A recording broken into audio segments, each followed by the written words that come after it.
Hello again, brothers and sisters. Welcome back to Chats with Jack. It is Talcott time, Sunday evening. Tonight we want to discuss to be a boss or a leader. We're going to open this up for conversations and hopefully have some guests coming in. And there's some announcements I'm pretty excited about today.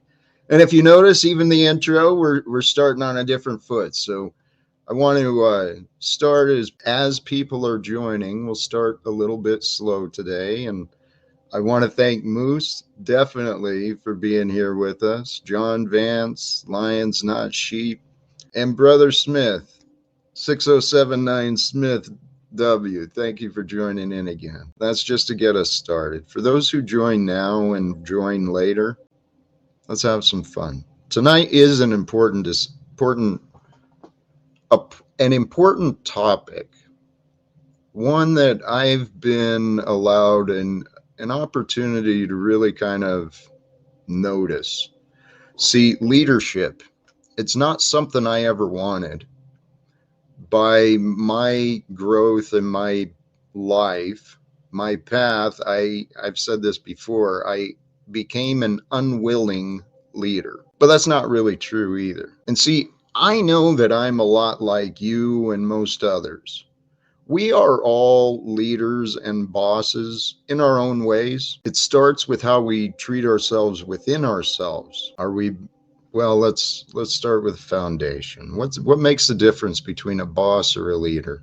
I think all of us adults, if you've worked anywhere or done any sort of commercial exchange, financial exchange, you've dealt with employees. And employees are supervised, managed, directed, guided by other people who are given the title of bosses or leaders, whatever. There's lots of names for the position. All it is a position. My mind right now is in the business structure in an organization. They put themselves up above someone else and you do what I say. And there is a place for that sometimes. But personally, I think people deserve more respect than that. So I prefer the idea of leaders. And in my lifetime, I had the blessings of being exposed to some really admirable leaders, from the military service to even my time selling cars, to especially within the union and some of the organizations I discovered as an adult. Veterans for Peace being one of them. So for me, I noticed what a leader was early on in my life. And to me, it is the example of, like Jesus, the Christ. It's one who serves and develops those around them. That is a leader. A boss and a leader have positions where they receive different information than the others. So because of the different information, it allows them a different perspective on the ins and outs of the operations. So I used to be afraid of bosses, sick to admit. But I was paranoid of authority, I think it started as a kid. I was afraid of parents at first, and then it turned into police, and then the high-ranking officers, and then all sorts of nonsense. But we live in a world that's really kind of pretend. Okay, there's a lot of good human beings that get into these positions and they let the knowledge and their perspective go to their heads. They put themselves above others. They start demeaning those who don't know. And see, no one likes a boss. I mean, if we're honest, no one likes the egoic, selfish, controlling patterns that people can produce. But where I recommend taking this idea to is within yourself. How do you treat yourself? Are you a servant to yourself, or are you a slave to yourself?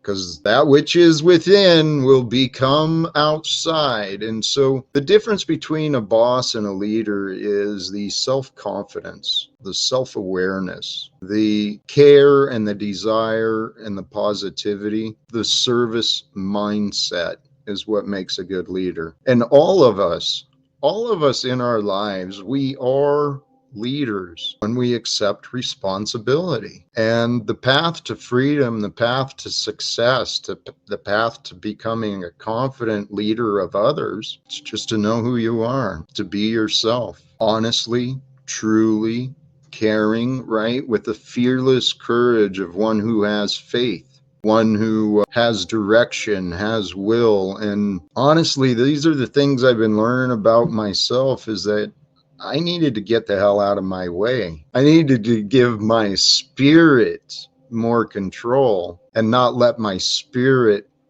become a slave to my mind. Bosses and leadership. See, if we want to become free, the slaves need to stop wanting to become bosses. When we allow ourselves to grow honestly, if we start sharing encouragement and education with each other, man, we're all going to grow, all of us, into something beautiful, because something beautiful, it's always been there. It's waiting to emerge. It's what we are. We do have guests in the background, and I got to the topic first, and I forgot kind of a big announcement.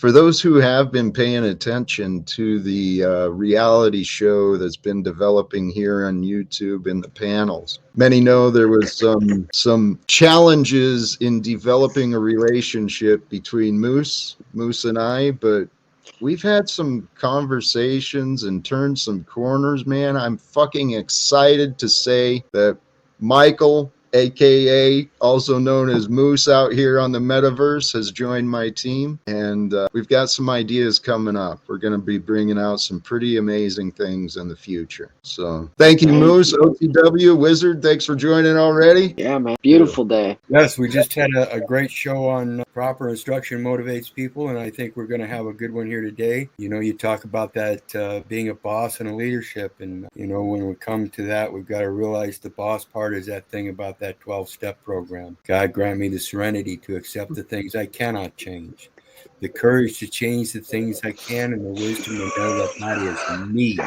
and me only, and I have to learn how to be my own boss and quit believing everything. It's the only way you can be a boss is through the knowledge. I apologize for that. Technical difficulty, brother. I saw that. Hey, amen. I did see that proper instruction motivates people. Paul Unslave was running earlier, and I share it that way for those who tune in and may not know what we're talking about. But I had a busy day today brother, we're making progress. We made some plans, made some investments, and the future's coming. Now, this topic of bosses and leaders, Wizard, you mentioned something about not believing. Okay, I don't want you to believe what I'm saying. I want you to believe in what I'm putting out and know that I'm putting it out because I have full faith in it, that I know what I'm talking about. So it's more about following up on the belief, like I said, researching it so you can find out whether your belief is right or wrong. That's it. Hey, I would like to invite Brother Yurt into the stream as well. And thank you, Wizard. We appreciate you. Yes. Hey, let's OTW, please. Welcome. Let's start there and then jump to Yurt. Thank you, Michael. Or Moose. Thank you. Hey, good evening, everybody. I got sort of spotty internet, so I'm doing more talking, but thank you for hosting, Jack, and looking forward to see what we talk about. Amen, brother. Anything jump in yet, OTW? Happy to see you, man.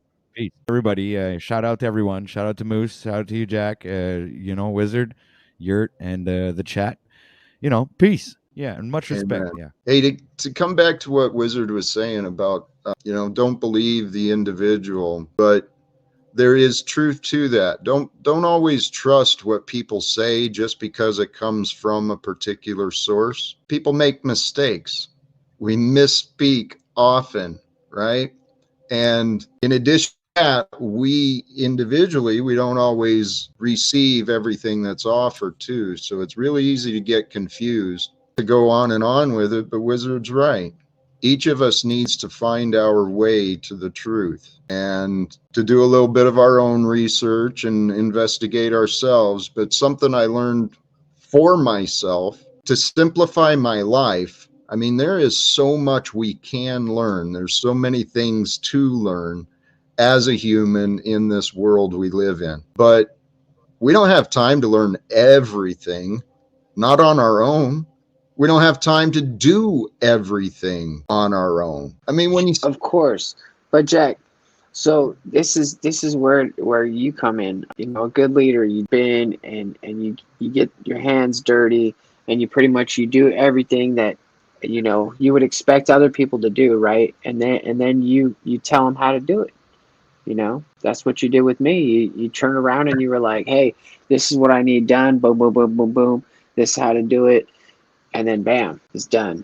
It's like, kind of, thank you, yes, but to me, what you described, that sounds to me more like a boss. I think I got what you were saying. We've got to accept that there's wisdom to be found even in the people we don't like, even in the opinions that oppose everything we stand for. There's wisdom to be found. And what I found in my past, though, is there were times in my life where I convinced myself, I literally convinced myself that I could not understand and that I could not believe. These are powerful words. That word can't.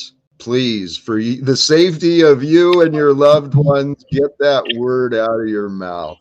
amen, brother. Amen. Because when we convince ourselves, I can't believe this, we'll never allow ourselves to see the information that's just like right there, right in front of our faces. God is mysterious. And that's where I've really found myself going, is humbling myself to the magic and mystery of this experience. That there's, you know what? I heard so many crazy stories from people. There's very little I disbelieve. What I do have trouble believing, though, is that wars are going on and slavery is continuing. And we're going to take care of that. We're totally going to take care of that. But tonight, yeah. we're talking about the differences between a boss and a leader. Oh, OTW, you're here today. What do you think the difference is? Well, I've been a boss a good part of my life. And what I learned as a boss is that you can only ask someone to do things that you would be doing yourself. So that means that you literally have to stay and be the example of what you want your, let's say, employees to be doing. So you set the bar. You're the one who gives the like. It's not necessarily about giving out orders. It's knowing the job and being the teacher, not just. So, I yield. And I can follow up with that with, I just put a comment in the private chat. Being a boss is part of being a leader. You have to learn how to be a boss by learning what needs to be done first yourself, so that you can then turn around and show the employees how to do their jobs. This is the thing about, if you're going to be a leader, you have to bow down and be able to do what they've done. So you can't just come in and be a manager of a restaurant without knowing what the jobs are by having that experience. Okay. So being a boss is part of being a leader, but once you're a leader, you no longer have to be a boss. That way it's multiple leaders and many more people will start to follow. It's hard for one man to get as many followers as a group. Amen. And I had the blessings. I talked about some of my past. One of the recent teachers over the past few years I came across was John Boggs. He's associated with the Mary Morrissey and Life Solutions. John Boggs, he's a coach for corporate executives, and the repeated message I got from him was positivity. Positivity, what you guys were talking about, purpose, clarity on purpose, and then development, right? What Wizard was saying, educating and developing your team. Because if a leader will keep a purpose clear with a positive attitude, with the recognition that things happen, and focuses the time on developing the team and helping them overcome their challenges in the areas, well, then you end up surrounding yourself with leaders. And it's just a group of leaders moving forward in life. And I think that's what this nation needs. We need more people being taught to be leaders rather than obedient or bosses. I don't try to lead other people. And I think that's the most important thing that you should be able to concentrate yourself on is being able to lead yourself in the direction that you want to go, and not want to impose your beliefs or your goals onto other people, but let other people join you as you go on your journey.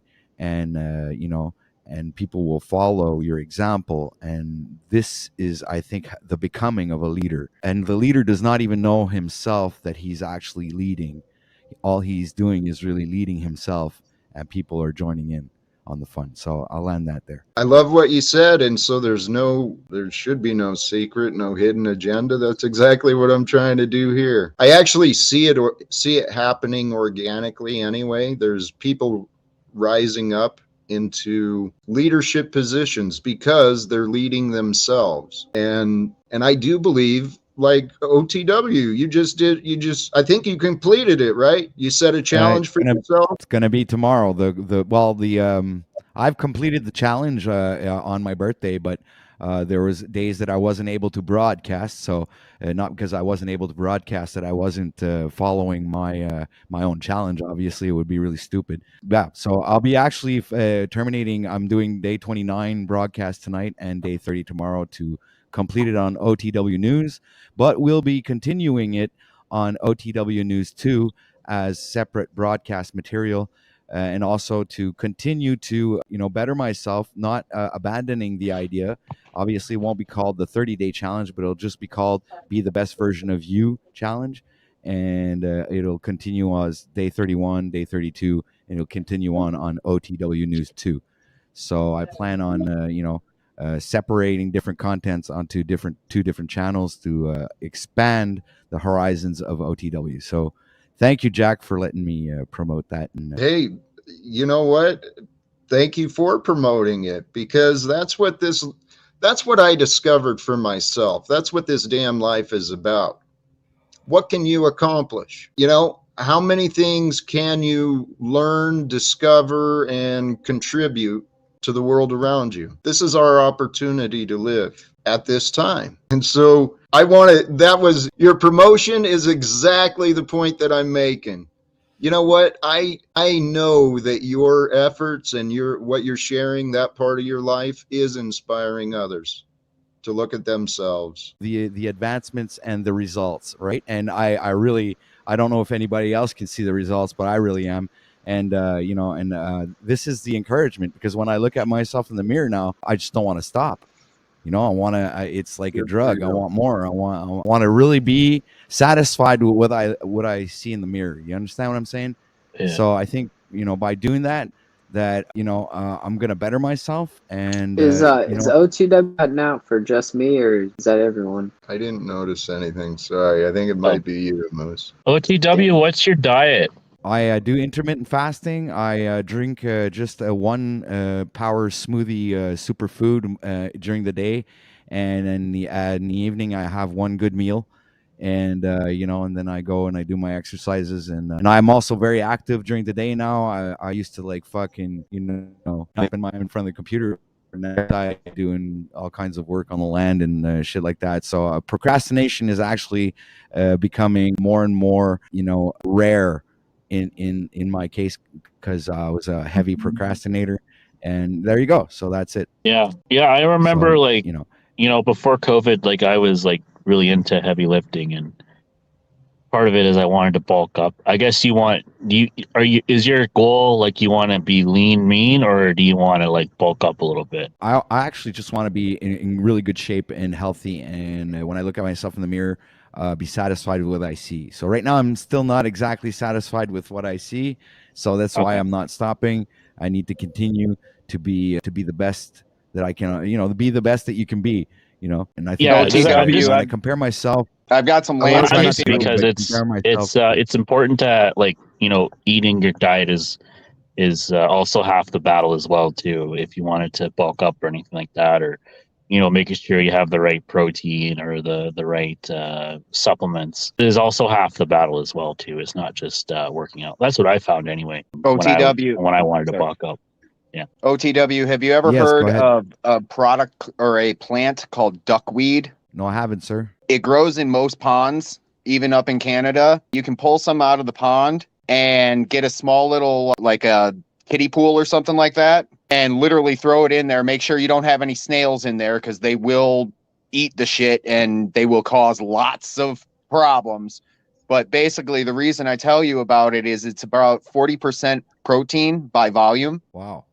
So if you're looking to bulk, it's the most nutritious, or excuse me. Yep. One of the best greens you could ever have. And it grows, it triples or it doubles in 3 days. Wow. It's real small. Oh. So, I mean, it takes a lot. Like I said, you're going to use that kiddie pool, probably half of it in a smoothie. But definitely a way to go. That's that and stinging nettle is great as well for arthritis. And I'm not a doctor. This is not medical advice, and this is not Jack's advice. This is merely something I'm saying. So this is not on Jack's channel as far as opinions. Nevertheless, just to clear that, if you're ever interested, I've got a plethora of herbs that you could easily procure and really do some big fucking gains, etc. There's a lot of information to be found regarding plants, nutrition, the way our bodies work, but similar to the discussion we had, I encourage you to lead yourself. And just like Wizard is urging, do your own research. But absolutely, whatever you're doing, I don't think there'd be much disagreement. Go natural.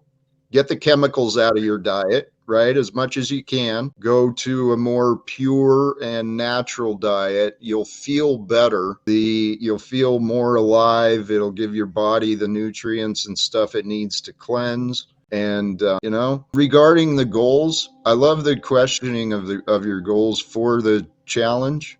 It's important that we know what we want, but at the same time, just love the experience, the journey. Know that you're improving yourself. And the more, what you were saying, brother, that is our spirit. The spirit wants more. And so you start taking that first step towards improvement. The spirit gets in, you get yourself filled with that feeling of fulfillment. Once you start moving forward, making progress, dude, that feeling of fulfillment, gratitude, confidence, fuck yeah. Get yourself to be more. It's about the commitment as well. It's committing yourself to something, being dedicated and being disciplined, Yeah.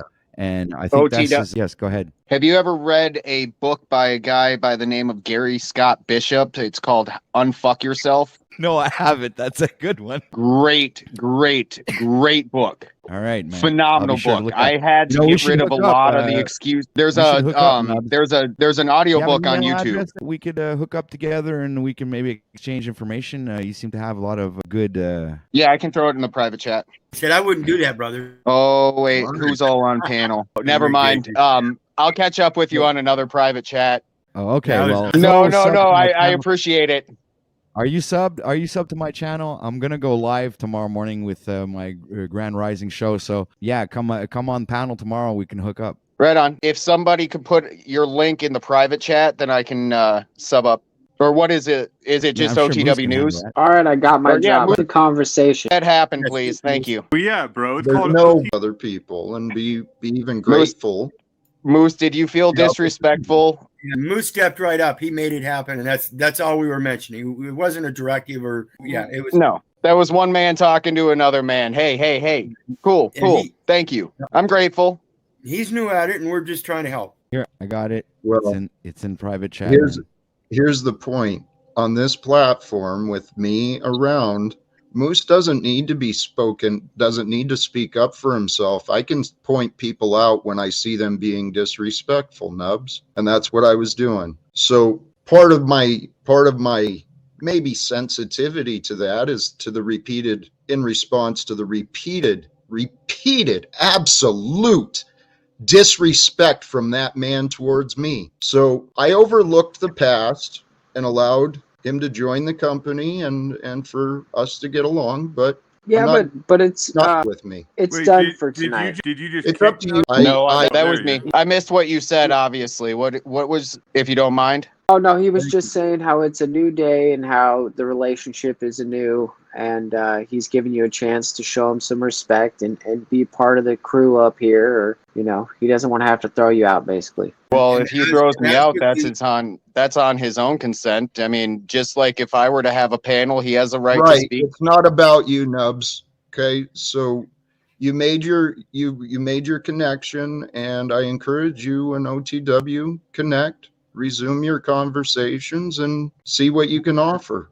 And this is just the same thing that you and I went through, Jack. It's you guys are learning to grow together as well. That's part of it, but we'll get better. When Nubs chooses to improve, we'll have no problems at all. Didi, How you doing today, brother? Good to see you again. What's going on, Jack? What's going on, everybody? Hey, Double D. I would definitely agree with you, Jack. I need lots of improvement. We all need to learn how to admit that, and I think DD214 is one of those guys that shows that that's what he's searching for, is to better himself, no matter how anybody else looks at it. Graciously appreciate your appearance today, brother. Welcome. Yeah, welcome, bro. Thank you. Yeah, it's a big topic, boss or a leader. You can be both. You can be a boss and a leader. You can be a bad boss. You can be a bad leader. Bosses are typically running a business. Their management, they have things that they need to accomplish, whereas a leader will help you accomplish them.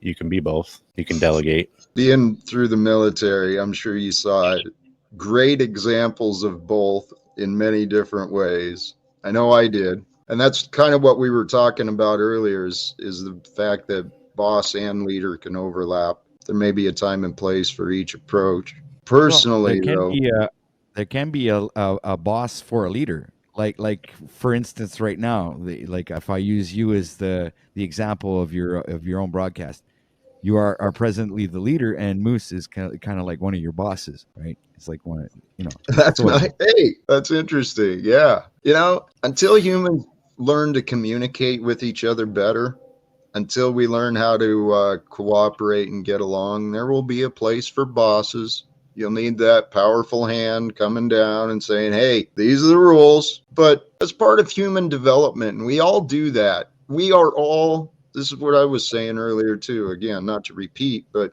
we are the all. There's no separation from me and any of you, no separation from us and those from the past. We're just part of some crazy human experience, and is being revealed to each of us uniquely, individually, day by day. So do we lead ourselves into the future? That's what I want to do. But I rediscovered the joy of learning again a few years ago, and started recognizing how little I actually knew. In the greater scope of things, there is so much to know, so much to learn. There's so many different things and times that we can study. But the only thing that matters is what we do. So we got to find the balance between studying, reflecting and considering, sharing what we've learned, and then putting it all into actions, as well as we do the day-to-day maintenance of being a human. I never realized it, man. When you stop back and look, when you really try and conserve your energy, it takes a lot to be a human. You got to remember to eat. What would you conserve your energy for, just out of curiosity? Oh,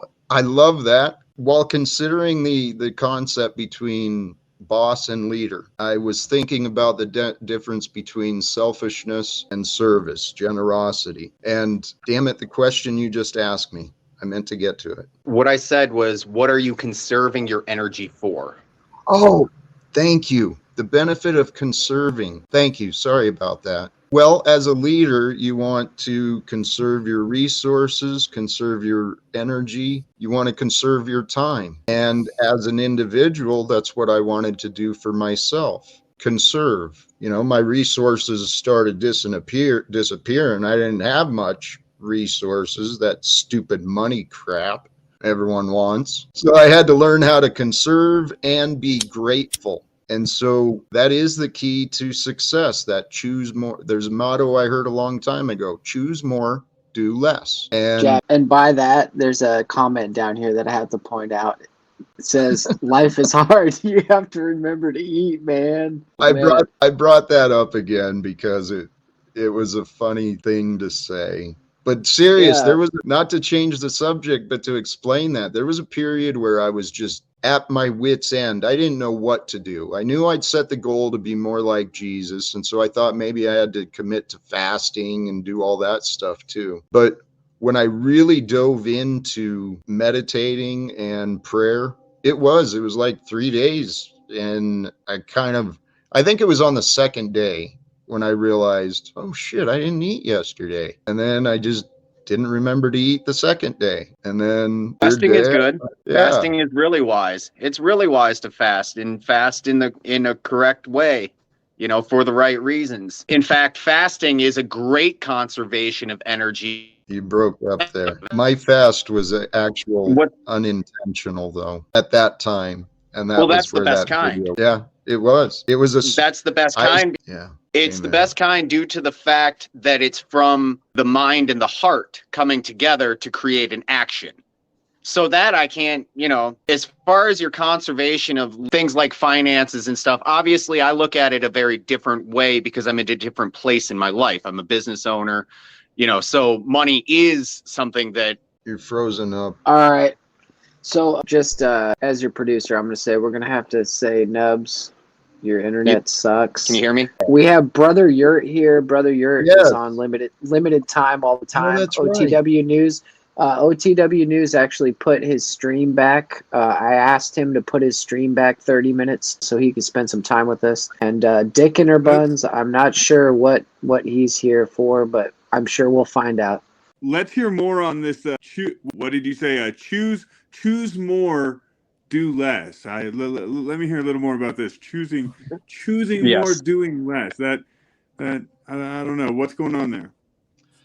Thank you. It was one of those things that I'd heard a long time ago, and I spent a lot of time trying to consider. And then the other line that went along with that was, I do nothing, yet nothing remains undone. The do not do, the art of flow. So the idea of choose more, do less came when considering my goals. Originally, I had goals that were, a little smaller in scope, and they kind of grew and grew and grew. But yeah, I didn't just wake up one day with the idea to end up here. But the idea of, you bring that into the practice of meditation and mindfulness. If you spend time each day, little quiet time within, conserving your energy, just grateful for that time of being, and you allow your mind to do the most of the efforts, you can walk yourself through a whole bunch of different scenarios. You can avoid, what you could presume to be pitfalls. And then through actual thought, walking yourself through to the completion of your goal, you've already, I guess, maybe put within yourself the memory of doing it. And so when you're doing it, you just kind of float. And there's something to be said about this prayer and an allowance, allowing God to do, allowing prayers to be answered, allowing blessings, and allowing the simple to emerge. Does that help a little? I think it does. Things are only impossible until they're not. Amen. That's something I realize. And that kind of goes back to what we were talking about earlier, where I was saying, accepting, if we can't understand, if we can't accept it, we never will. We'll never understand it. And then this world, this experience, seriously, thoughts create reality. If anything, it creates the reality you experience. And your mind will create these blocks. We've all had it, like you're looking for something or you're trying to solve something, and it's just a simple, right in front of your face. This is what you're looking for. Your glasses are on your head, dude. Your keys are in your hand. We create these veils in our confusion. Whenever I run into those situations, it's a lack of mindfulness and a lack of self-determination when I run into those situations, because I'm looking for my keys while thinking about what I'm not doing. And, I've learned a long time ago that we are what we do. So if you're a liar, then you're a liar. But if you're a truth teller, then you're a truth teller. If you're a leader, then you're a leader, because you do the things that a leader does. True. You can only be what you are, and you only are in the moment. Every one of us are changed. I agree with that. And that's exactly what I'm saying, because like I said, if you're a liar, if you tell lies, then you are a liar, and you are in the moment at that time a liar. And if you're a leader, the same thing applies. It doesn't matter what word you put in front of it, except for the word try, because I only try food. I try beer. I try drinks. Absolutely. But I sure don't try life. I'm going to lead us over to Brother Yurt, because I don't think he's answered this question yet. What is the big difference, Yurt, between being a boss and a leader? Yeah, I was going to add something to that. I think it's sort of a semantic difference, but I like sort of making the distinction between those two words. But I think the best leaders are usually the hardest working people. And the best leadership I've had are the ones doing the most. And when my best leadership roles are when I just take on as much of the effort as I can. I think that's the key to good leadership. I would definitely concur. I'd agree in part. I've seen good leaders get lost in the work. And as they're focused on the work and their efforts, they're missing what they should be doing. So there is a balance, and there's a time and place, but absolutely no disagreement. A leader must be prepared. Any job that is being directed, the leader should be willing to accomplish. If they don't know how to do it themselves, they should be learning. Well, and I know what you meant too, that like sometimes bad leaders can use the amount of work that they have as an excuse. They're always so overwhelmed with work, but they're actually never accomplishing anything, of substance too. I understand that aspect as well. Damn, that is a good point, man. Good point. I love that you brought that up, and I think you can respect too. There's been studies about how inefficient most jobs are, how people will go to their job, get compensated for an 8-hour day, and they really actually do like 2 hours of productive task. And these people, I'm guilty of it myself, used to go home and tell myself, oh, that was such a hard day. Oh, I worked so hard today. There's hard work and there's hard effort. And there's, even those are based on perspective. Anybody that wants to come build boulder walls, come on over. That's the type of hard work I do not like doing anymore. It's so much fun, man. I get in that flow state like you were talking about, and I just put them fucking boulders right into place. At least when you're done, you've got something to point to and say, I did that. And it's something that's going to last, isn't it? So I listened to that book last year for the first time, and I built a retaining wall, an average, half a city lot in 3 days, 3 courses high, with 18 to 24 pound boulder, or 18 to 24 inch boulders, which range between 2 and 350 plus or minus, by hand, by myself, including backfill. That book gave me some intuition, man. I'm telling you. That's interesting. Hey, respect, man. What you described, that sounds like a hell of an effort, and some respect. Good job. The thing I picked up, though, is you were inspired by a book. Someone else had some techniques, some ideas, and shared the knowledge. And check out the book and you'll understand where I'm coming from. It's not about what he said. It's all common knowledge. It's the way it's put together. It gave me an understanding of something I already knew to be true, but didn't have the faith to stand behind it. Well, and the details for it to work. See, the power in us, the power that is truly within each and every one of us, is the knowledge and the perspective that we bring. This is one of the downfalls of this authority, even within the family. This relationship dynamic of authority and superiority breaks down communication. Even though it's a natural thing, but when we put ourselves as separate from another, then the communication isn't always shared as well. But where I was going with that is parents don't always listen to their children. The bosses don't always listen to the grunt. Everyone's got value to add. Everyone's got stuff to bring. It's just, what are they willing to offer to the world? Doesn't scripture say that we're to bring our children up in the way they should go? Very well, man. Hey, I guess I look at that. I look at it this way. if that's my job and that's the intent that I'm supposed to have, with that, every step counts, especially when I'm not with him, because my actions when I'm not with him greatly outweigh the actions with him, because he knows what to expect when he's with me. So, all right, Nubs, we got to stop this here. We got a good comment down the chat. Mr. Warrior Monk, he says, a leader will carry the burden of the weak, and that is why he's chosen to lead and not follow. I'm loving it. I am too. See, and we can do that. Lead each other in every chance we get. If we see someone struggling, you don't have to have the intimate relationship of a family or even just the proximity relationship of a neighbor. You see someone struggling, you can see they're at a time of weakness. We're all here to give each other a hand. Little encouragement. I know that takes away I totally changed the subject from what you were saying, Nubs, I think. But it comes down to caring for each other, to nurturing ourselves and each other so we can all grow and develop together. Good day, gents. I got to welcome Joe Cool up here. What's up, Joe? Joe Cool was kind of asking some questions down in the chat. He wanted to know a little bit about what, the news between us, what's going on without fear, Brand. And you're together. I want to mention that. That's just how I started getting to know you guys. So this is like home for me. You're so dark. That's racist, bro. It's your camera. Just real quick, just a question for people to chew on is like, let's think of what our friend Snafu would say to someone. I feel like we're getting a little too Camp Cupcakey. I love Camp Cupcake, but we're all the last couple of days being real mature. I don't know what happened. And then I'll go back on you. Was how you kept challenging people to listen to what you're actually trying to say, not just critique you. And I know I can do it too.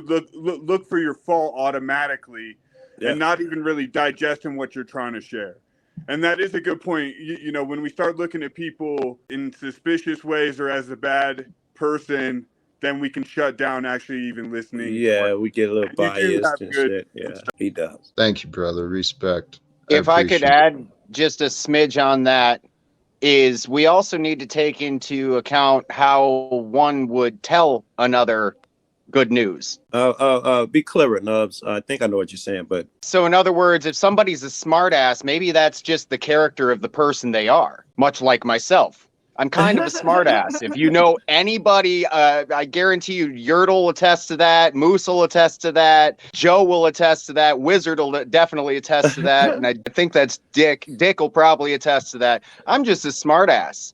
So you're saying take that into consideration. Absolutely. Too. Don't take that as an attack necessarily. I'm just being me, and I'm a bit of a jackass.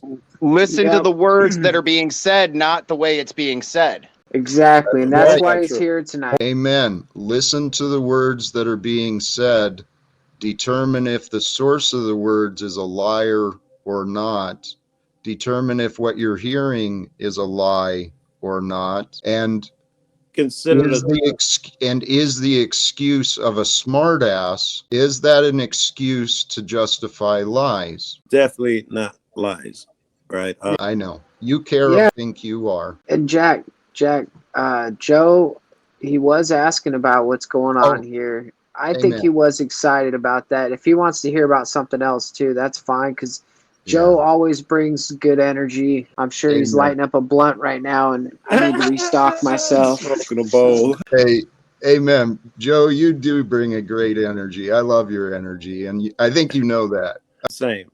And I'm down for whatever. Even when you and Paul and them yelling, I'm having just as much fun. I do prefer this, though. I prefer the intellectual without all the emotion. This is what I prefer. Respect. And the good news. Yeah.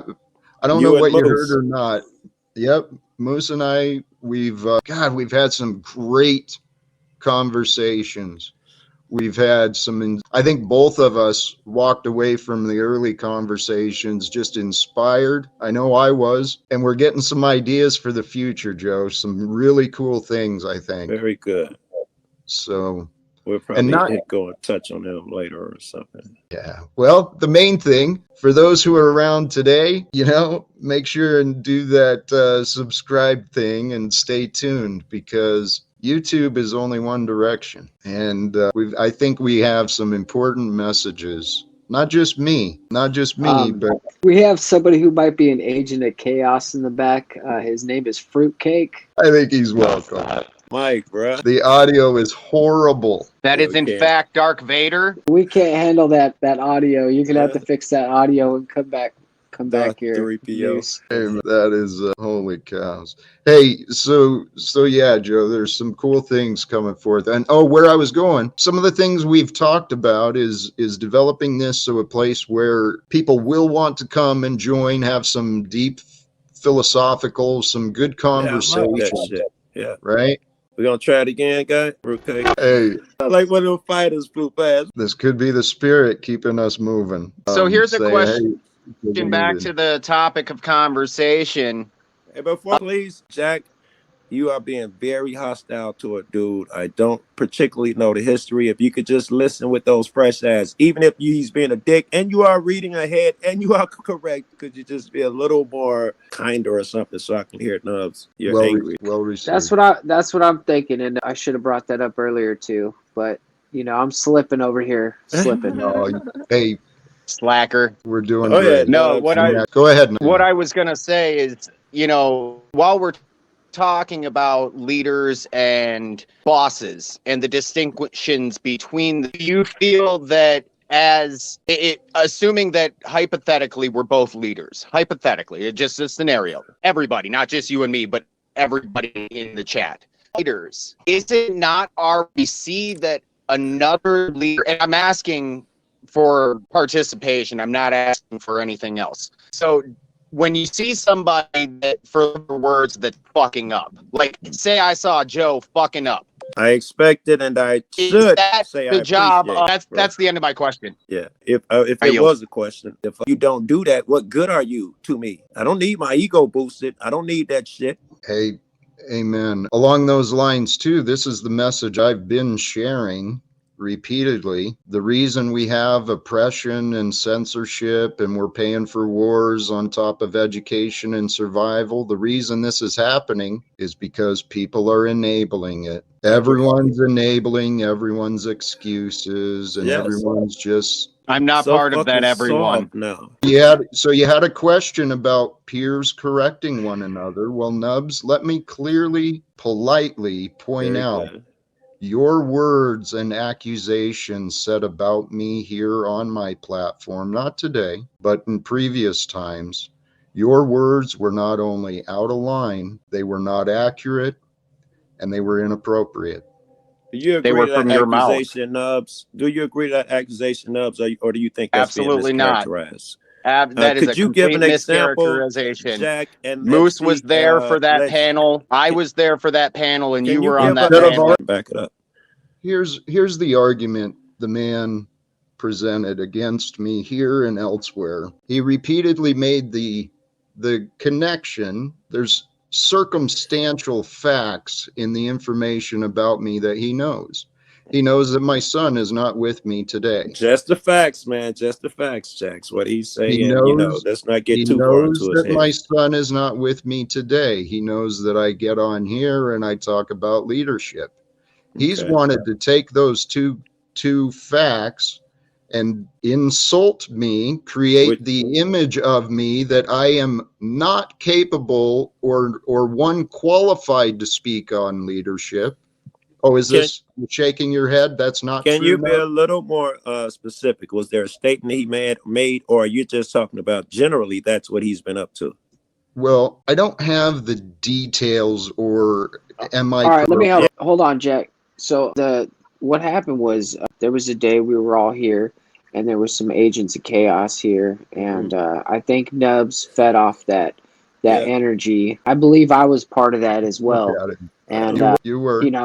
He might be shaking his head right now, but done nothing wrong. He got cast out from the stream, and we welcome him back today. We forgive him. We love our brother Nubs. Give me your characterization of what they're talking about.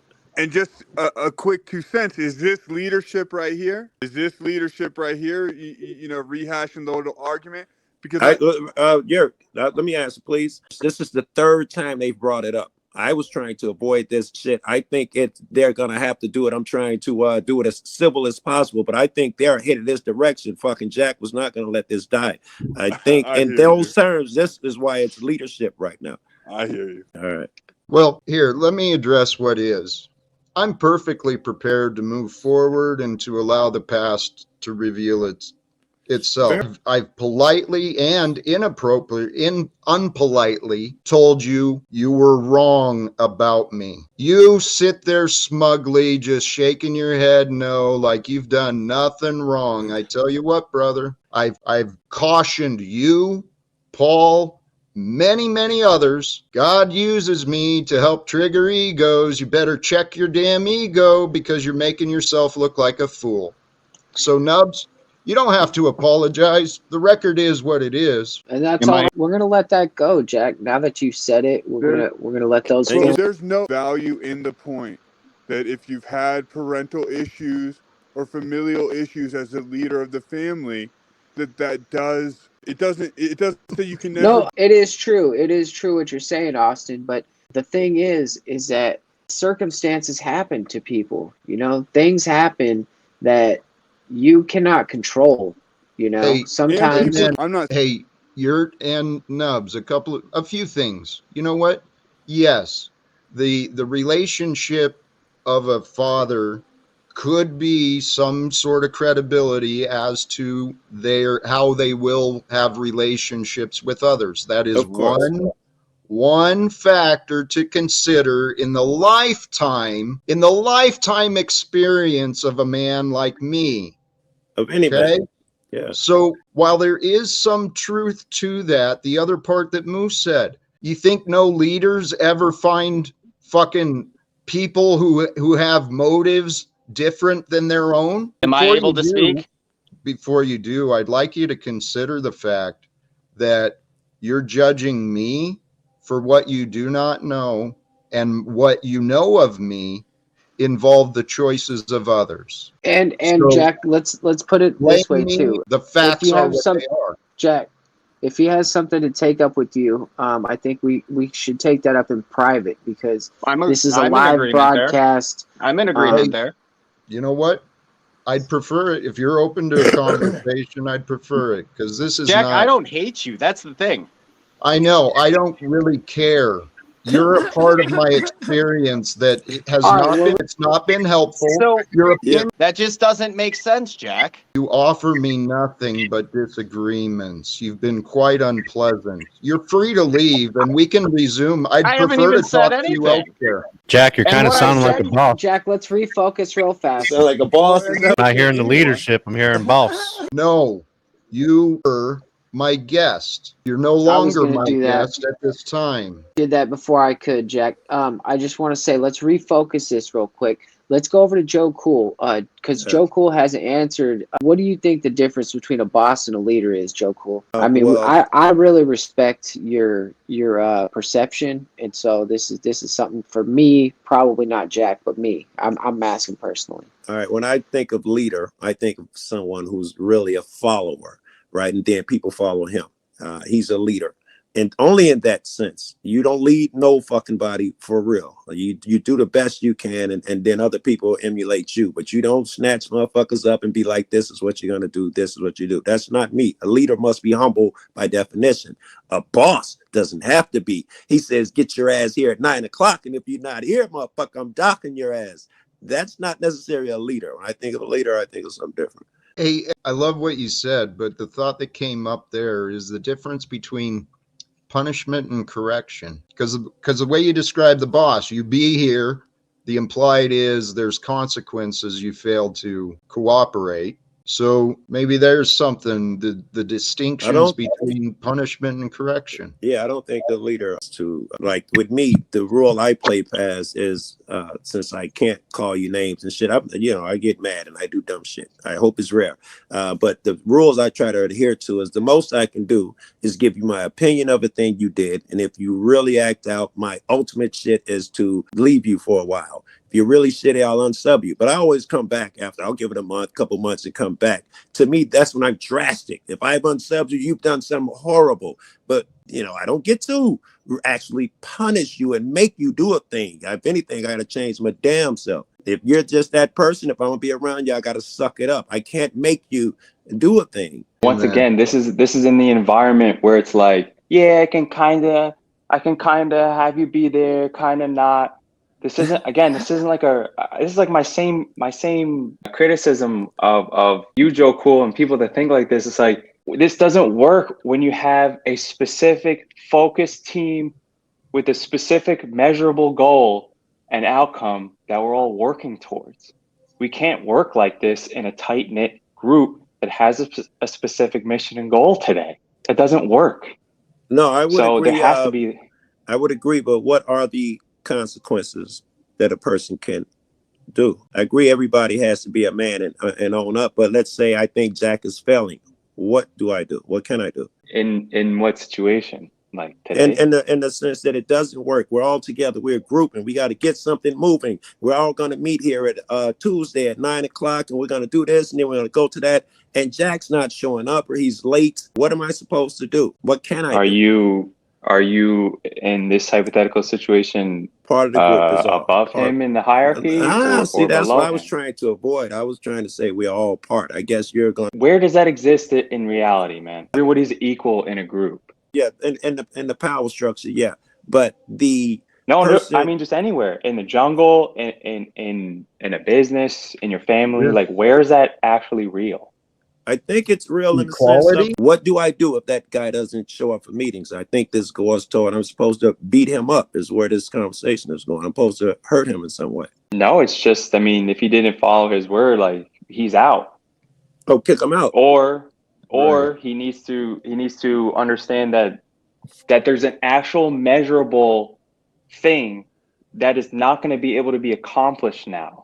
Like, just a very simple thing, like, oh, hey, Jag, you're one of 10. We're all doing each of these parts. So if you want to, all right, forget the hierarchy. If you want to just talk about equal parts, let's say the 10 of us each one of us have a role that almost like cogs in a machine. And if one of us doesn't fulfill our role, then the overall performance of the entire thing, drastically fails. So if he's not made aware of that, then it's a mistake, right? No. But if he is made aware, he is made aware because So then it comes down to why wasn't he there, right? And then he needs to correct that because we're all. All this is a given that there's a fuck up. But you say the problem with me is that I was saying that the most I can do is tell him what he's done wrong and shun him when it gets really bad. And you were saying that's the problem I got with cats like you, Joe. Like, they're supposed to be doing something else. What am I supposed to do when Jack acts up and the cog isn't working? Right. I think you got the same alternatives I got. You talk to him or you distance yourself. Well, the pressure's got to be put on him, and pressure got to be put on him. Say, hey, so why did you like? And then we got to go back to like ground. Jack, you don't want to talk about this? You want to do something else? Well, because you're doing that face. I am. There's a number of leadership, and you don't want to talk about it. Is that the way you want to paint it? You want to start throwing a disrespect this way again? I mean, you don't want to talk about this, then no problem. Well, let's please do it. We're just gonna let him sit in the back for a second because he's just, he's an agent of chaos. He's coming up here. You guys are quick with that. Hold on, for the love of God. And I just think on the compound, we can just get like a cage that's like in the, and we can and when people don't act right, apparently, put them in a little cage. And actually, I can present the solution, and that's actually what I was trying to do, was bring us on focus. We can sit and argue and hypothesize and imagine all sorts of different scenarios all day. That's what keeps oppression continuing. That's what humans do. They sit around and talk about words. Well, people argue about words without paying attention to the meaning or bringing relevance into what the purpose of the conversation is. And Joe, what I heard you describing is something that I did want to kind of reinforce for those who might be listening. I can't remember the exact words you said, but if folks let you down, what I heard you saying is you show yourself respect. you allow people to be themselves, you allow them to make mistakes, and you are forgiving. I hear that and I see that. But there comes a point where each of us, we need to have our own boundaries, not walls to keep us apart, but we need to have boundaries for our time and our respect. And Timmy, I didn't mean, you and I, we've butted heads a little bit, but damn it, egos come up with the things that I say. So please, what I heard you describing, I'm going to call it out. You said, where is this example of true equality, right? Yeah. So you're trying to make the argument that equality does not exist. And that's just nonsense, because there is no superiority, inferiority between a man. At the moment, there may be different perspectives and abilities, but it does not elevate or decrease the value of a man. So we are all. I agree with that. I say spiritually we're all equal, but like you said, in every moment there are different levels of ability of people in groups, right? That's all I'm saying. Like in any group, it's like self-evident that you don't make if you want to, let's say, design an event, you're not going to have, if there's 50 people involved, you're not going to have all 50 people like having the same ability, right? That would be dumb, because then nothing else will get done, right?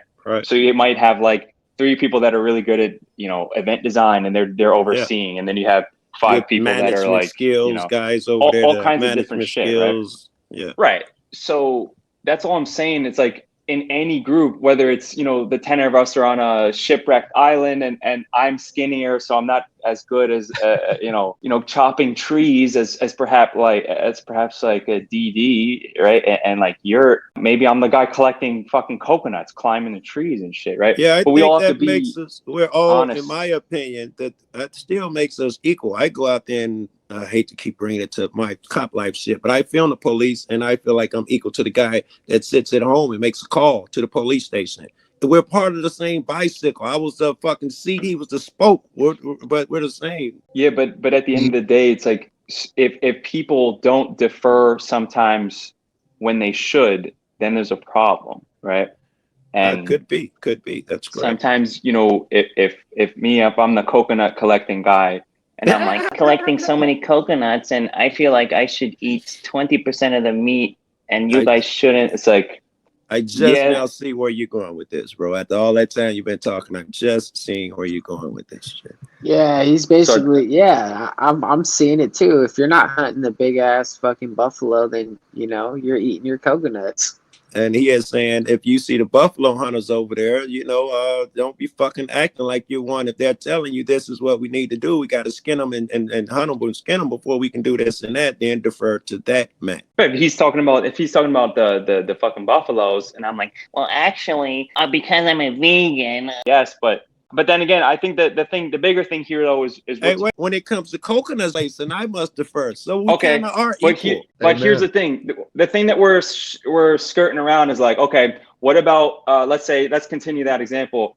What if the neighboring island is we see them coming over on a boat, and they have a lot of sharp sticks? It's like, now maybe if coconut guy starts going, you know what, I think we should just not prepare any weapons because we should be passive, and right, and then somebody else is like, no, motherfucker, yo, you start sharpening axes, yo, you build a fortification. I like it. If everybody doesn't start like getting with that and understanding clearly that somebody has a penchant for leadership and is leading well, like everybody should be getting with that quickly. I'm saying that's a microcosm of where we began. I mean, coconut guy doesn't want to pick up a stick. No one can make him. We can yell at him and get a stick. That's fine. But no one's gonna. That's where you enter in the leader to teach them and inspire them that, hey, this is your part of the job. This is for all of us to survive. I mean, we're lucky enough to have buffaloes living up with us on this island here. We're not going to cut these palm trees down because we need them to keep growing coconuts for us. So let's find other trees to cut down. You're going to have a leader, someone who's going to take charge, someone who's going to earn your respect and lead you to survival. Through respect, a boss though, not is someone through. who's going to come in there and say, "You do this, you do that. Don't ask Yeah. questions. Just do what you're told." Yes, through Let me respect, not through. let me jump in here. What was just inspired from what you said? The boss tells you what to do. The leader inspires the why within you. Yeah, it looks like it, doesn't it? From what he just said, that's what it looks like. Yeah, the leader is the cat who inspires the guy. Inspires them why you're doing it, what this task I'm is gonna for. add that definition to my definition. Add that part to my definition of a leader. You know, I think of what a leader does is he leads through example. He is not bossing shit around. I always thought of him as an example guy. Amen. If I may as well, what's that? I was just going to say, you can lead from the front, you can lead from the middle, and you can lead from the rear. Yes, it's where you baby. need to be to make the mission move forward.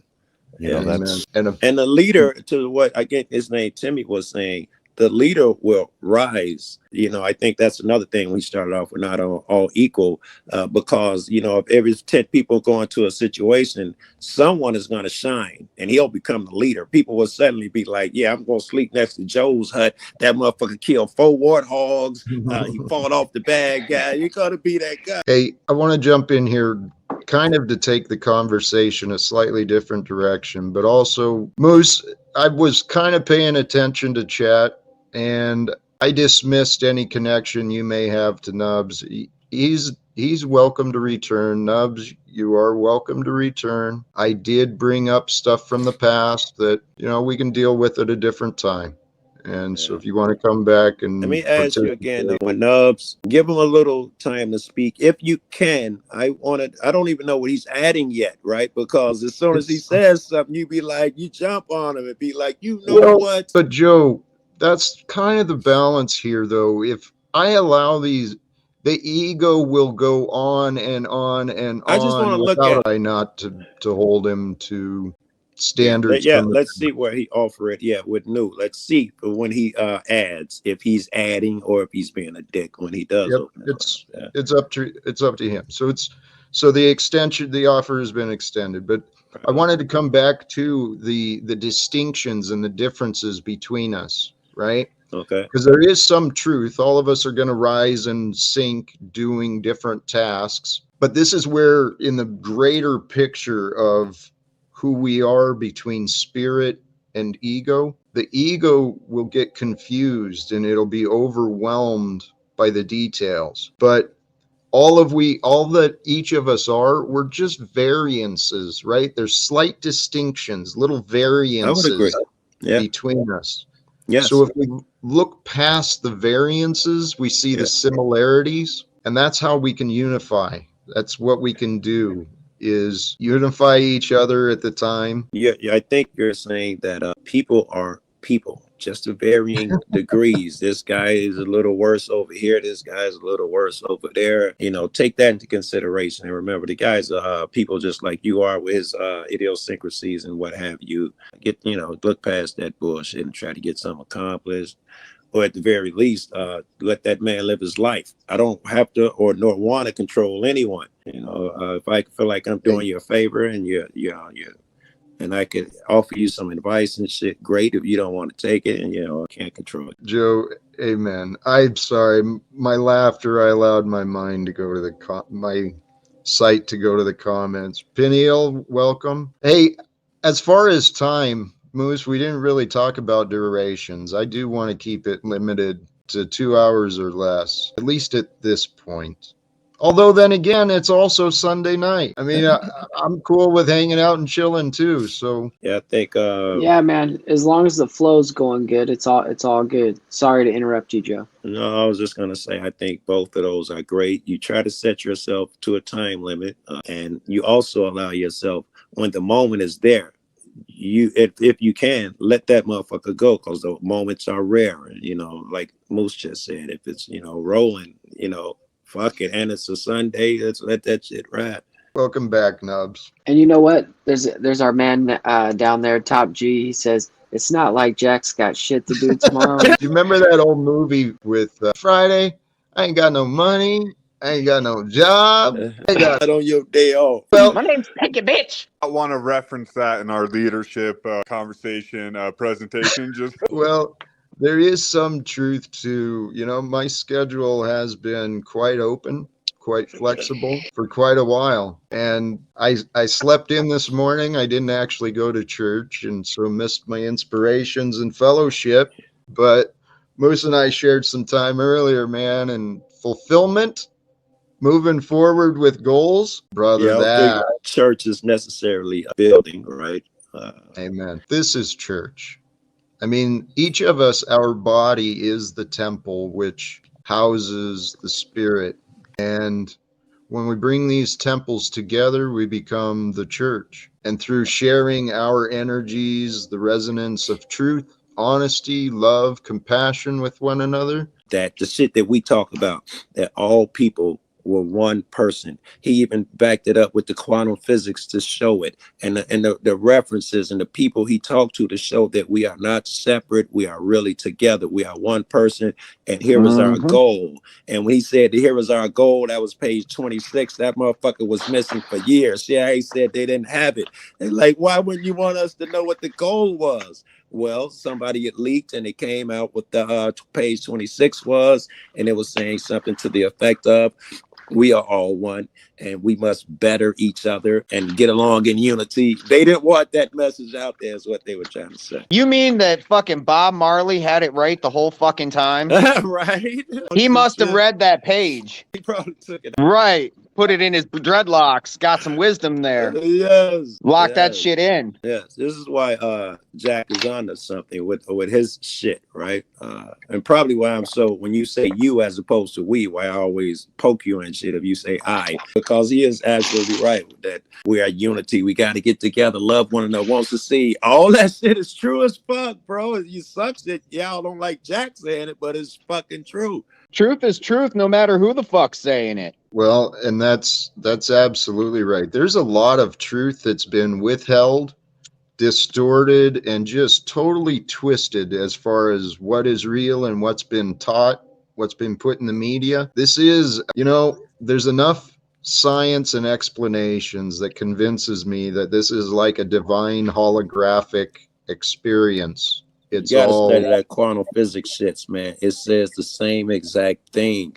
that this is all created for you. We've all been here before, and the people, Jack, you and I have met once or twice. Joe Cool, you and I have fucking met once or twice. Of Wizard, course, we probably, because we're all the same person. It's fucking logical. It's super logical. It is. Well, and this is the thing too, with that page that was missing, the goal or the reason we're here is to help improve each other. It's just frigging simple. I mean, of course, that's what nature does. It takes what was and it grows into more. It replenishes and distributes itself. And I mean, that's what we do with our thoughts.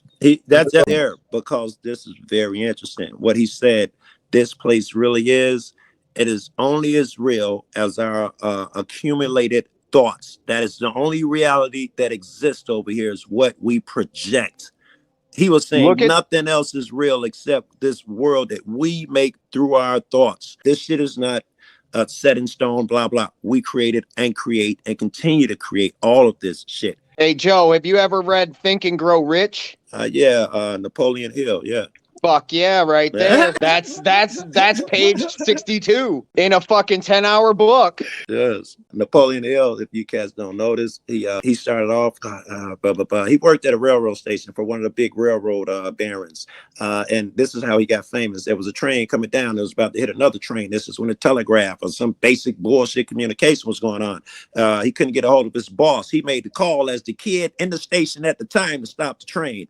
And that got their attention. And then he told dude, as a favor to you, I'm going to let you spend all these hours with all these rich motherfuckers. And he wrote a book about all the shit that they put in his head. And he turned out to be a great man himself. Great men breed great men, even when we challenge each other. In fact, iron sharpens iron. And as far as, we were talking about nature, my 2 cents on that is nature does one thing very well.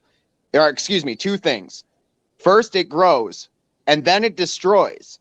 And out of the ashes, we grow. Like that's how it works in nature. Like literally, you think about an animal that eats a plant.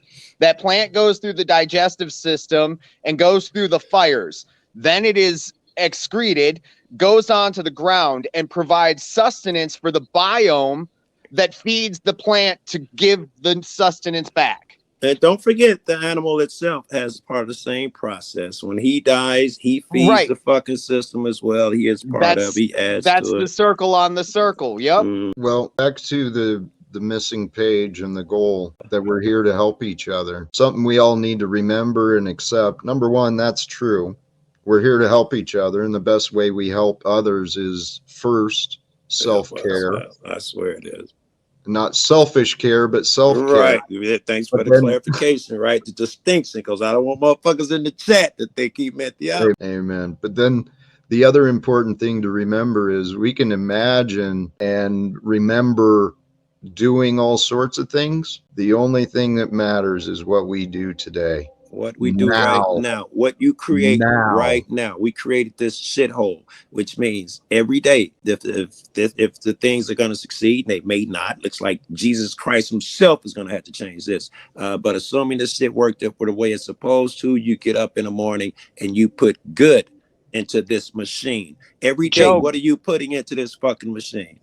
Joe, greater things than you will do, is what he said. Right on, right on.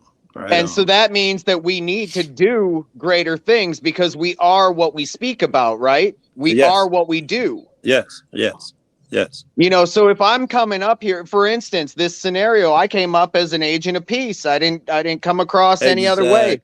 And that means I'm an agent of peace. Yes. Period. That's the way it works. And then I even think of it like this. I got to put in extra good for those lousy 8 buddies of mine that get up fucking doxing people and being dicks every fucking day. I got to put in extra good energy to cover up for your fucking poor working ass. Now you're talking some stoicism. Fuck yeah. That's what I see when you're out there talking to them fucking pigs. Yes. Or, I mean, excuse me, law enforcement. Whatever the fuck they are. Yes. Which brings us full circle to Napoleon Hill, right? Like, do you guys know that he was a fucking failure at everything he did? So he didn't actually execute on what was in his book and do nothing about it and be successful at fucking anything. Except he failed at everything he did. Well, that's his opinion. Don't be on. All right. Well, all right. You're right.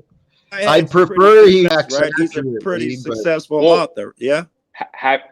I mean, he is that an author? I mean, he interviewed people that he was given the interviews by Dale Carnegie, right? And then a book was put together called Think and Grow Rich. Again, are you a successful author? You just write down the interviews that you did, and then you didn't go and execute what the book is about. You know how you can tell him out there? Because we're up here talking about his book. That's the first indication, right? Hey, Siri, how many books has Napoleon Hill sold?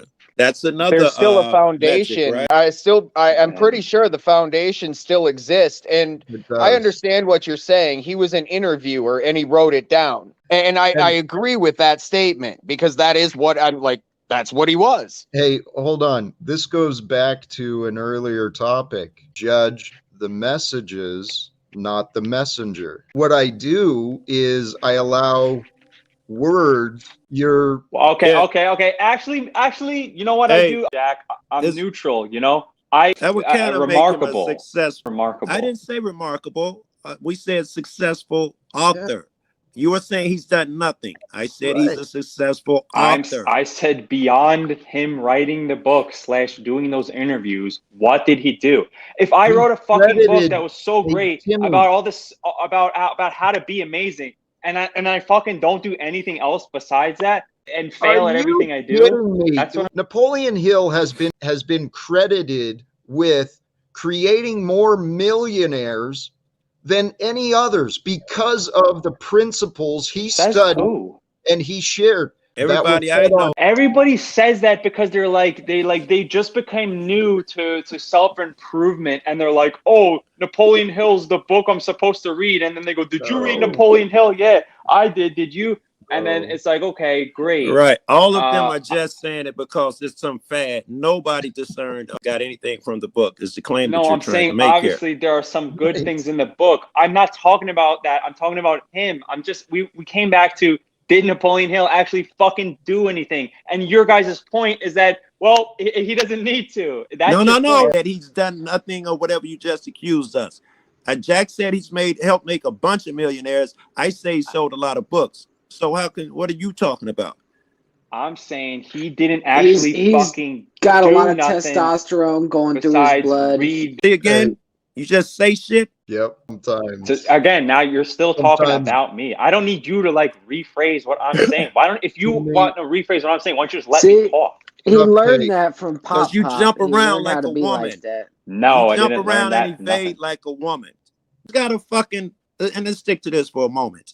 He's got one of the best-selling books of all time. He had nothing to do with that. You gonna tell that he's done nothing? Joe, I'm just saying he never you spent can have any a time writing that book. Okay, but guys, he's not like a fantasy author, right? No one is saying he's a fantasy author and all these things. Non-fiction book about how to be successful in life, and then he did nothing else successful except they would do this. That's all I said. That's all I said. No. You said I'm okay with that. I said he didn't. He inspired me. I'm thankful for the cat. He inspired my brother. So don't be friends. emotional, then, Joe. In fact, don't he got my brother to reading Dale Carnegie and all of that. That started with him reading Think and Grow Rich. Thank you, guys. Cool. I'm sorry he didn't do circus flips and he didn't kill a bunch of British motherfuckers or something. But those founding fathers died poor. They made loans and shit to get to the meeting in Washington, D.C. and shit like that. They were fuck ups themselves. Some of the debates, authors and painters. Van Gogh fucking died penniless. They called him a bum his entire life. Amen. Yeah, and some people think his art is good. Some people don't. I'd like to point out he is considered one of the best painters of the fucking entire time of the history of the people on this planet.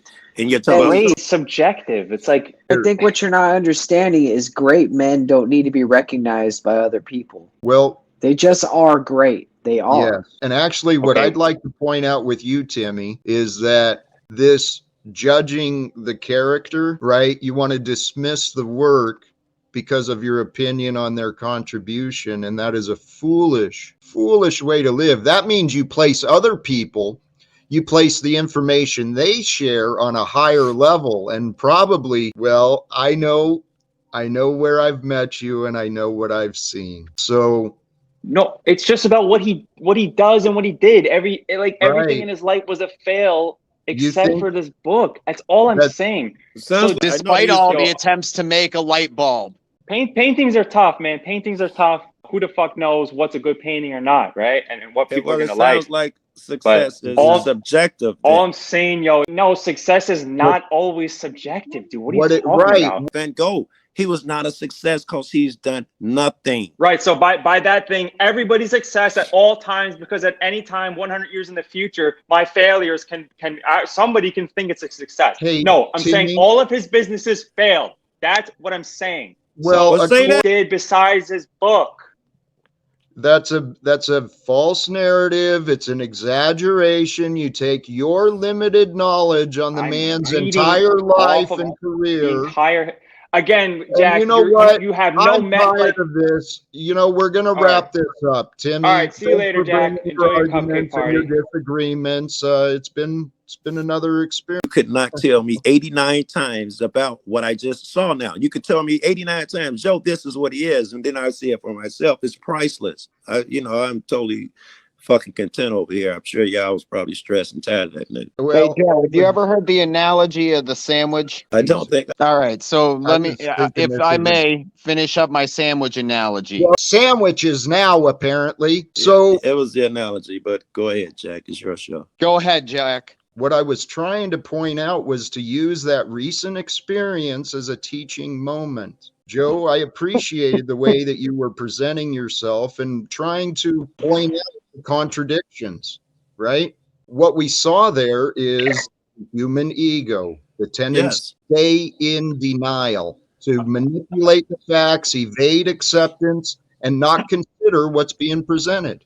It's like dealing with women. That's what they do. They dance and they don't have true intentions. I don't mind wrestling and sometimes. So you said something that you wanted to wrap it up on the 2-hour mark. We do have 66 viewers out there. If you're feeling like wrapping it up, we could have everybody say last words. If you want to stay a little longer, that's up to you. We could always make them come back tomorrow. You know what? I'm going to defer to your perspective and your guidance. I was ready let to the shit rag, because but all I'm going to do is look for another lab to hop on. I'd rather be here rapping with you niggas. If y'all cut it down, I'm already got my other phone out to look for another live when he said that shit. I'd rather It's be Sunday here, night. Jack, I don't believe you have to wake up early tomorrow. We got the numbers are high. You got Joe Cool, you got Wizard, you got Nubs, you got OTW News, Peniels in the corner. I mean, dude, you got a great array of characters. It's up to you whether you want to entertain them tonight or not. So respect. This is a new night. It's a new start. I do respect and appreciate those who are who've joined. I mean, this is a good opportunity. And Nubs, I don't mean to let the limits of my patience come through. You have none with that dude tonight, man. Just control yourself. Be that guy. Well, here's the point I was getting at. What frustrated me was what I said.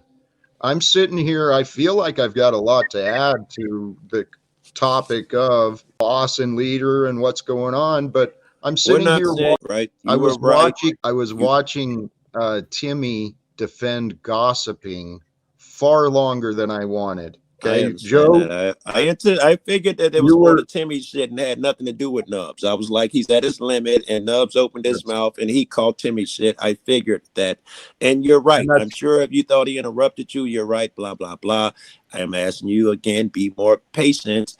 Expect if Nubs is up here, he's gonna do a little fucking interrupting and be a little nubby. Let him do his thing a little bit. I'll interrupt and tell you, real blatant honest. I interrupted Joe, and you got offended for being interrupted. What you? Of course you don't. You've said that. No, Jack. I'll get right on that. Jack, be quiet. Jack, be quiet. Joe, here's where I was going. Just trust me. What I was trying to say before Nubs wanted to insist on establishing his dominance over me was here. Moose and everyone else presented a good case. I'm a very reasonable man. And welcome. Nubs, you started telling a story about a sandwich. You were using it as a metaphor, and please. I got out what I wanted. Thank you. Be an adult and just continue the metaphor. Please don't comment on Jack. I'm going to cut my own throat. Joe, I love you, man. So the sandwich. Yeah. The sandwich is a great analogy. I don't like mayonnaise. You can't have just one sandwich. ingredient on a fucking sandwich. You can't be just good at one thing. If you're good at one thing, then you need to be good at many things. Because they all work together for not only your benefit by putting the mask on yourself, but the benefit of others, like going up to the cockpit and doing what the fucking captain can't do. You have me. I was with you to the end. Damn, I got to be able to fly a plane too? If you don't know how to do it, what are you getting involved in? I think basically what he's saying that is if you go to a restaurant and you order a specific sandwich like a Monte Cristo, then the chef has to know how to make a Monte Cristo. If a chef doesn't know how to make a Monte Cristo, he's probably not much of a chef. Right, but he doesn't have to know how to fly a plane as well and be an incredible chef too. Joe, see, I'm my brother's keeper just like you. Be able to know the whole menu of his being a chef. Yes, but man, it's like you got to be able to do every fucking thing if you're gonna do one thing. I don't know if you're gonna do something, do it. That's what I'm saying. And another part of it is my own experience. I started out as a dishwasher. I ended up as the pit cook, closing shift on all nights and opening up on Sunday mornings on a family restaurant that was flooded. Okay. Fucking hats off to that hard-working motherfucker right there. I've worked as a dishwasher. That's a job and a half. You know exactly what he's saying. I got it done and had enough time to visit with the cooks to find out what they needed that I could I could learn on my own and just automatically enter into it. Right on. Well, you want to know what it boils down to is that there is a way out of every box. There's a solution to every puzzle. You got to find the way to figure it out. There is a way. Like I said, I do believe that.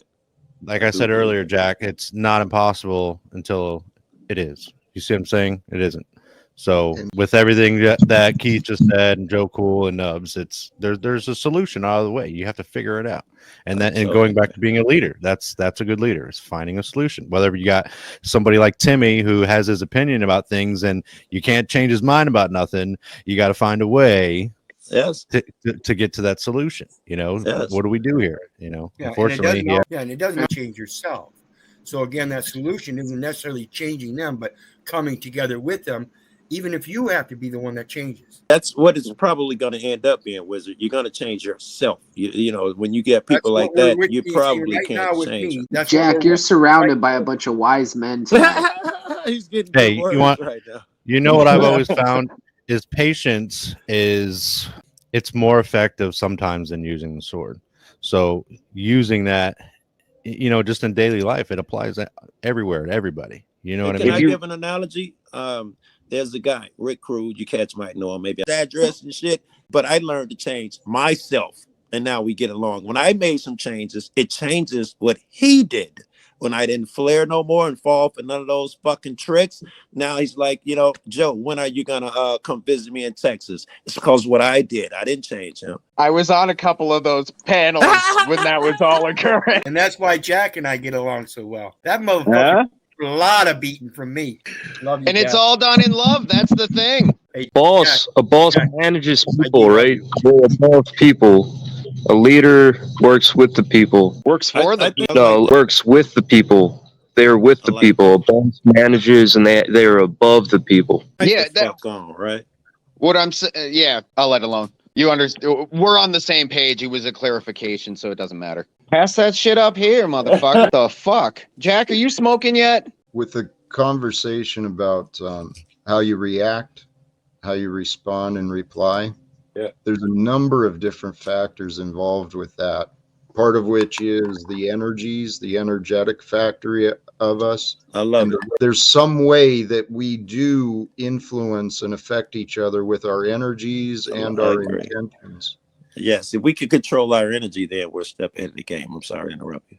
Amen, brother. The other thing I've been learning, in line with the benefit of conservation, I don't look like a fool when my mouth is silence, and there's power in silence. Hey, wait, Jack. The most impressive I've been with you tonight is you just let like 5 motherfuckers say some shit, and it was all kind of directed at some advice to Jack, and you sat there with your mouth shut. That was the most I've been impressed, was with your silence. So what you said is true. Thank you, brother. Yes, leading by example. I noticed it too. Yes, full circle. Well, we're all learning and growing together, and I'm telling you guys, there's something magical happening. If I'm not here to interrupt you guys, but we got Mr. Hardhat. Right? I don't believe Hardhat has ever been up on Jack Talcott's channel. If I'm wrong, I will stand corrected. Right. But it's nice to see him here. It's a blessing. You better pass that shit. Hey guys, I've been up a couple times on Jack's panel for sure, 3-4 times probably. Not regular. I was slacking on my duties, Hardhat. My apologies. Slack ass. Hard to keep track of everything. If there was a stereotype in my mind, like an image of what a hard-working man, it's kind of Hardhat, right? He just physically symbolizes that. Rugged. I don't know, Viking warrior or something. Well, I was thinking Sons of Anarchy. Yeah, without the criminal part, though. Right. Well, the more I've been around Hardhat, the looks are deceiving, because I think there's a big fucking heart wrapped in that big package. And I like that. I'd be more impressed with the mind. Hardhat, have you heard anything we've been talking about? Actually, no, I kind of just jumped on. Yeah, I do it all the time. I had a good day. I was on Paul's earlier, but I got to see my ex and our dog today. We spent... is that a good thing? The dog is a good thing. Seeing the ex is a good thing, too. Oh, yeah. No, I wish we could be happy together, but we after 10 years, we weren't too healthy, so... But yeah, so it was a great time. Great to see the dog. Went and brought a meal. And it was a really, really good time, just full of love. I'm going through a tough time kind of right now because I'm not sure exactly, but day 10 or 11 off of tobacco. Yeah. And so it's, you feel like you're a piece of shit. and you can't trust yourself. And so I don't like how I'm feeling right now, because I can't trust that I'm not going to fucking try to get a cigarette or something, even though I don't want it. And I'm like, so that's why I went to the mountains and went to her house because it's safe, and so, no, I'm doing cool, but it's just a weird... In the days that you've been not having a cigarette, the days leading up to that, how successful were you? Had you been bumming squares? Had you been falling off? And now you're seeing some success? No, I mean, there's no bumming. I mean, I work hard, so I buy all my own, No. whatever. I mean, I'm sorry, maybe I phrased that wrong. When you decided to quit and you say you have this desire to ask someone for a cigarette or whatever, has it always been like that and you quit cold turkey?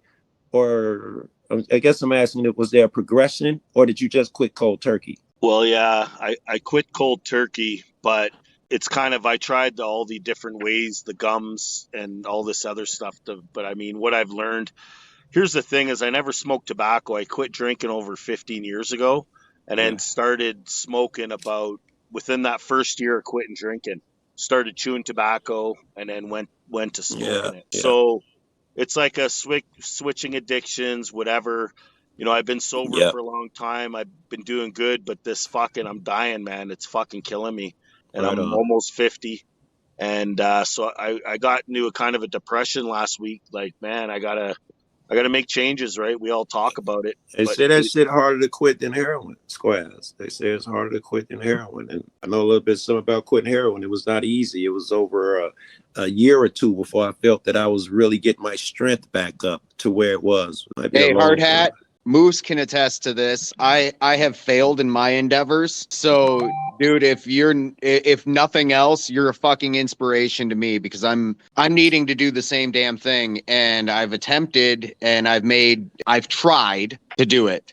I have not been successful because I have not done it. Right on. And I've just recently come across the book that I mentioned earlier. Nevertheless, you coming on and having Moose in here brings that accountability circle, because you're being honest and you're having integrity about where you're struggling, and that is admirable. I'm struggling in the same place, and it's an accountability thing, because Moose used to yell at me all the time when he'd see me with the fucking square in my fingers, but he saw I gave up, so he gave up. And that's admirable. I would like to say it's admirable too, but according to Timmy, you don't get credit for helping other people and inspiring other motherfuckers. I kind of get where he's coming from. I don't agree necessarily all, but that's just my argumentative side coming out. Yeah, I see that there is some validity to what I perceive he was saying. Yeah, he was a horrible fucking businessman. Yes. But, I read a lot of biographies and bullshit like that, and autobiographies.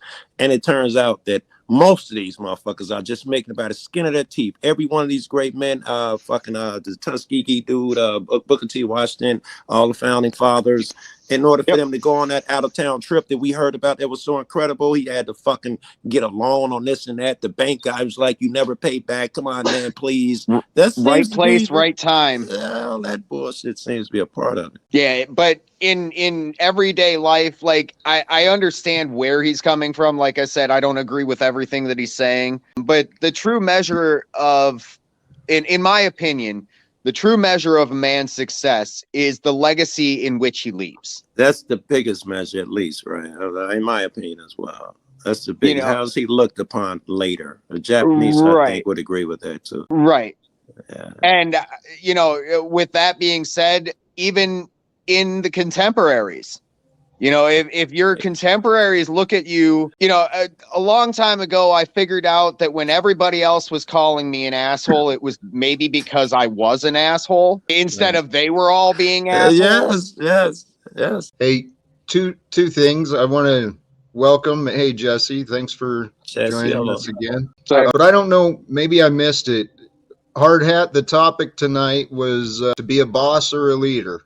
And we've been kind of bouncing around some of the perspectives of where's the distinction? Yeah, is there a distinction? Is there a difference? Right. And so please, I'd love to hear your input. You too, Jesse. Yeah. We've covered a lot tonight, but is there a distinction between a boss and what's the other one, Jack? A leader. Boss and a leader. or are they interchangeable? Either one of you two cats. Boss and a leader. Well, I guess the leader would be someone who leads by example, and a boss is kind of telling people what to do, and just kind of, ordering people. So I guess maybe there would be a distinction between a leader and a boss. Yeah. Hard hat, you got an opinion? You're muted, hard hat, if you talk.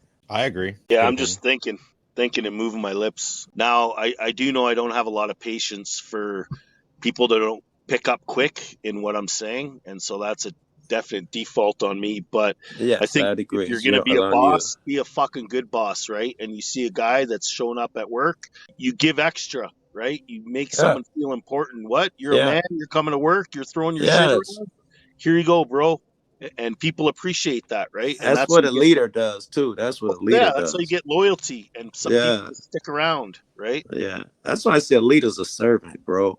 Because you end up humbling yourself for everyone, and that's how the fuck you become a leader. It's not by bossing niggas around telling them what to do. It is putting yourself beneath people. It sucks, but that's what you got to do. You take a lot of beating and that shit, like Martin Luther King. That's how he got his shit, by if the fucking all the violence and shit, and throwing them in jail and all of that shit. Even the black folks was like, why you coming up here stirring up us? And the white folks, why you come stirring up our good niggers? He wasn't running shit. He humbled himself and said, don't hit back and all of that bullshit. Amen.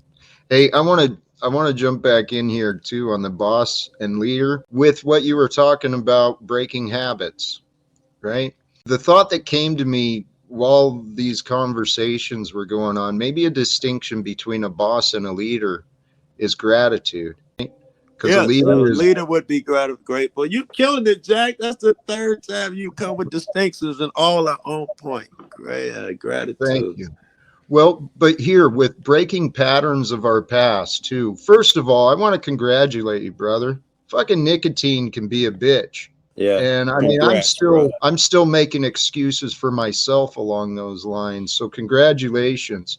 So one of the things I have learned with all the habits I've broke is leading yourself. Use your imagination, leading yourself forward, picturing the benefits, the improving health. You already mentioned you're seeing signs of your body cleaning itself out, you're recovering, keep that in the focus that you're receiving more health by the change in pattern, and that'll help keep your spirit in there. And you'll see progress. Your health is getting better. It'll help with your spirit because you see the benefits already.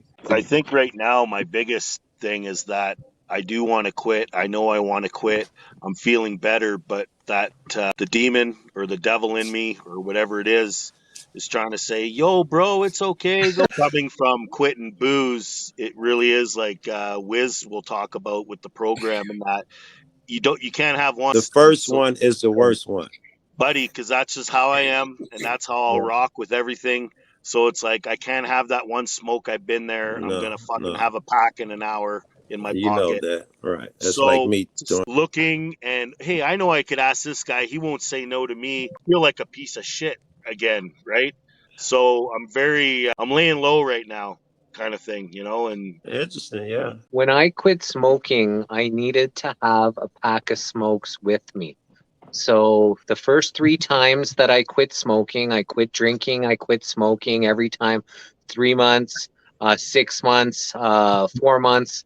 Every time I started drinking again, I started smoking again. But when I quit smoking and I didn't have a pack of smokes, I would always be thought the process, contemplating, going to the store, getting one. I thought about it. But when I actually, successfully quit, I always had a pack of smokes in my car that I could go and smoke at any time. But I was ready to quit. And the whole mind fuck for me was when I didn't have the smokes there, because then I played the whole process. Should I? Shouldn't I? Should I? But when I was ready, I had the smokes always with me. And after about a year, I just tossed that pack of smokes out, and I knew I didn't need that smokes with me there anymore. You're making me think of one of my friends, Jesse, who, when he quit and he had that weird urge that you're talking about, he'd go buy a brand new pack, only allow himself to take one out and throw the entire brand new pack away. There was like mind games, like you play with yourself. And he did that, I don't know, maybe 5 times, and he never smoked again. That's one way. One of the things I've learned is, just real quick, if you look at it whatever you're breaking away from, it's an old friend, right? Yeah. We all move away from friends move away, Right on. relationships drift apart. So recognize that time for that relationship is over. Yeah, you're an adult. You've had friends come and go and all of that. So yeah, look at it like that. To add on that, if I may, some of the friends that we had as children were not necessarily the best of friends. Yeah, and we didn't know it, right? Hey, Joe, I know at least there's a couple of us on panel, but I can guarantee you and I, knowing my story and knowing your story as well as I do. Just quit the violent gang shit and quit doing smack, and you'll see if those guys, your entire lifelong 30-year buddies, you'll see if they were friends, bro. No, they weren't, because they're trying to get you to go on licks. They're trying to offer you free dope because they want you to be on dope again and support them. Yeah, they were not my friends, bro. Even when you're not into that part of it, you still get that aspect. Just people trying to pull you, because if you're on the business end, it's still the same fucking addiction, because an addiction's just that. Yes, right. That's what we end up trying to switch fucking addictions, I think, because we realized that shit. I had to stop. I was using and selling, and I had to quit both in order to quit the using part. I had to stop answering my phone and selling as well. Many, besides just the chemical reactions our body's accustomed to, most addictions are actually habits, and our habits come from the thoughts, and that's part of the mind control conditioning of this society. It teaches generate habits. Yep. Well, habit comes from habitual, meaning to do over and over repeatedly. Yeah. So it's both, in my opinion. Like, I to add to what you're saying, not to take away by any means, I agree with what you're saying. I also think that it's that revolution that we continue to go on, but all we're doing is just turning around in the same fucking spot. There's a proverb that says the chains of habit are too weak to be felt until they are too strong to be broken. These habits sneak up on us. And in that interview, the devil says that he gets in the mind of man through the drift, and then the drift becomes a habit. I love it. The drift is when we start drifting ourselves away from the truth and from health and all this other good things. When we make excuses, and blame, that's when we start driving ourselves nuts. Jack, I'm gonna move it a little bit here with your drift theory. I think that drift is I'm saying, I think there's an intelligence behind it. I think it's that devil that was sent down here to trick us. He wants us to drift. His minions live inside the drift.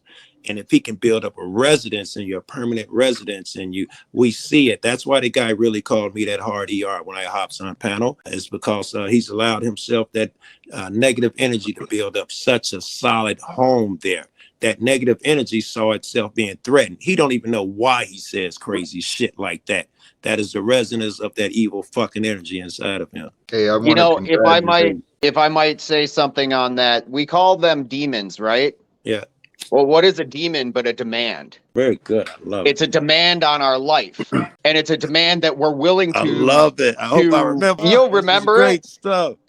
As a man speaketh, so is he. So you'll remember it. At least I know you will. The demon is a demand. Y'all feel free to remind me that shit next time you see me. How about and with that being too? said, when we face our demons, we recognize them very fucking quickly, right? Yeah. Like for instance, Joe, with your addictions, you can spot an addict of that specific substance immediately upon just looking at somebody, right? It's an insult to me when people will be like, "Oh, I was just sleepy and shit. I want to." Right. It's an insult. It's so obvious. Right. Yeah. So I have a little confession to make. Okay. So I used to deal with this little demand on myself called anger. I used to be a very angry man. Yeah, we could never tell. Nubs. Go ahead. And so that anger has changed because I've taken that demand and put it on demand, because it's really about being on demand. Yes, And that's tool. Exactly. And when I come on, Jack, I'm very easily able to trigger that emotional. I see it. And part of the reason that I do it is because I want to see you grow past it, because I know that you're able to. Right. Well, Can I? I shouldn't make assumptions. Is part of it your demon that gets enjoyment and wants to see Jack fucking be Possibly. That's yeah, okay. exactly All what. right. It's not all of it. We'll say a little bit of both. At least he believes it's a little bit of both. That's progress. I'll agree to a little bit of both. I'll definitely agree to that. Right on. However, with that being said, the reason that it comes out that way is because I am a snarky motherfucker. That's just the nature of who I am. You don't know when to be quiet. Oh, I know when to be quiet. I'm just an asshole, and I was like, and I am an asshole. I admitted the asshole. You don't know situational awareness. You lack consideration of when it's good to be an asshole and when it's not. You allow your He's been demon. doing really good, say, these last 20 minutes. You'd have to agree, right? He hasn't triggered you. He hasn't let that demon come out, you know, which is what I've been judging him after since we said I'm going to pay attention to him and shit. I've been paying attention to him, man. And he's fucking not letting the demon win right now. Correct. And Well, hasn't yeah, been for the last 20 agree. minutes. You notice he just been adding to the conversation and giving his opinion on shit without jabbing you. So does that mean he hasn't been demanding? Very good, whoever said that. What I wanted to try and bring back to the topic too is this idea of demons and demands and bosses. People go around with demons within them, bossing themselves around, bossing other people around like they're gods, and they're not. Those are people who admire that. Like you might see a cop or a politician, they join it because they like that authoritarian figure. They want that power, right? They're not being a sovereign servant, which is why they call them public servants. They're supposed to serve us. But no, they enter that because they are attracted to that power, which means you're going to abuse it and you're going to be a boss and not a leader. There's many who have gone into these positions of authority, whether it's corporate or, you know, governmental or law enforcement. There's people who do go into that because they have an insecurity within them. Yes. And the position gives them what they feel to be power. We've got to overcome. That's why I never did it. An inadequacy. It's an inadequacy of perceived inadequacy. And this is how you feel it. I'll be an authoritative figure and tell people what to do. Therefore, I am somebody without actually becoming somebody. Thank you. Actually, Joe, that's what I wanted to try and comment earlier when Nubs interrupted me, was the encouragement and congratulations to you, Joe. The fact that you were able to see that the fact that that being, that other person, you know, may not be under their own full control. And so you you have a way of allowing, and a grace. That's what grace is allowing others to be themselves. So Joe, you're a good role model in many ways. I won't say all. Right, I know I'm shitty, but thank you for that, because that's something I particularly work on, correcting myself when other people act out. I try to correct how I respond. And I had a good conversation with 10th Man, if y'all know him, about that a couple of nights ago. He gets angry at everything. Oh, I'm so pissed off. Oh, I'm so mad. And I was trying to tell him, if you can't control the first thing, which is yourself, you have no chance of controlling that guy. Even a mailman coming up late, you got to control your reaction first. Amen. Hey, and Nubs, I don't have anything against you.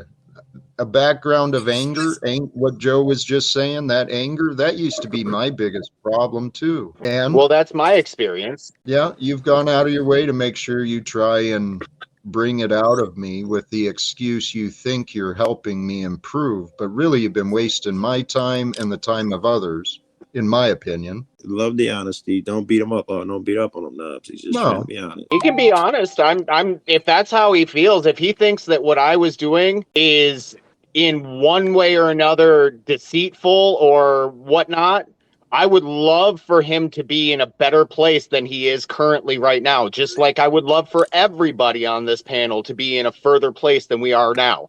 That is the dream for betterment of the entire group. Yeah, that is my biggest reason for being an asshole, or perceived as an asshole. I push people too hard. That is my number one fucking complaint. And I use that same excuse. And I think it's real. I really believe it, that I want people to be the best version of themselves. I agree. How do you think? Right. You can be an asshole. There's no disrespect. Nubs doesn't quite understand like that. How can you even say what I do and what I do not do It's based off of your perception. Maybe And I've got something other than that. I know the and fact. At the same time again. Yeah. I'm not here to argue. You know with what? you. Let's have a conversation privately, so it's not everybody's business, man to man, and we'll have that conversation. I'm down for that. All right, you Respect, bring better brother. energy than you got right now. You seem a little excited. No, not really. It's really frustrating to be constantly thrown under the bus, yet I haven't said a fucking thing. Amen. If I may, if we can agree in between all of us, can we agree to not scream and yell at each other and not hang up on one another angry? We can disagree, like that. But to be angry and frustrated and to be able to have the patience to not speak, and when we do overspeak each other, be respectful and polite and back down equally, because I'm not coming to this as a combatant. If I'm looking to resolve an issue, I want to fucking resolve a fucking issue on a private level. But in front of all of these men, I want accountability between the two of us, so that when our story comes back after, tomorrow, that the story matches between the two of us. I love it, man. Respect. And honestly, I'm confident, because if you come in with that intention of resolve, brother, me too. And Moose and I were able to, we turned some corners, right? We found ways to communicate. And I think you and I can too. If I think you have turned corners, Jack. Moose has been trained to befriend you, but it's in his nature to troll a bit. So a lot of the time while he was, trying to get close to you, he was trolling you just as hard and making fun of you just as hard. I saw none of that tonight. And I was looking for it, because in chat, when I said this is the truth, I hate to, reveal this type of shit. But when Moose said me and Jack have come together, my intent, the first thought was, is he sincere? I appreciate that. And so I've been looking for that all night. And he hasn't done that bullshit tonight that he normally does, where he's giving you a left-handed compliment or something. He's been doing well. Amen. The left-handed compliment is still a fucking compliment. That's what you guys don't understand. With guys like us that are just straight up fucking smart asses. If I'm telling you, how many times have I called you Joe Fool? You and about 4 or 5 other motherfuckers. Right. And how many times do you take me seriously? 0. I don't think any. Exactly. Yeah. Because you're my boy on the, like, you coming up where I'm at, I got you. Like, and same goes for you, Jack. Dude, you need a place to fucking come work? I got you. Now, I'm just saying in general. I don't give 2 fucks, dude. This is online, and if you're about something that nubs nobody is gonna say, then I'm obviously somebody, and I'm only saying it so that you see it, so that you can improve yourself, so that we can all prove ourselves. Because when you do something, it triggers something in everyone. Just like when Hard Hat came up and was like all transparent, was like, yeah, motherfuckers, I haven't been smoking and I'm fucking struggling, or I'm doing good, or whatever the fuck he's had to say. He was transparent and he was honest with himself first and foremost. And that's all I've asked for from the beginning. Getting thrown off the panel, sure, my ego got involved. Sure. All right, but I'm a smart ass. Let me translate and encapsulate. This is all what I heard. I shouldn't say all I heard, but I was about to say this is all I heard. I am not trying to hurt you, but I don't think that you're being as, I don't know the word you just used, honest, sincere, whatever word, transparent as Hard Hat. And it's only because I see things that I've dealt with personally, the fucking mountains I've personally fucking climbed. Yes. Like, you don't think that I had a divorce and didn't lose my fucking family just like you? Of course I did, dude. Otherwise I couldn't speak on it. She was the asshole. Shit happened. Well, right. All I'm trying to do is I see you at a level where never mind, man. Whatever. We'll talk later. So you're doing I have no animosity towards you. I know. But again, please consider the words that I'm saying. For many, many years now, I have been experiencing patterns. People bring their shit from their past and accuse me of their problems, their disbelief. Jack, did you have an anger issue? I used to, and it's, Jack, do you express anger towards me when I do something that you don't like? Yes or no? Simple answer. Every time, no. Every time, damn near. No, that's untrue because he offends me quite more often than you would see. When I My hear, mirror you at times. You guys aren't seeing what I know to be true. No. All I'm seeing is what I'm seeing, and I'm telling you, the times that I've been here and you and Nubs been together, almost every time you've been impatient with him and end up every time you say something it triggers you. Hey, That's Joe, what I've seen. I understand and I respect what you have seen, but please trust me that there is ample evidence of him insulting me. And isn't it clear you wouldn't be like this for nothing? I've taken all that into consideration. Obviously, he's so how have I expressly insulted you? I'm not going to argue. I'm not here. No, I'm not looking. You brought a point. You brought a point up, so I'm curious. You don't remember specifics? Well, here. I called myself a bad dad when I came up on the panel. That I disrespect myself again. Remember, I shared a story from my past when I was in about 7th grade, and the fucking asshole children that I was with, they gave me a nickname. You remember running around, fucking throwing that nickname around? Dumbass. Nubs. So now I'm a dumbass. So now, wait. I'm at my limit with you, Nubs, and you're the one who wanted to press me into that conversation like a dumbass. You did well. You called him dumbass, but you did well. You said that, nigga, I shared in confidence with you something, and you used it against me. You fucking answered this question, and you gave him a fucking example. You threw the dumbass at the end, but you did fucking well. And Jack, eat your Snickers, man. Let's get this thing back positive. Jesus, well, I'm about to. You should have stopped the stream a couple hours, half hour ago. I know. I honestly think I allowed Moose to come back because of my growing relationship with Moose. Yeah. Moose mentioned. I saw a chat and he mentioned that him and Nubs had a friendship, whatever. So I extended more grace to Nubs. And I'll see if he follows through with his conversation. Yeah, please talk offline because every conversation goes to this shit. All right, we could be talking about medical, physical. Somebody could be like, God is in my backyard right now. And you guys are going to start fucking talking about, well, can you prove that I said that?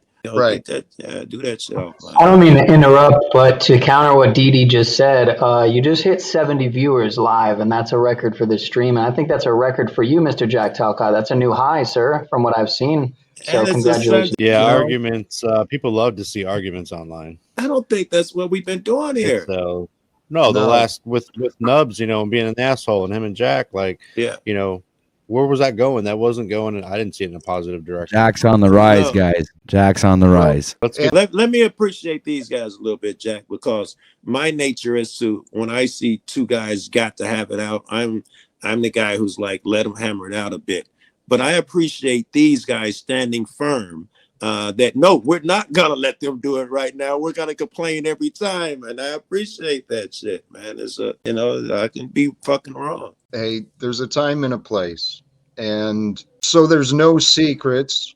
Nubs was in the back and I kicked him to make space for someone else. If someone else wants to join the platform, they're welcome. But I think we could have more positive, maybe more enlightening conversations this evening. Yeah. If I wasn't here, he'd do, you guys would do great with him, but I'm here.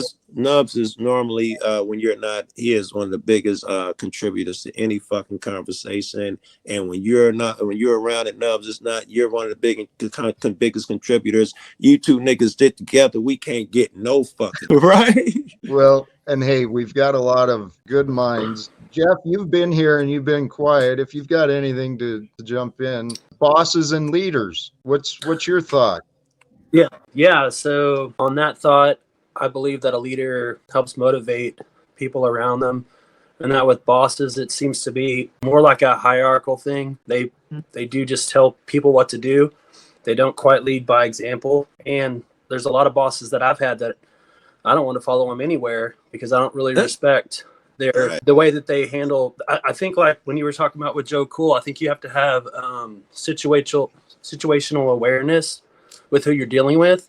Because some people respond, with negative reinforcement. Like my buddy, when his bosses tell him what to do, he takes it like as a fire under his ass, and he treats and he'll say the same thing to me. He's one of my best friends and investor, but we went into business together, and he'll do the same things with me, but I don't respond the same way as he does. I totally understand in those scenarios. So basically, when he rags on me, I get unmotivated. I like positive reinforcement. I work that way. Not everyone does. So I think you have to read the room. Yeah, you have to have, like Jack said, I think you need to have gratitude. You need to have humility, and people respect that, and they'll look at you and want to emulate you if they know that you're willing to do.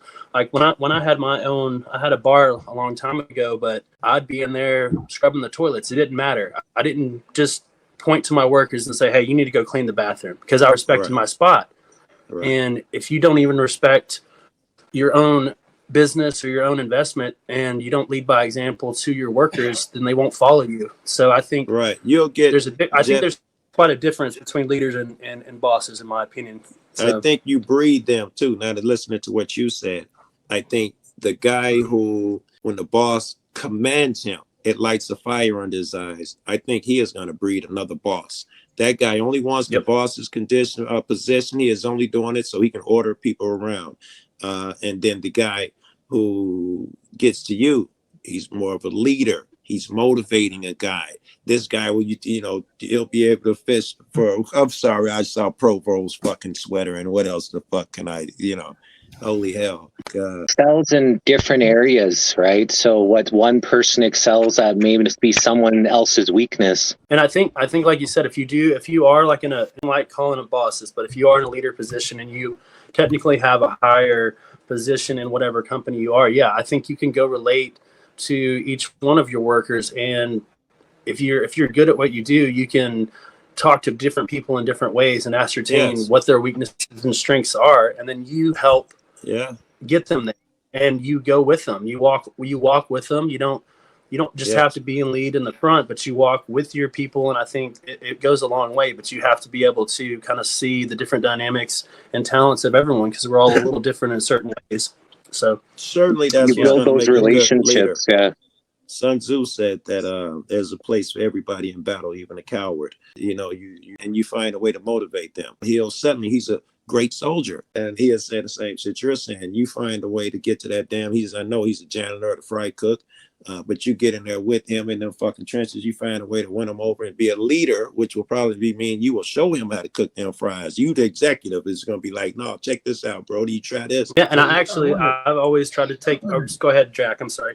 You've been wanting to speak there. Go ahead. If I did want to bring in an aspect of what you said, Jeff, the leader it was gratitude, humility, and there was something else too. I can't remember, but the gratitude and humility, those things are so important in all of our relationships, especially in the family dynamic. For those men who are looked at as the leader of the family, you're carrying the responsibility. That's a blessing. The responsibility is a gift, and it's carried with honor. And we honor our family and those who we serve with gratitude and humility. Thanks. Yeah, that's a good look. That's admirable. Some of these people that are what's up, Provo? I shouldn't say names, but I'm gonna say one, and I don't want to sidetrack, but I accuse Paul of using the hammer all the time. I'm getting used to using the hammer as opposed to doing the humbling himself and looking for other ways. Shit. My guess is that's how he learned. I'll expound on that too, because that's what I was going to say. Is I think some of these people that get into the authoritative position to be a boss, they don't really know any other way, because maybe they've not had control of their own lives. Maybe in their family they were never able to do anything, and they were totally out of control. So when they get in those power positions, they don't really know how to treat other humans, because they haven't been treated that way themselves, and it goes to their ego. They power play because they don't know any other way. That's gonna help me a lot. I talk to cops a lot, and that's be nice for me to remember that they don't know any better, Joe. I got to remember that shit. This is how they, were brought up. They don't know any better. How many parents don't boss their kids around? Right. Parents I know I was raised with very strict parents, the idea of child seen, not heard. That was my house, and that was the safest place to be. You don't get safest not to be seen, But yeah, raising children up with these obedient, real strict parents, it teaches children to be less than, right? Yeah. And it teaches them to be afraid. And that's no way for people to live. We're talking about examples here. They did a study that intelligent people, the difference between intelligent children and children of regular IQ families was that the ones with the higher IQs, they included their kids in everything they did. Meaning if he's building something or fucking with some wires, one parent was brought up to say, "Get away from that, it's hot." The ones who raise intelligence children, they'd be like, "What are you doing, daddy?" "Oh, well, this is the ground. This is the," they say it's on a basic level like that. I believe that. And so there's data showing that. Is that what you said? Yes. I'm saying that was the conclusion they came for. Intelligent people raise intelligent babies. It wasn't more DNA. It was more the way they taught them and brought them up by including them and stuff. It was more attention. And even for my parents, like the way my mom, she was some kind of master of guilt. So like she, you want to give people choices, right? So instead of, punishing me in a certain way or this and that, my sister and I would fight. I wasn't really a bad kid or anything, but my sister and I would go at it. Because we were just out in the country and we were two best friends doing mud pies and stuff. But like when we'd get in these fights, my mom would literally just say, "Hey, well, you need to go think about what you did. Go sit in your room, and it's only up to you. You have to look in the mirror and realize, did you do something wrong to your sister, and think about it." And I mean, I remember going in there and feeling very guilty and knowing that, okay, what did I do wrong? And she gave me the choice to come out if I wanted to go play on my own merit. So I had to be the judge of how my character was acting, and it was just a kind of a total mind fuck because you was it a benefit or negative? It was good. Yeah. No, I think it was a good approach because it wasn't just such a. It gave me the chance to be honorable and respectable because not just like an authoritative to the thing. Hammer. Yeah. Yep. Mm-hmm. That's interesting. It doesn't work with every child. Some could just say, okay, whatever, I didn't do anything wrong, and go out and do it again. But for me, you can't escape your conscience. That's dope. You said that a minute ago. Know your audience, or however you put it. You said that a little while ago. You got to read the room, I think is how you put it. What I took from that is it would depend on how it was executed and maybe the child involved too, but that's a method of helping develop the child's conscience, right? In a structured manner, dude, that is simple and very wise. Can I give you my perspective? Let's hear it. From the time I was born until about 5 years of age, I was, of course, with my biological parents. I had 3 sisters and a brother, and he was a very severe alcoholic. And so we went through a lot of abuse. And then we were put in foster homes, I imagine because of that abuse. I can't imagine any other reason. And in those foster homes, now, despite the fact that I'd already been subjected to some of the most severe abuse that kids can go through, in not trusting the people in those foster homes because I didn't know them, and growing up, moving every 3, 4, 6 months, I'll tell you my basic experience, and this is one of the worst ones, of course, but it's still a basic experience out of like maybe 20 foster homes in 5 years. Right. And I remember, and I used to tell people, my definition of a suitcase when I was a kid was a brown paper sack. Because that's literally all I had to move my things was a brown paper sack from place to place. And I would fold it up when I got there, empty all my things out, which was a change of clothes, a pair of shoes, and my cleaning stuff, a toothbrush, a comb, and that was it. And I remember the one, I think like 7 or 8 years old. And the lady of the house come out to meet us at the car in the driveway, greeted me, took me in the house to meet everybody, had me set my bag down on the stairway, and then shuffled me out to the backyard to help the other kids, the other foster kids, because I wasn't the only one. See, back in that day, it was... Wait. She took you out to the backyard to do what with the other kids? Well, hold on. Back in that day, it was a business. So many of the foster homes I was in had several foster kids. And so they shipped me out. She shuffled me out to the backyard where the other foster kids were. And they happened to be helping Dad dig a hole in the ground so they could build a pool for them. Because each and every one of these foster kids that I knew at that point were all gone by the time I moved on to the next one. And a couple, 2 other 3 new foster kids came in. So I'm clear. You're saying you believe that they just was using the foster kids as free labor. Free labor and income. Right. And then just swallow the motherfuckers. foster parents get paid by the state for every child that they take in or something? Is do, that why you're saying it's a business? Yep. And for every child, there are different programs because, of course, they have different health attributes and incapacities. One of mine was always my left ear. Okay. So every time I went from foster home to foster home and I had a problem with my left ear, instead of doing what was right, they just kept putting in fucking ear tubes. Now my ear is so full of scar tissue, I can't hear out of it. That's why you yell dumbass so loud. That problem of the foster factories, I've heard stories of that, and I can only imagine, a child being shuffled one place to another, treated like a bag full of materials. That's fucking. And to finish up on it real quick here, my main point in it is that despite that being the majority of the foster homes, the discipline was quite different all the way throughout. Okay. And I remember a couple of them that the discipline was pretty much like Jeff was saying, they weren't harsh about it or anything. They were trying to educate. Right. And, it wasn't a slave home. I knew as a kid there was a very distinct difference in a few of them. Did you appreciate one as opposed to the other? Was one effective as opposed to the other? Oh, most certainly. And the one I appreciated the most was the one that adopted me in the end. Not only did they adopt me, but they looked it up and because they didn't want to just adopt one, they were told they weren't going to be able to have kids. And they wanted to have a family, meaning multiple. So they went through the records and they adopted my two younger sisters with me.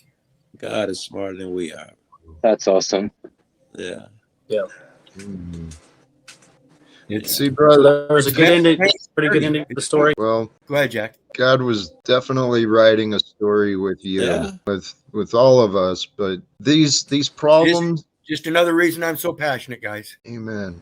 The thing with these, what you described, that bothers me is just that the children are treated like things. They're, it's so easy for people to do this with each other, to treat each other not as a divine creation, but as a thing, as a burden. I don't know, man. I don't know anyone's background, but I know the majority, we were raised by confused people. Of course, my mom had 6 fucking kids. She started when she was like 17 or something. You think that wasn't chaos? And then they moved from down south up here to Chicago in the big city. Then the white flight happened, all of that shit in the 60s. Martin Luther King, I think it went hard on them. 2 cats, 6 kids under them fucking conditions. And then my old man left, and he left under the condition of beating my mom's senseless every fucking night. I was a little kid. I was the only one who didn't know. When the older kids told me, I took a frying pan. This is a true story. And a skillet, we need a frying pan.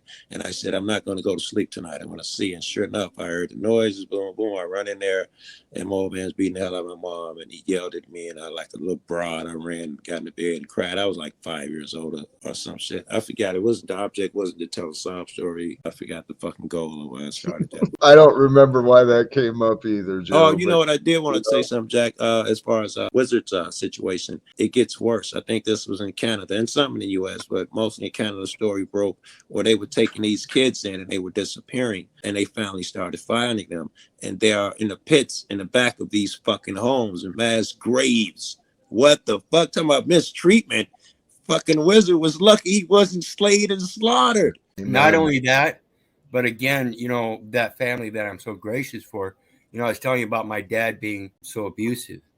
One of the lessons he tried to teach me when I was a kid was he strapped my fingers to a board and shoved them in a furnace to teach me to quit playing with fire. Well, when I was 10 years old and these nice folks adopted me, the adoption didn't cure anything, and that I was an adult and didn't fully comprehend my actions.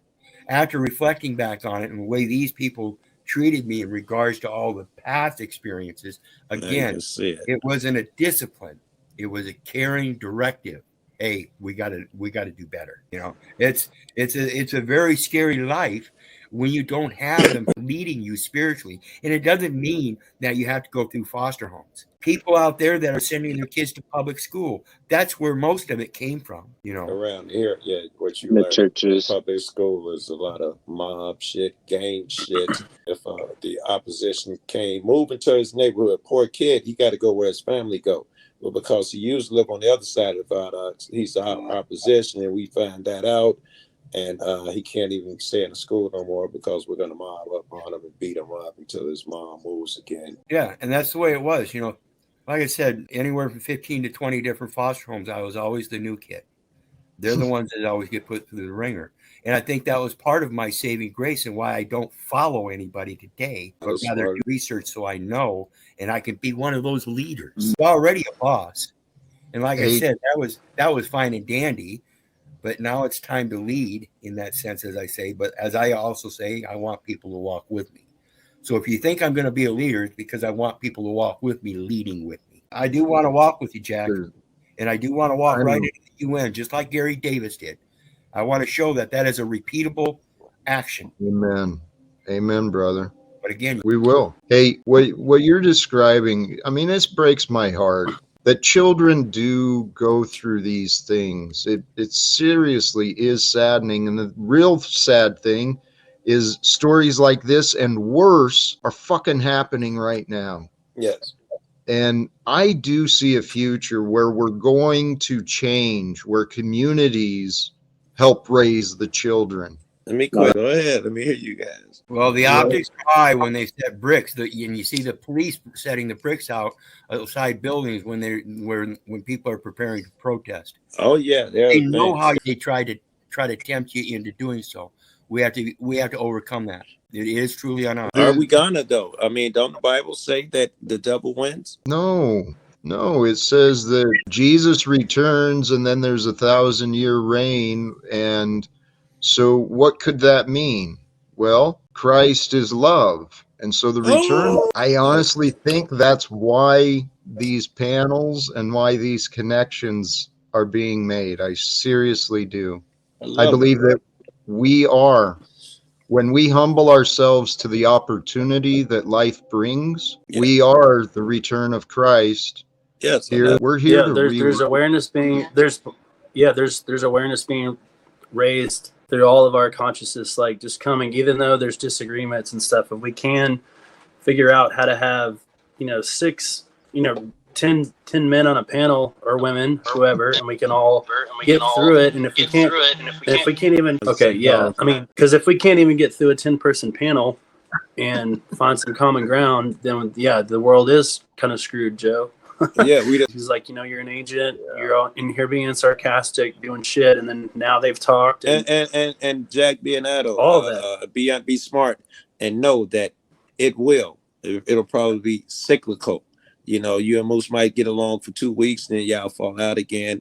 But as long as you niggas get back together again, and then next time is 3 weeks, you guys are making progress, then that's cool. That's all part of the plan. Expect that. Don't be too disappointed if, damn it, shit don't. If you pick up another cigarette. And we all know we can take in and maybe speak less and listen more, like we all should. I mean, I know I do that myself sometimes, where I get irritated with something, then I kind of notice, like I got in an argument with a friend, and I just kind of shut down as soon as I didn't agree, because he couldn't convince me otherwise. And he kind of called me out on it. He's like, "You're not even listening to me. Like your head's down. You're not even receiving anything. You're done." Right. So even whatever I'm saying to you, you've already made up your mind. So how are we supposed to move forward? And I thought about that later, the next day, and I was like, he is right. I wasn't open to receiving any new information because I thought I was right about it all. You don't want to find yourself. As long as you can humble yourself to other people's opinions, whether they're just opinions or not, or facts of the matter, it's still information you got to take in. And then you don't have to totally agree with someone, but it is nice to at least know that they're being heard, because if they don't realize that they're being heard, then your relationship is not going to grow. Yeah. So you got to be patient with people and let them believe that, give them a soft place to land when they do a thing, and then they'll build up trust in you, and then they'll be more honest with you. I want to ask you guys a question on the panel. Jack, you're not allowed to answer because, you got to wait till somebody else answers, because I think I know what your answer is going to be. And I'm being a little bit of a dick here, but I'm asking y'all this question. If there's a God, why is he letting all these babies die? Nobody jumped on that one, was it? Natural law has a balance, okay? Even mankind recognizes this through their laws and their, quote, case laws. And I'll use the Conserving Wildlife and Fisheries Protection as an example. There's a case back in the early 50s, like that, where some people were moved from an old folks home to a new old folks home that they built. But the place next door was a cattle farm. And so when they moved the residents into the new place, the residents complained. Or do you satisfy the cattle farmer? Well, it depends on the circumstances. In this case, they moved the residents because the old building was needed to be demolished. So they commenced the demolition. Now, in order to appease the new residents, they have to construct a new building for them. Whereas if they construct a new place for the cattle ranch, they can do it somewhat of a farther distance from the community. So that was their decision in equity. So it's just a matter of balance. Wait, did that explain about God and the baby? Why God lets baby die? I don't understand. It's no matter how you look at it in life, there's going to be a balance, and it's going to cost lives. It's going to cost movements. And if you don't agree with it in as an equitable manner as you can, there's going to be that loss.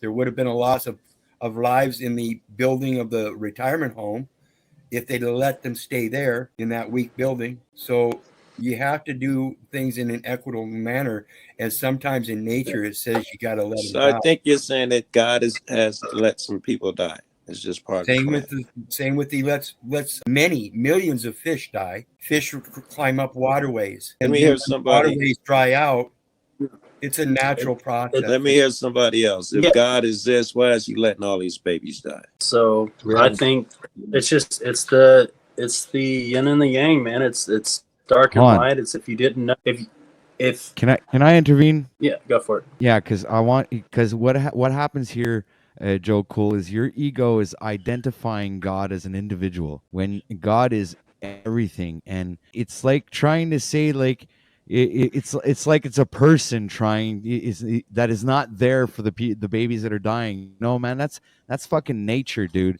It's the law of the jungle. It's the way things are, man. Don't assume you know what I think yet. This is just to do a with brain. That's not being there for certain individuals that are going through any type of thing in their life, like whether it be very fucking despicable in your eyes, but it's happening. There are things in nature that are fucking completely despicable, and you probably wouldn't even stomach, but it's still happening when you're not really there to see it.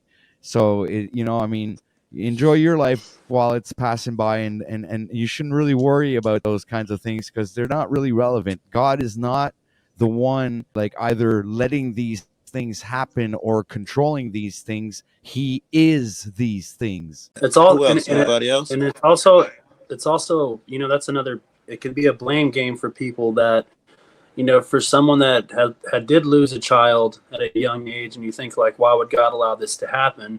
We're all here for these lessons. Whether a lot of people talk or are worried about what's going to happen after we're gone, but a lot of people don't even say, well, what happened before I was here? Maybe we just don't have a memory just like one before. Maybe we're in this realm to learn these lessons and to ascend further and learn something about ourselves. Who knows? Maybe we chose this. There's some people that believe, that we reincarnate and we've chosen our life path because we wanted to learn some lessons about ourselves. I have no all those things, true knowledge of Jeff, any of that. I'm sorry to interrupt you again, but all those things are also ego identification issues. Yeah.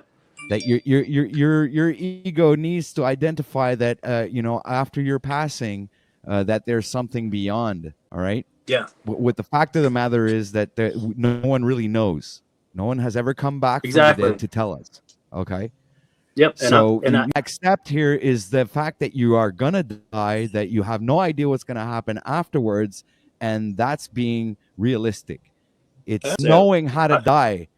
Before knowing how to live, you must know how to die. So that means you must accept it in its full entirety of exactly encompassing everything what that means of dying to your ego, dying in the physical, dying spiritually, dying and going into a black void where your consciousness doesn't exist anymore, facing the reality of the things that could be possible. All right, not negating any spiritual beliefs, but trying to put things into perspective. And I yield.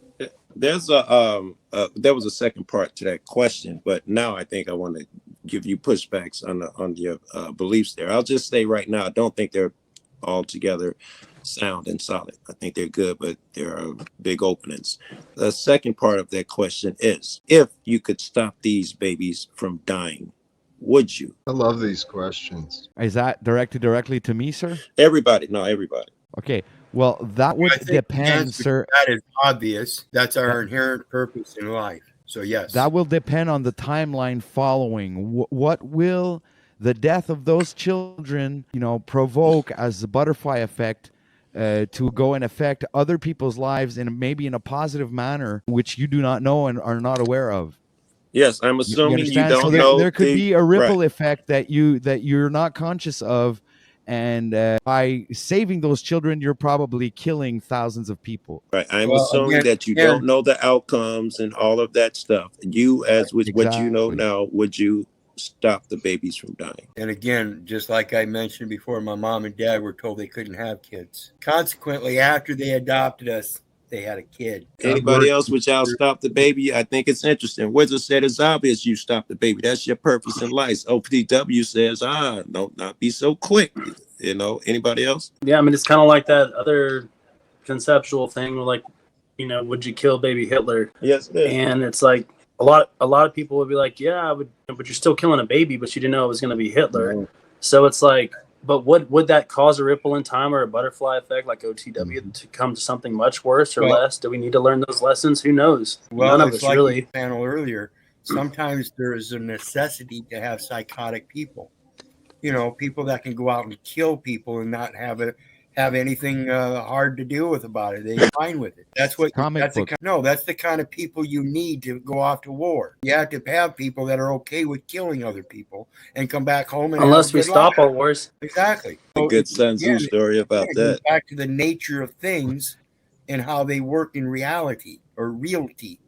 But what are we going to do with the power-hungry, trigger-happy fucking psychopaths? We educate and correct them. We Help help them have them. what they think they need so that they don't have to fight to get it. And that a lot of times is done through reason and logic. Hey, listen, you already got this. You're already in alliance with this, and this. Now, I've already got this, and this. And I'm already in alliance with this. And this is what I'm finding in the 7 years that I've been dealing with this research and everything. Every time I communicate with these people, I get better and better. And so do the effects. Mm-hmm. OTW is your line of belief or logic here. The psycho parts are needed. Let them be. Absolutely, sir. I'm in the firm belief that this world is, like I was saying before, from hence the fights between good and evil, where you have the evil aspect of humanity and the good aspect of humanity, and there's perpetual battle going on for eternity since the beginning of time. So, I mean, these things are inevitable, and I believe that this is the law of nature. Okay, one more assumption before I tell you guys what I think. It appears to me that Wizard and Jack believe in God, and OTW, you do not. That is not true, sir. I believe in a higher power, creator, fractal master. I don't believe in him as an individual entity that's like a human being that's got superpowers and decides what's fate. And but you do believe in a governing intelligence, that there's a plan behind all this and all that. Yes, sir. I believe in an overarching consciousness that is, overseeing his children, us, the individual consciousness, who are experiencing this three-dimensional, holographic, and fractal universe. Now, let me weigh in on what I believe. First of all, do we agree that with time, past, present, and future, do we all agree that there is no difference? They all exist at the same time. They all always exist. Do we all have that type of thought about time, or is it linear? Like Jack said last night on my show, there is only the eternal now. I would tend to agree with that, yes. All right. So what we have to think we just agreed, or we can agree, is that two things can be the same thing at once. All right. So Joe, the future is now. Agreed. Now. Agreed. Now. Agreed. No. Sue has always been a good joke, but at the same time, which some of us agreed, I think all of us agree on that shit. We all are one, and we make this world. Now, with the babies, if there's a God, why are we letting these babies die? Well, the answer to that one, in my opinion, is we all are that God, and we would bear responsibility for that. And the second part of that shit is just along OTW. Do you stop it, the babies from dying? I like the Wizard answers, and I'm of that. I believe in the yin and yang. I believe one is taking over too much. I believe my sole edict on earth is to be a good guy, help other people, someone besides myself. So by law of nature, I must try to make that baby better. And at the same time, the opposite exists. That baby's death does play a role, especially if it's violent. If he's shot up in a school, it's the butterfly effect shit. I think both things exist at the same time. Can I throw something controversial out real quick? Go ahead. I was done. So you're saying, so if we're saying, why does God let babies die? Can we not agree that people choose to do that, to extinguish life every day out of their own convenience, as in meaning the abortion thing? And I don't want to make it all awkward, but people do choose to kill babies every single day by the millions and hundreds of millions. And so that's kind of fucked up, because that's us doing it, not God. That's us choosing to make that choice. And so why would we say, well, why does God do it? Why the fuck do we do it? I think you're right. Well, life is life. Again, my son died of SIDS, and I guarantee you, my people are destroyed for lack of knowledge. Had I known about SIDS before, had I done my research on SIDS before, had I known that not one child has ever died of SIDS in a car seat, I would have my child sleeping at night in a car seat. In parents. Are you saying SIDS must be in a fucking pen or a bed or something, right? You saying car seats save you from SIDS? No, I'm saying my research shows me that not one child has ever died of SIDS while sleeping in a car seat. Which is a common event. It's common for kids to die of SIDS in a car seat?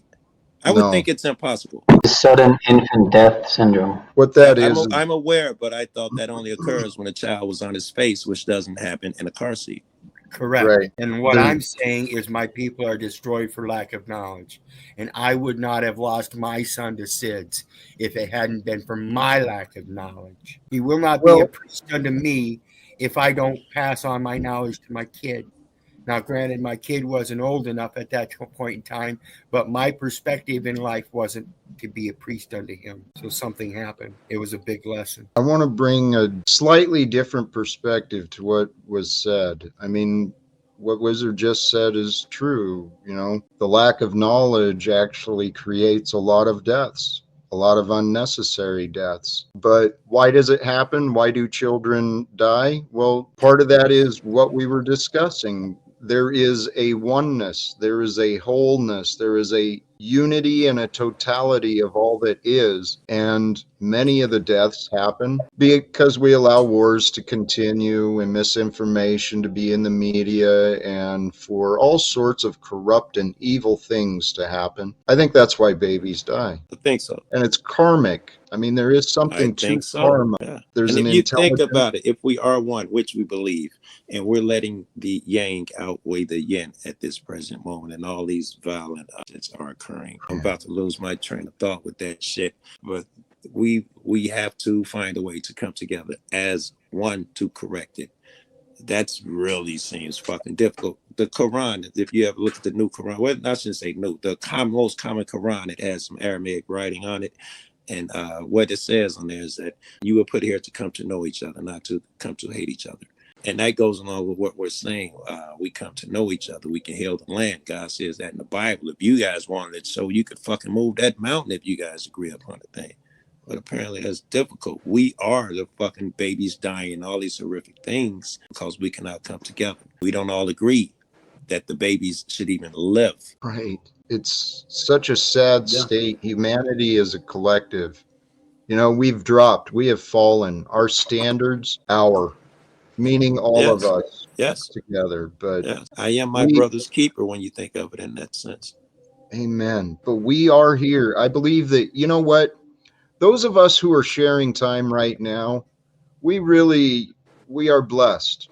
We are in positions of comfort and safety that many others right now are not. And I believe we are here. We're here to help bring hope to those in need, to help end the suffering of those around. OTF. I'm sorry, OTW. I can't even concentrate on what you're saying because I want to get on a little bit. I'm so sorry. But with the things you were talking about earlier in God, OTW, can energy be created or destroyed? No, sir. All right. So do you think we go somewhere else when we leave here? Can't tell you that for a fact, sir. I don't know. do you think there are new souls? If what we have inside of us is a soul, when one person is gone, does their soul transfer to someone else, or are there new souls being born or within other people, since there's more and more things on this planet?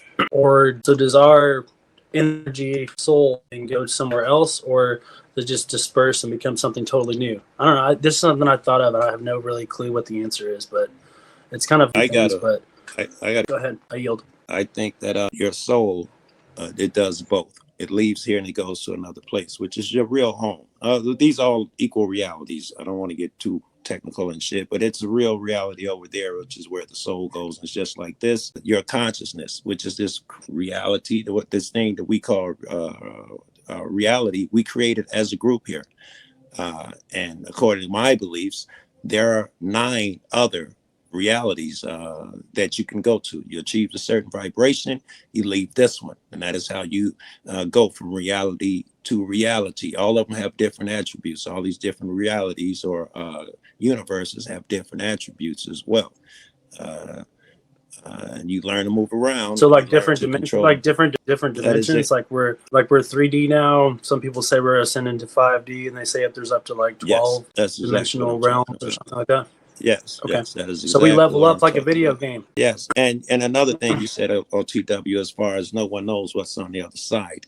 If you don't believe in near death, then I have to approach that argument in other ways, and I have other ways. But if you do believe in near death, then there is a glimpse into what happens on the other side. Like me, myself, I had a near death. I woke up 27 hours later in the hospital. I met 3 people, 2 men, 1 woman. They told me to close my eyes, and they taught me some things. So I think I have some fucking insights, and they showed me some things. That's cool. Have you ever looked at those spiritual, individual spiritual experiences? Yeah, sorry about that, Jeff. Go ahead, man. There's a one YouTube channel. He's got a lot of subscribers, but his name is Jeff Morrow, and he all he really talks to is people that have had NDEs, and kind of like the Art Bell, kind of he's like another kind of on that same lines, or is kind of paranormal, some other stuff. Is that correct? What about a concert you with Mike? Maybe I could find the link or whatever, but I mean, basically all he has on, and he does it every single day. They're not too long, but it's all people with like NDEs sharing their experiences and stuff. It's pretty interesting. Let me tell y'all how different people. I was with a guy, a friend of mine. Go ahead, Jack. I'm sorry, just real quick, because I dropped the link already. Keep your thought, Joe, please. Yeah. Because I dropped the link in comment, this Keshe Foundation, Dr. Keshe and his foundation, he presents a lot of stuff that I haven't wrapped my mind completely around, but it if I remember right, he kind of presents a theory on that question Jeff asked about where new souls originate from. And that tab I brought up was about the connection of emotions and soul, how they relate with energies and light and intelligence. The dude's pretty out there. What were you saying, Joe? I wanted to tell about how my story began, how I had that near death. I think it adds to it. I'm just telling the beginning here. I was with a guy with one of the worst reputation, El Rukin gang members, if y'all know that name. He was one of the worst. And I was over his crib, and he came back in, and he met me there, and he just killed an entire family. And he was mad at himself for leaving one of the children alive, right? And he knew that kid owed him and could ID him. So he said, undoubtedly, yes, this is a true story too. The feds will be here tomorrow morning, Joe. And that night, when I went to go to sleep, when I closed my eyes, I saw waterfall in a valley. I was from where my angle here, the valley is straight ahead. I was on the right-hand side of the valley. The waterfall is straight ahead. And it was real. What I saw was realer than what this looks like. This looks like a dream. You see a dream and you buy it, and then you wake up and say, how could I believe it? Over there, everything was crazy. Red isn't red here. Brown isn't brown. This is a bullshit reality. It's bullshit. Over there, you could see everything. And it had, I want to say a spirit, but I don't want to misguide you guys. But it had something to it. Everything over there. The sounds was not like sound here. It was, but it was not. The colors were, but they were not. Everything is over here is muted. And it freaked me out. I opened my eyes. That was the craziest shit ever. And I tried to go to sleep again. Every time I closed my eyes, This is what I saw from that same position in that same valley. And I hadn't read the Bible, wasn't a fan of God or no crap like that. Excuse me, Lord. Nothing like that at the moment.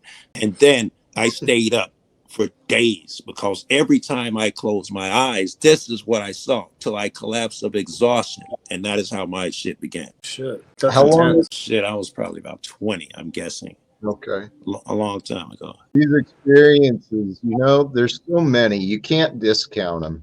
You cannot discount the spiritual experiences and the super beyond natural phenomenon. And Joe, you kept asking, or you brought something up, and you were asking some great questions that challenge faith, right?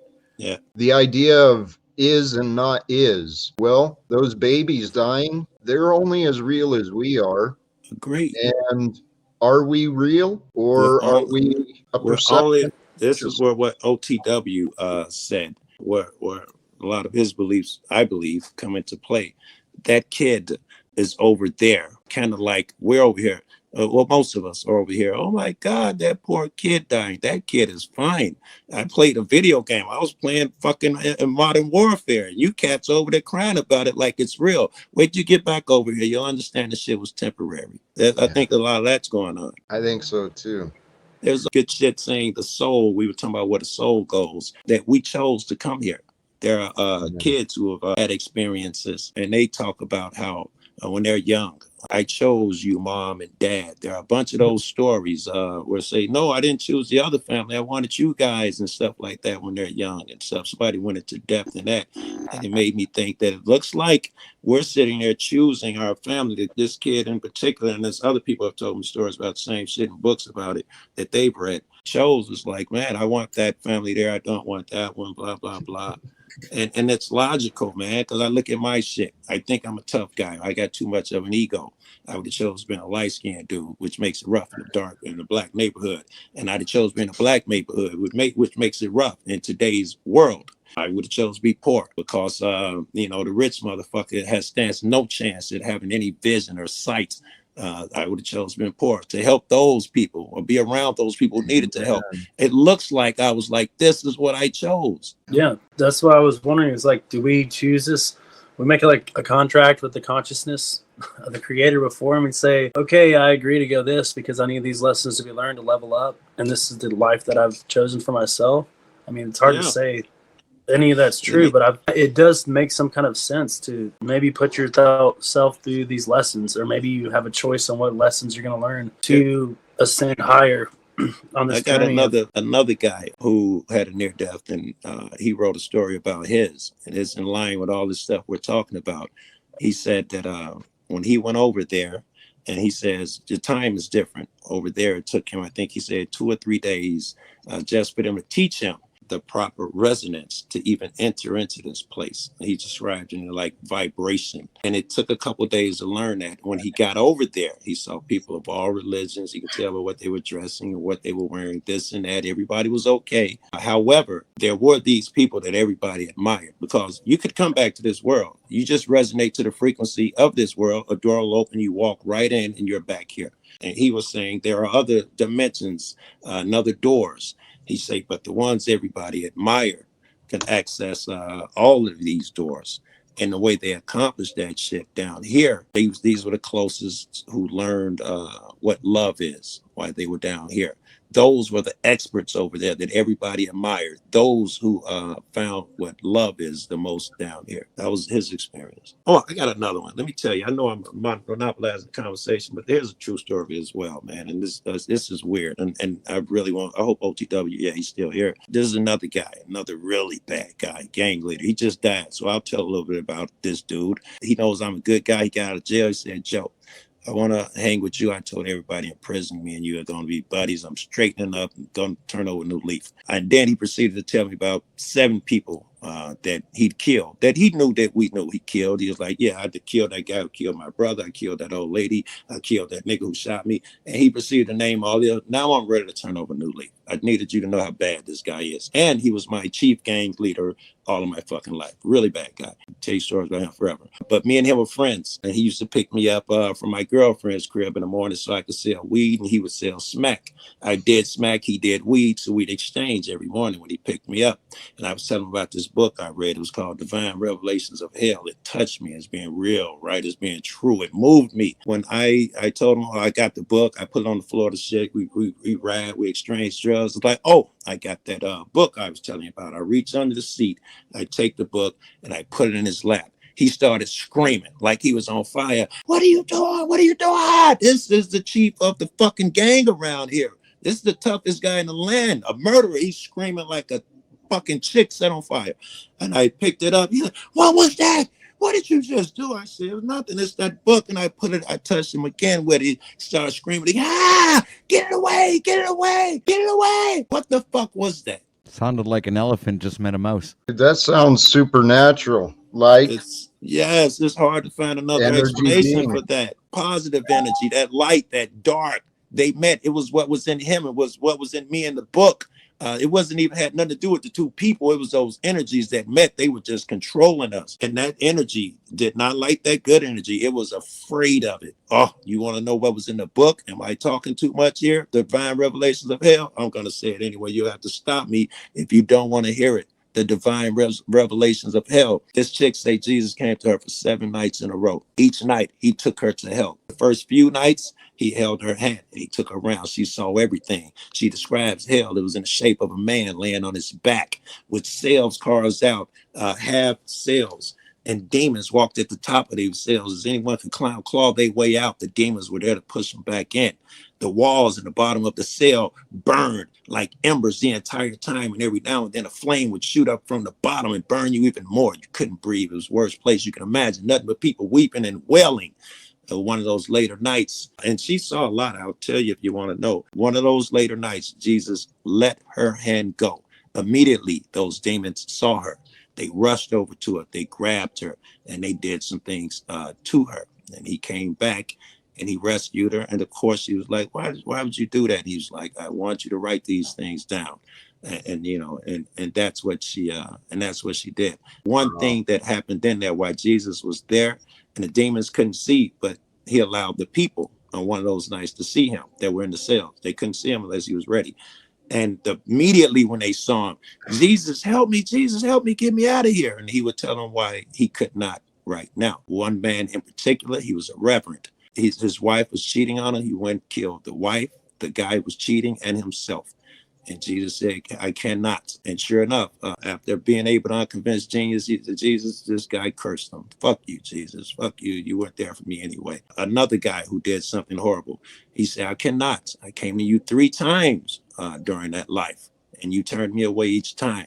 Fuck you, Jesus. Fuck you when he would leave. That's another tidbit. Divine Revelations of Hell. Fucking read that book, man. I think it's real as the scriptures. That experience that I thought about going to get it. There's a book I read, Alchemy of something.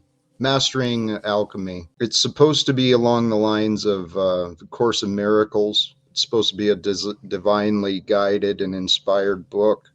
And it talks about the energies of the words. And so, you know, the energies of the words coming into a physical object, that really doesn't, I could see that shit happening. Good, man. Yes. They all resonate. The rock moves at a certain frequency. Everything is moving. It looks like it's still, but everything is moving super fast. The different rates are the different temperatures and shit, and those at play. But when you break it down, the Heisenberg principle of uncertainty tells you cannot measure a thing because it's moving at all times. Yes. Hey, we're all vibrations, bruh. Yeah. I don't think I heard too many disagreements up here talking about God and spirit and energy. And this, step back from a bigger perspective. I mean, you know, I couldn't really see, like, what was that show, Little House on the Prairie? I couldn't really see the Ingalls getting together and having these conversations, right? So this is kind of a cool time to live. Yeah. Hey, Jack, and earlier we were talking about with Hard Hat and everybody else talking about addictions and stuff. And you made a really good point, because I heard this when I had my experience when I quit drinking. Although I'm back drinking, I'm fighting that demon and those spirits myself. But I didn't drink for about 2 years, but I had this dream. But before that, it's describing it as like an old friend and something you got to let go of. because it really is like, whether it's heroin or whatever addiction people have, it's like once you do it for so long and it's a habit and addiction, it seems like it becomes a part of your identity, right? So you think you can't be funny and cool because, oh, I'm not the affable guy at the party, I'm not gregarious, if I don't smoke weed, I can't relate to people if I can't. And you just kind of feel like, so it's really hard to let go because it feels like it's a part of who you are and your identity. Part of your identity. And that's why why it's so hard for people to let go, because they think that they're letting go of a part of them. So, and that is when I quit smack, I literally had that. I thought I was a mean person because when I was ill, I was mean. I thought I'd wake up wanting to kick the dog and all of that shit. I was afraid that I'd change as a person if I gave that shit up. Yep, same here. And that's a scary thought, to let go of part of you. And come to find out, if we just keep that and just keep building on it by accepting the change and knowing that the only one you can change is yourself. Yeah. That's what I'm finding is my best advantage, folks. Yeah.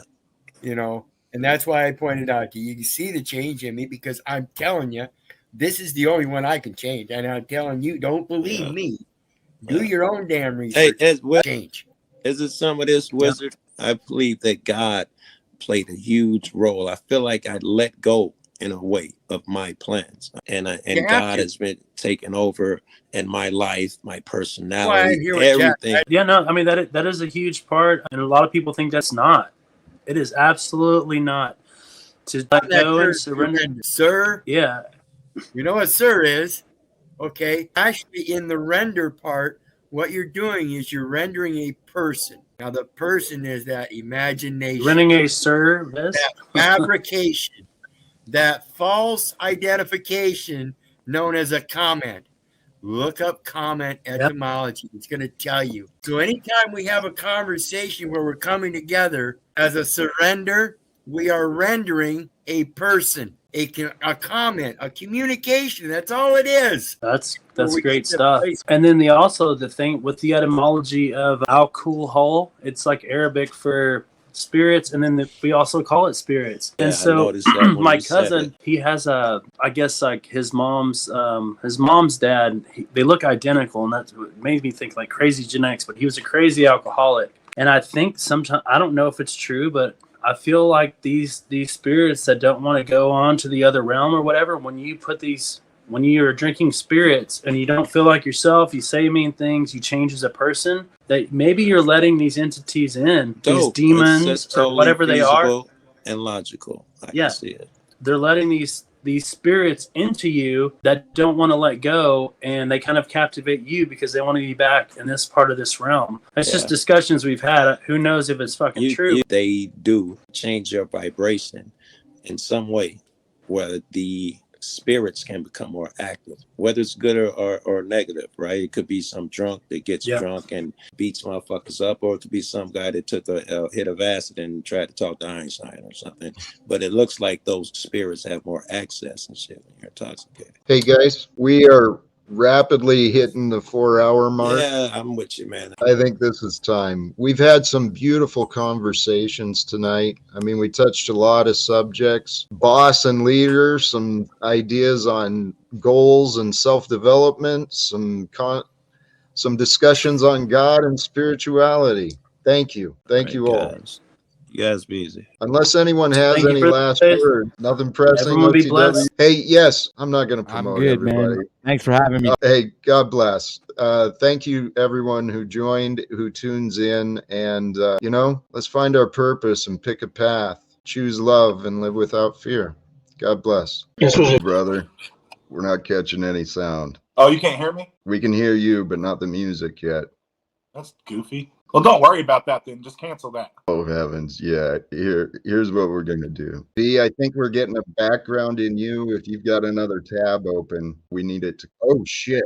It's me. It's me. This is Total Amateur Hour. Welcome, brothers and sisters. Here's Jack Talcott. We're back for Chats with Jack. Please forgive my ignorance and my foolishness starting out today. Today, I was so excited. We got a special guest today, B, an inspiring inspiring gentleman I had the pleasure of meeting last night. B the rapper is where he can be found. Tonight, our topic tonight is facing adversity. And holy cows, there we go. Evidence of what we do as people. We create our own adversity quite often, right? We're not paying attention to what we're doing. We let things slide, and mistakes happen. And mistakes in our lives, they do bring us a lot of adversity, a lot of challenges, but that's part of human development. We've all got some pretty interesting stories. My story brought me to here, and the story last night of Mr. V brought us together. And what brought us together last night, there was a late night stream on my channel that you can find. We shared space and fellowship, had some inspiring conversations of spirituality and consciousness and scripture. So it was an interesting experience that led us to today. And today, brothers and sisters, I believe we may open up the panel again for those who do want to join. But as I said, first off, I'd like to introduce our guest, Mr. D. What's going on, guys? I appreciate you for having me, Jack. I really do. Even knowing you one night, man, I feel like this is just, I'm used to this already. But yeah, I'm grateful for you having me. I'm gonna flow with you and just enjoy this night, and hopefully we can bring some cool information to some people and just share some stories. Amen, brother. So I want to dig a little bit of your story out, if I may. Oh yeah. A little bit. Here, I'm gonna bring this up just briefly if I can. Pulled up your website here, right? This is you, right. Be the Rapper. Yep. BeTheRapper.com. Yep. Our intent today was to start out with one of his songs, but my learning and growing is happening here. But you've got our musical artistic talent. You mentioned some words that I'll let you bring them out, not me, but you're a very spiritual minded man.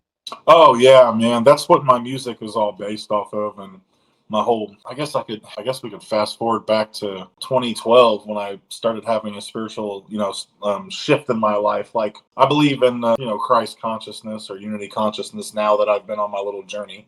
But back in 2012, me and my my ex-wife had a really rocky, hard time. And I decided to get like majorly sober and clean for the first time in my life off everything. And, I was like, the way they talk about spirits and how they talk about, just being connected to the earth and everything. And one chief would always call everything spirit. He said, spirit's in everything. Spirit is in everything. And I could never understand that there was like only one spirit in everything. Right. And so through all of that, I had a crown chakra opening at Sundance ceremony in 2016. So the whole planet looked like it was a cartoon for about 3 months. When I came home from the Sundance ceremony to my home, nothing was recognizable. Like, imagine driving to your home that you've been going to your whole life and you don't recognize nothing. It's all like you're seeing it for the first time. You're like, this is all brand new to me. What is this? I've not seen any of this before. Before, I was just a stoner sitting on the couch doing nothing, and I had nothing to rap about. And then I realized I was this multidimensional being pretending to be human and, having a human experience. So I had music to start making, and I got 5 albums now. And I do a lot of work online, social media wise, with just trying to just deliver information to people so that they aren't so in the dark and they can have more awareness in their reality. That's my goal. My whole premise behind my music is I feel alone and have my whole life. And if I can do anything to help you not feel alone, that's my goal. Like, I just want you to feel that connection and even if we have to connect in trauma, then that's best. That's what we can do. You know what I mean? So, brother, it's a beautiful story. The opportunities of development and that nurturing you received. And then I can only imagine the activation of the chakra. I get what you're saying. And for those who know, it's just an energetic change, and it would totally shift your perception. So I can only imagine what you're describing. It was insane. I went to the tree, which is Mother Earth. It was the representation of Mother Earth. He said, I went to her and she said, you're ready. And so I want you to go out there He said, and I just want you to put your hands on the tree and your head on the tree and just do nothing. And I realized it was the heartbeat of the planet at first. And then all of a sudden, this electricity entered into my head right here. It felt like electricity. And it went all the way down to the back of my spine and was going. But the coolest part was this. He told me at the end of it all to give the tree a kiss. And I didn't understand that at first. But when I kissed that tree, it was like kissing Mother Earth's like foot. I totally get it. I fucking love it, man. Yeah, that's my gift, is just to share my insane reality. If they Hey, believe it, yeah. Do you mind if I ask you a question? So, what are some of like the strategies that you use to cope with difficult times and to like stay motivated? Oh, hell yeah. So coping strategies whenever I'm down or low. Yeah, fuck yeah, man. That's where I shine the most, because I am sad off. And I believe that when we early start to realize that we're becoming aware, and we start to realize that we have traumas, right? We overthink these traumas into oblivion, right? And so I started to realize that there was a method that I was missing. And I was trying to think my way into all these situations and out of them, and so say a situation happened and I would overthink it for 2 days. And I realized that there was a key to bypass that. Was simple. I needed to feel my emotions, cry hard for 5 minutes, and I would bliss out afterwards. As a man, I wanted to punch walls and run from feelings. And I learned that I had to actually feel the emotions. And when I do, now I still have bad times, and I still have to learn to cope with these bad times, but it's different because I don't allow it to control me long. It's a very quick dive into the emotion and out. And so I tell people, the further you get in your ascension process, the more you learn to just roll into the lows and roll out. And it's almost like when you get tackled, like you see people in football and they get tackled and they hop right back up. It's like they got smacked, but they jump right back up. And it's not the same whenever you're in the beginning of your ascension. You really let that shit knock you. You let your mind take you into oblivion, and stay in the past or the future. You keep yourself out of the present moment. So what this does is it immerses you into the present. It immerses you into your feelings. So even though you're sad or feeling low, bad, wrong, negative, you're still in the moment doing what Source would ask you to do. You're not running from your emotions. I have one more question before we get to Mr. Smith, and back to you, Jack. Just one more question. Hold on. Before we jump ahead, he said, though, learning that ability, I've been accused of being bipolar because of that ability. Yes, I come off to everyone as bipolar and very unstable. Right. I come off as very unstable and bipolar to everyone on social media. Yes, always. From those who are unstable, I'm sure that you do get that accusation. Yeah, they're of course. But this keeps along the right, going up and down. Of course, and that's the way it should be. So, but what role does your faith or spirituality have in your ability to overcome these obstacles, if you don't mind, sir? So recently, that was all very tested, my spirituality, faith, and things like that, right? Because me and my ex split up, we split up, but we've been apart since October. And my daughter has been living in California for 15 months, so I haven't seen her. And I'm absolutely alone. I don't have any friends in the physical. I have, you guys on here, but I have no friends in the physical. And I was forced to build a relationship with not only myself, but mainly the universe. I had to start trusting that the universe was there for me, because I'd wake up in the middle of night panicking alone. Oh my God. And then the universe would go, I'm here with you. Calm down. I'm here. I love you. And I'd be like, you are here with me. I'm not alone. And so my faith, and I tell people online, it's easy. So like, I'm not hating on people that work 9-to-5 jobs, because it's it's a secure way to live. Amen. But I don't have a 9-to-5 job. I survive off of everyone, my clients, and donations. And I have to live off that faith too. That Source is going to show up for me with all my needs being met. And that is one of the hardest things that I've ever had to try to do, is to trust that the God, or whatever you want to call it, is always going to bring me the money I need, when the clients I need them, and the help I need when I need it. And it's never failed to not show up for me for 5 years, but I still will doubt it like all the time because of my human self, you know? Amen, brother. For me though, I had to learn how to need less. Oh yeah. That. Right? Great gratitude with whatever is left, you know, it's fucking beautiful. Yeah. I have nothing. I do have nothing though, like you said, in the sense of no desire. When you have no desire, you're truly free.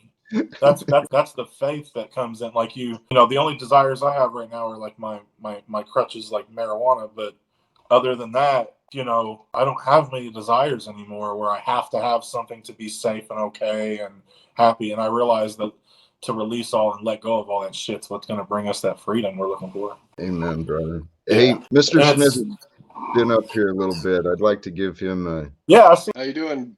B is Hey. it B? Yeah, it's B. I just got about 2 minutes here. I appreciate the opportunity, Jack. Good evening to you. God bless you, brother. So I saw your name B. It reminds me of, please guys, just bear with me here. Kobe. His name is pronounced, look it up in the dictionary. It's pronounced Kohbe. KOH is potassium hydroxide, a major component of soap. Be is beryllium, a major 5G small cell component. Because it's a disease of cleanliness, but they're really installing 5G across the country, if anybody knows what I mean there. So you were talking about a football player getting knocked down and jumping right up like DeMar Hamlin, born the 83rd day, but it was a ritual, and the numbers can go in any order. So you have DeMar Hamlin born the 83rd day, but you have LeBron James, who passed Kareem Abdul-Jabbar on the scoring record 38 days before LeBron was born. Another person named Kareem Abdul-Jabbar was born, and he also played for UCLA, and he scored 33 touchdowns. They love that number because it's the 33 and a third that fell from heaven. The Freemasons, because they gave out Freemasonry during the riots, free pallets of bricks. People will understand it someday, Jack. I appreciate your time. I appreciate the platform. Appreciate you, BE. God bless you both. Have a good night. You too. Have a good night, Mr. Smith. Thank you for coming. But yeah, I was talking to myself. Mr. Smith, thank you for bringing what you offer and sharing the perspectives. You bring some very interesting connections and observations. My question continues to be, for myself, from what I learn and what others bring me, what does it mean? You know, what do we do with these things that we've learned? What do we do with the past that we know of, right? So you're sharing your growth and your spiritual development has been a catalyst by the sounds of it the past 10 years, maybe. What again? Your spiritual development, the influence into the okay, yeah. So it's been really ongoing for about 10, 11 years now.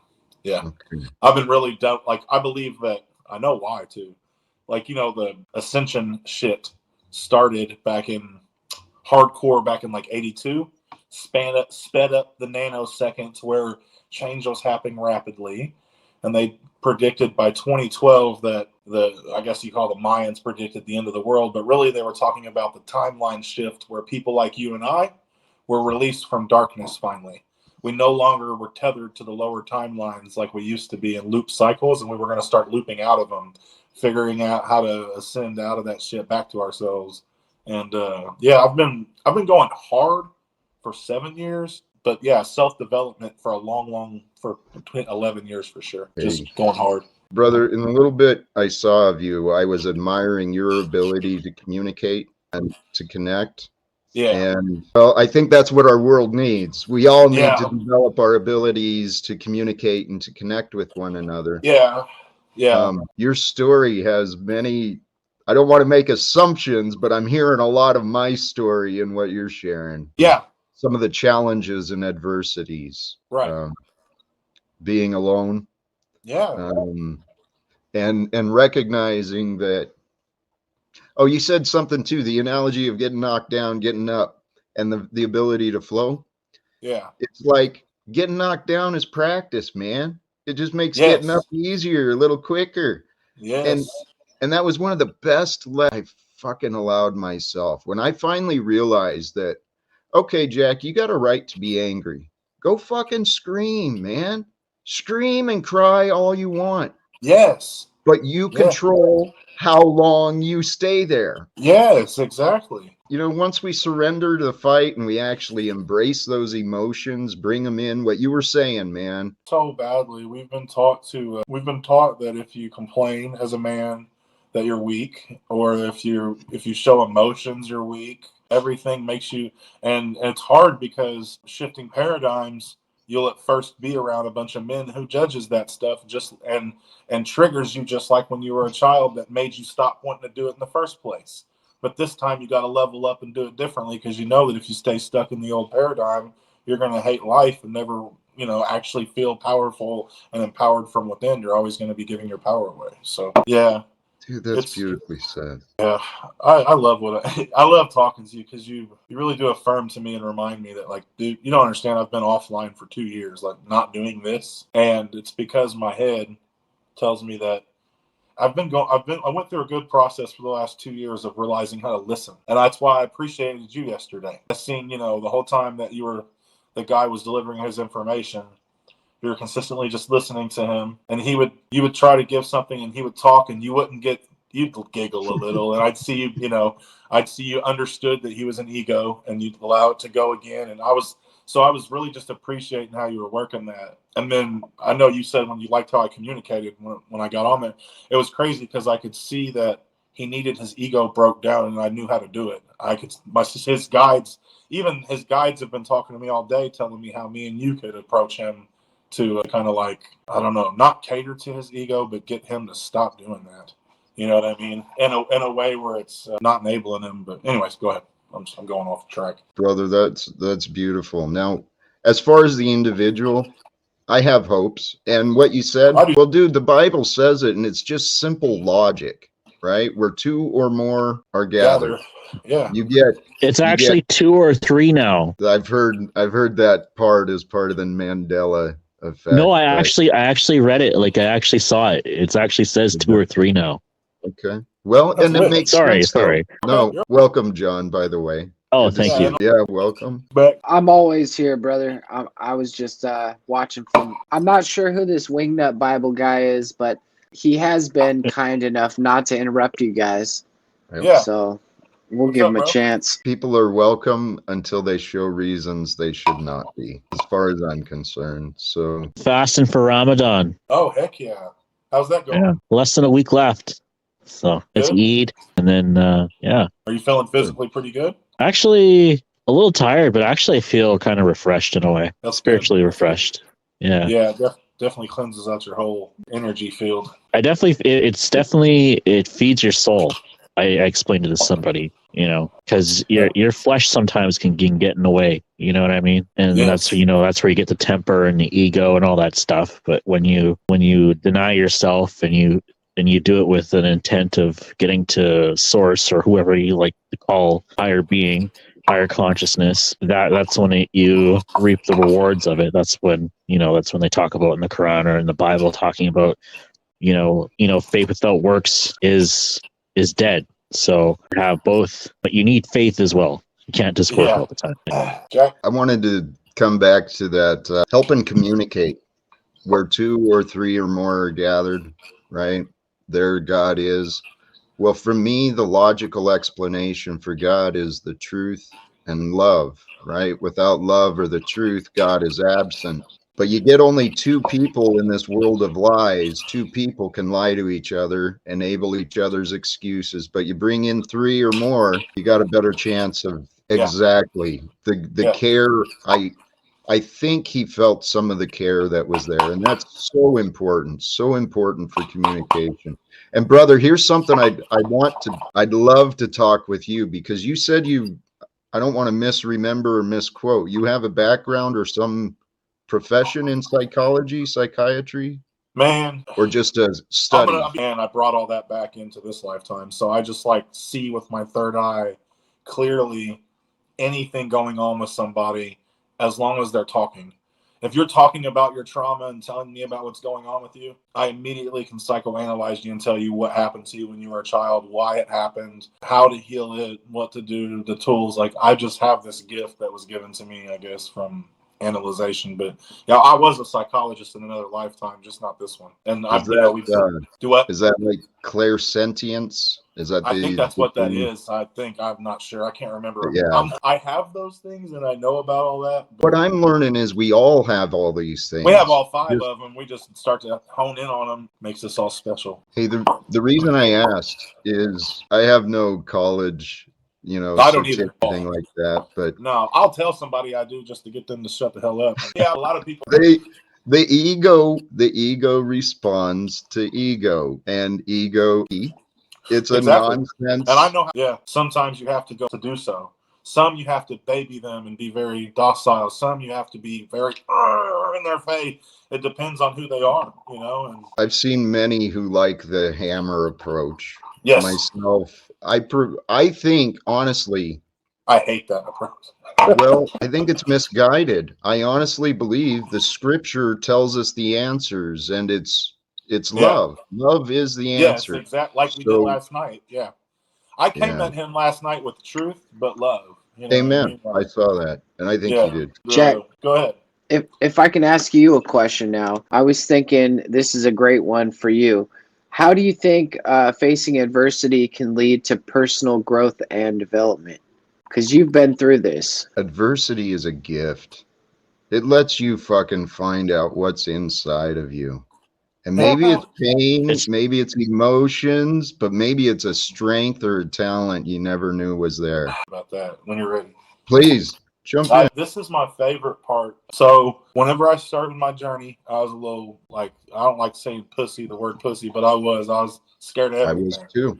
Me too. And so I started to face adversity, and I did not know why Source was putting me through all that. And it started to make it very clear to me that the only way that I could fall in love with myself was to be faced with things that I thought I couldn't do or handle. And then I would handle them, and not only handle them, but come out the other side very well. And then I would look back at myself and say, who am I? I'm so proud of me. I love me. And it's the only way. Adversity is what caused me to fall in love with myself. If I didn't have that shit, I wouldn't have known that I was capable of doing things that I didn't even think that I was capable of. It helps me to see the contrast in the change that I've, made over the years too. Each time I'm handed with something that I would have dealt like something comes at me today, I don't deal with it like I did 5 years ago. Amen. So I get to see my growth too. It gets to show me time. So adversity's lit. I was just having this thought because, I've been kind of in a tough situation financially, especially with the pandemic and with all this debt. And sometimes I ask myself, why is God putting me through this? Does God hate me or whatever? But I've come to the realization lately that, it was good for me. It was growth. It's to defined gratitude for the situation, despite what it is. But even chugging through it now, I'm still chugging through it, but even now I'm kind of seeing the bright light at the end of the tunnel, and it's kind of rewarding. And I'm just kind of I just have a new perspective on things. I don't want to say a new me, but a new perspective on things I didn't know that I could do. You know what I mean? So pushes you beyond your boundaries that you thought you could handle, right? Yeah. Yeah. Hey, you think you can master it all, and then but you realize you still have your whole life ahead of you.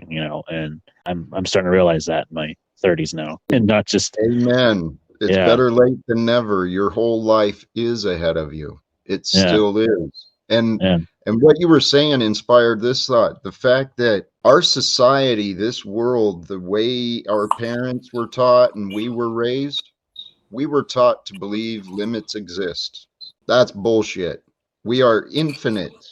We are part of the infinite, expressing the infinite with the infinite potential within us. I believe that we're all the divine or the universe experiencing itself, So technically we're all in the 12th dimension, we're all God. And what we did was we gave ourselves limitations down here to experience a reality that's different from being perfect and all knowing all the time. We have limits, and the limitations are actually what create this dope reality. Yeah. And without them, we wouldn't have this. You wouldn't have Amen. growth. It's true. We wouldn't be able to grow without limitations. There'd be no time. Amen. You know? Jack, I want to get you back on track. Here we are with another question. This is a great question for you. So, has there been a time when you thought that you weren't going to be able to overcome your obstacles? Was there a time that you thought you might want to give up? And how did you push through that? How did you push through that?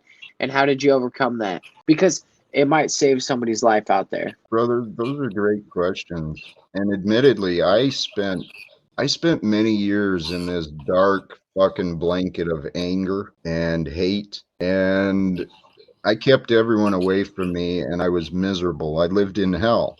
I had habits of alcoholism, trying to drink myself to death. I was suicidal. Fucking hated life. God didn't let me die. And that was, but this is what I finally realized. I finally surrendered to the game. Guys, brothers and sisters, welcome to the game of life that our Creator has had faith that we could accomplish, right? We're here to play our parts in this time of the story of creation because our Creator saw the potential of bringing our energies, our vibrations to this planet at this time. And so we were formed, and I believe we chose.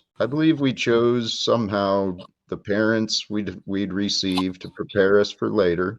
I think we chose it all. Every little bit of it. Well, it goes into back to if we are the infinite having the experience, then that's what I mean. I do believe that totally. You know, that's the, you know, talking about like. Go ahead. I don't want to interrupt you right now. We'll go on to that minute. No, brother, this is beautiful. It's just the adversity and like I just recently went through this. Like he asked, when's a time when you thought you couldn't get through and you got to give up?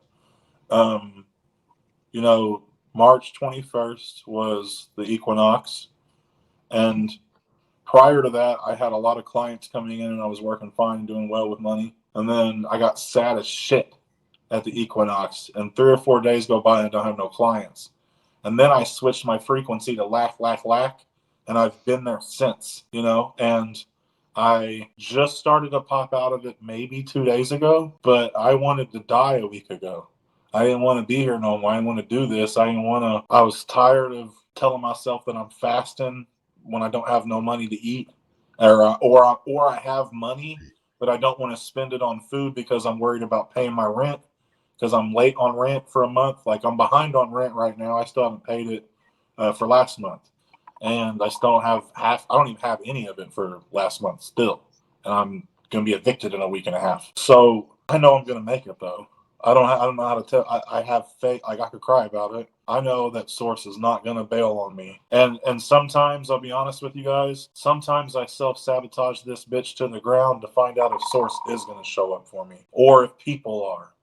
Because that's a trauma and coping mechanism that, you know, we created as a younger child to see like, hey, if I self-sabotage this and everything's bad for me and people, I want to see who's still going to show up for me.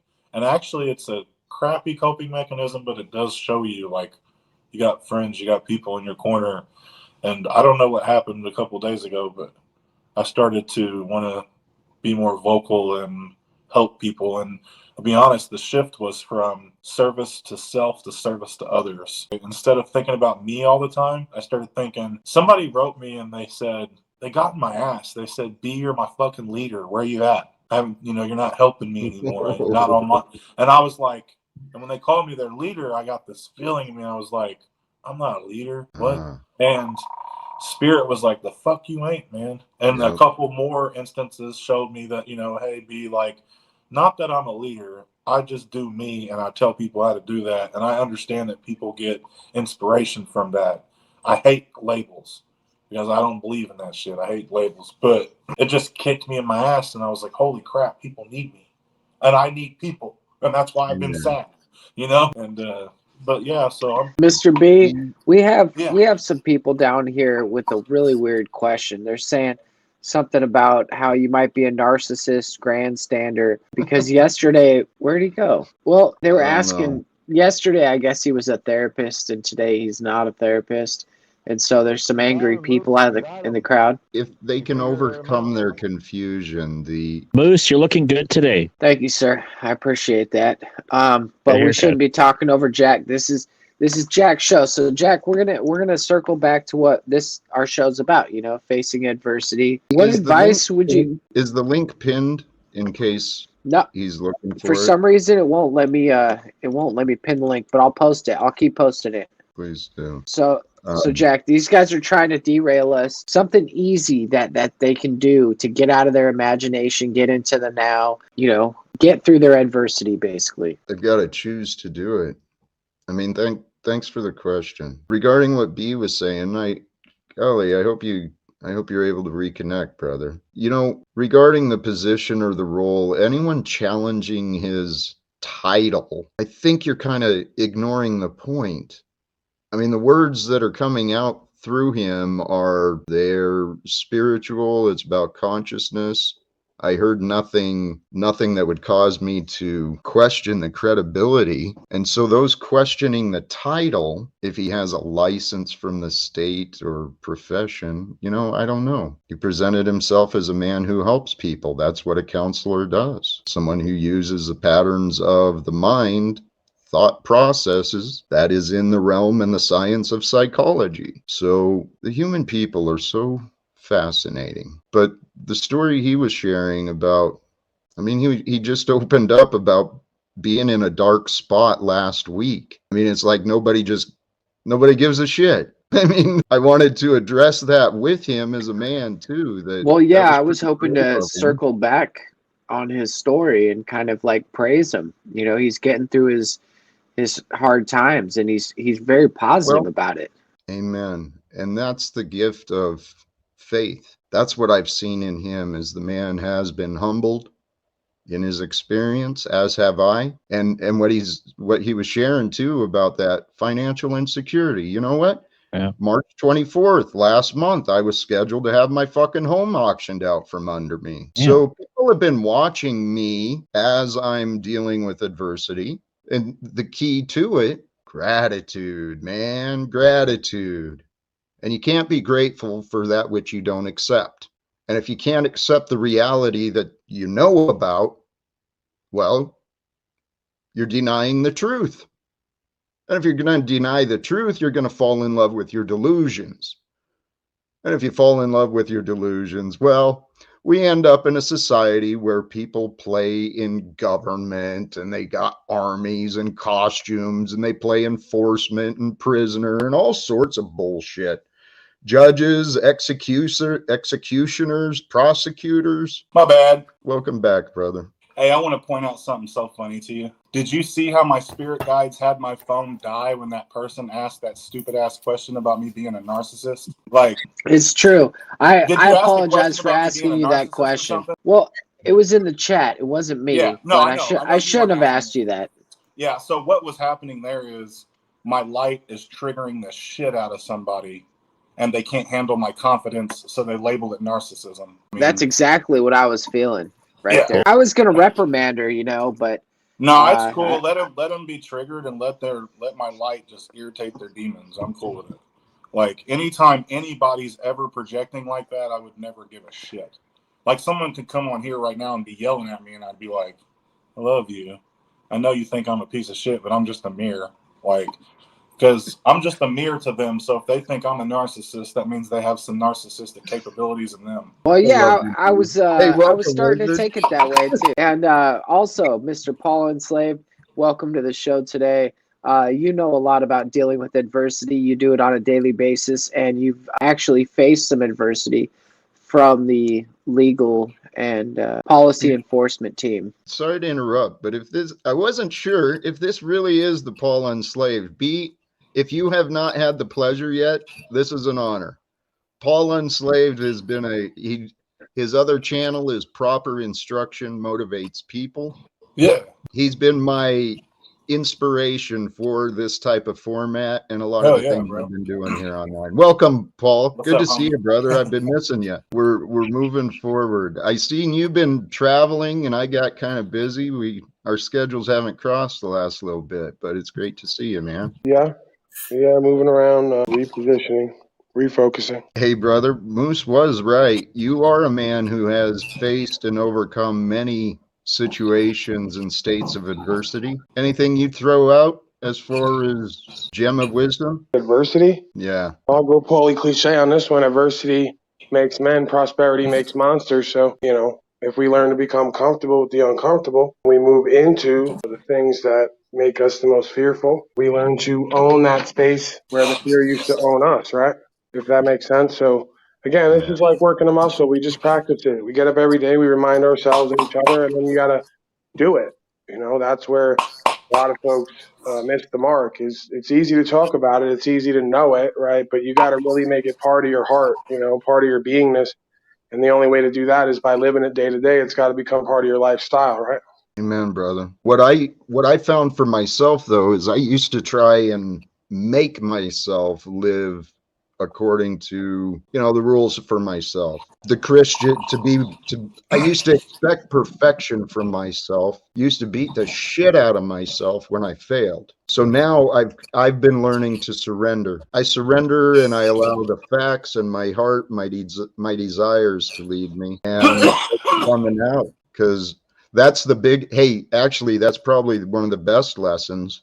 As soon as we start feeling these anxieties, these anger, these whatever, we got to do an inventory, check on what is real. What is the facts? Is this for right now or is this in your head? Is it a thought? I mean, it's real easy for our thoughts to take over our day, either through distraction or taking over our feelings or just we'll get an idea into our head and it'll fucking consume us all day.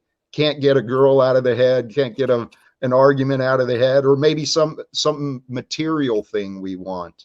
It's all a mind game. Yeah. I always try to stick to asking myself, is this a fear that I'm thinking about, or is it something that's empowering me or from love? You know what I mean? Is this like, am I using my imagination in a bad way or a good way right now? Because everything you use in your head is always just your imagination. You know what I mean? I try not to let my desires lead me because expectations give way to disappointment. Have fun and all the nice things about life, euphoric things about life, but I can't be necessarily led by those desires. They have to be tempered.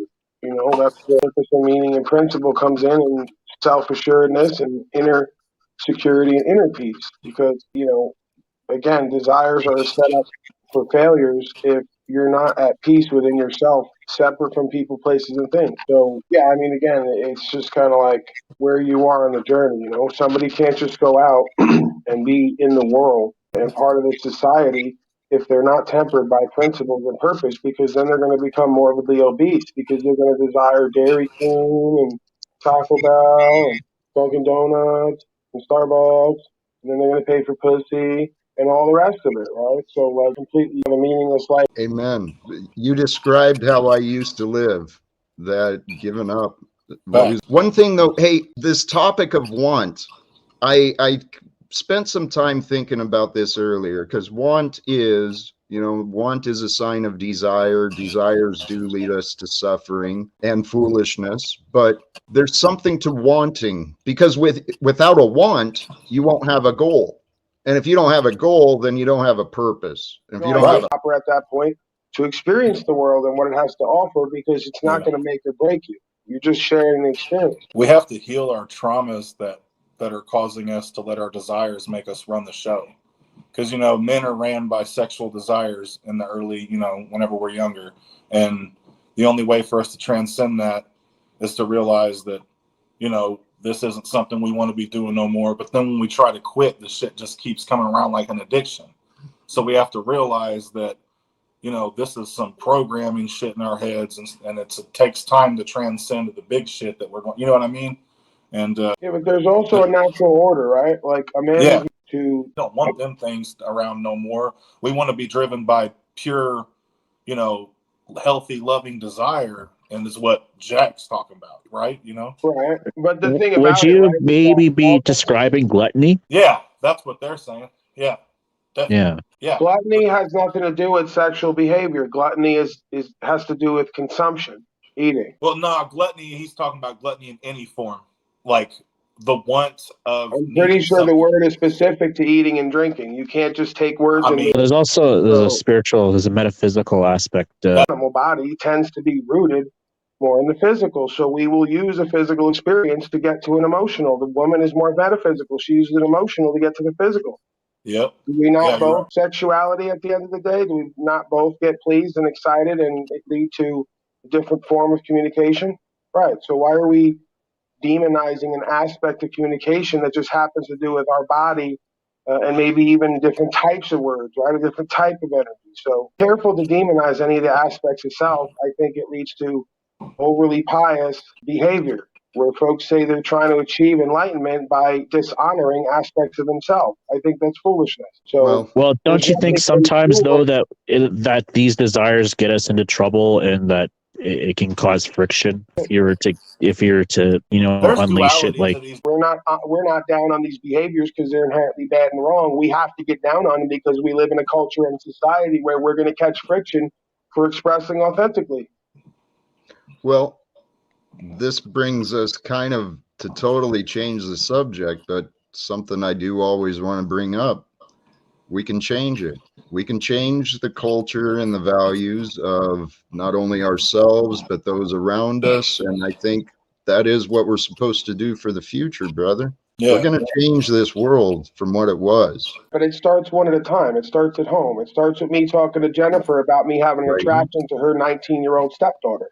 Most men ain't going to have that conversation because they're too scared about what she's going to say. And you know what she wound up saying?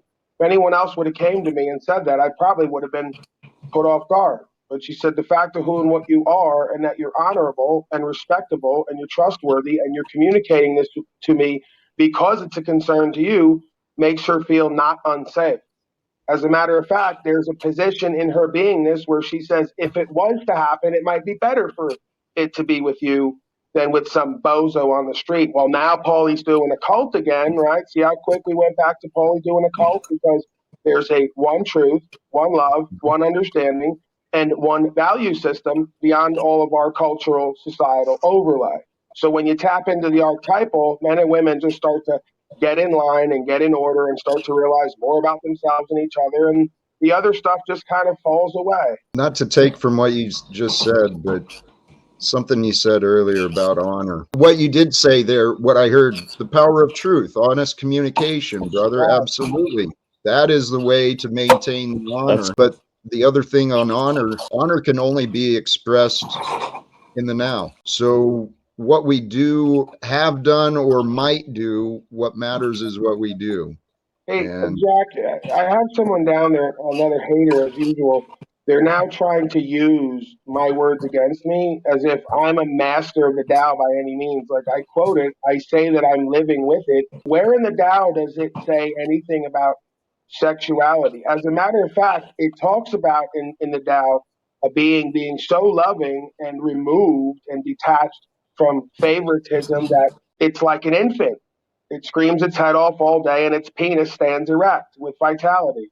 So you might have been reading the wrong Tao because if it talks anything about sexuality, it might be a confusing idea for you, right? So use all again, you pseudo spiritual, false enlightened folks who think that the way to the way is to rebuke supernatural, creational, sexual behavior, and I think that's foolishness. And no, Jennifer didn't necessarily say that the way of the Tao is I'm going to sleep with her daughter. And let's go one step further. Do you think that the other two bozos that were with her, it never crossed their mind or that it never occurred inside of them? So how self-righteous do you want to get where I go around and I watch what people are looking at, okay? I'm a student of life and I'm aware. So just like Jennifer tells me, I see what all the men are looking at and what they're doing. They don't have to tell me. And guess what? They don't tell her.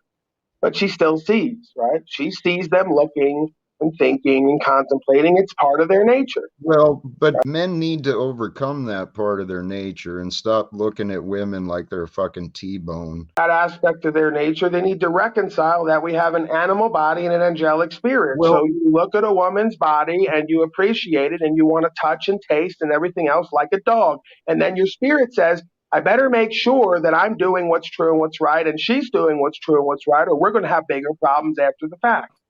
And Well, again, yeah. I was going to say the spirit is only there when it's honest, when you're honest. And so, yeah, the communication between you and your partner, or even you and an interest, for all of us, it's important. Communication and honesty are important.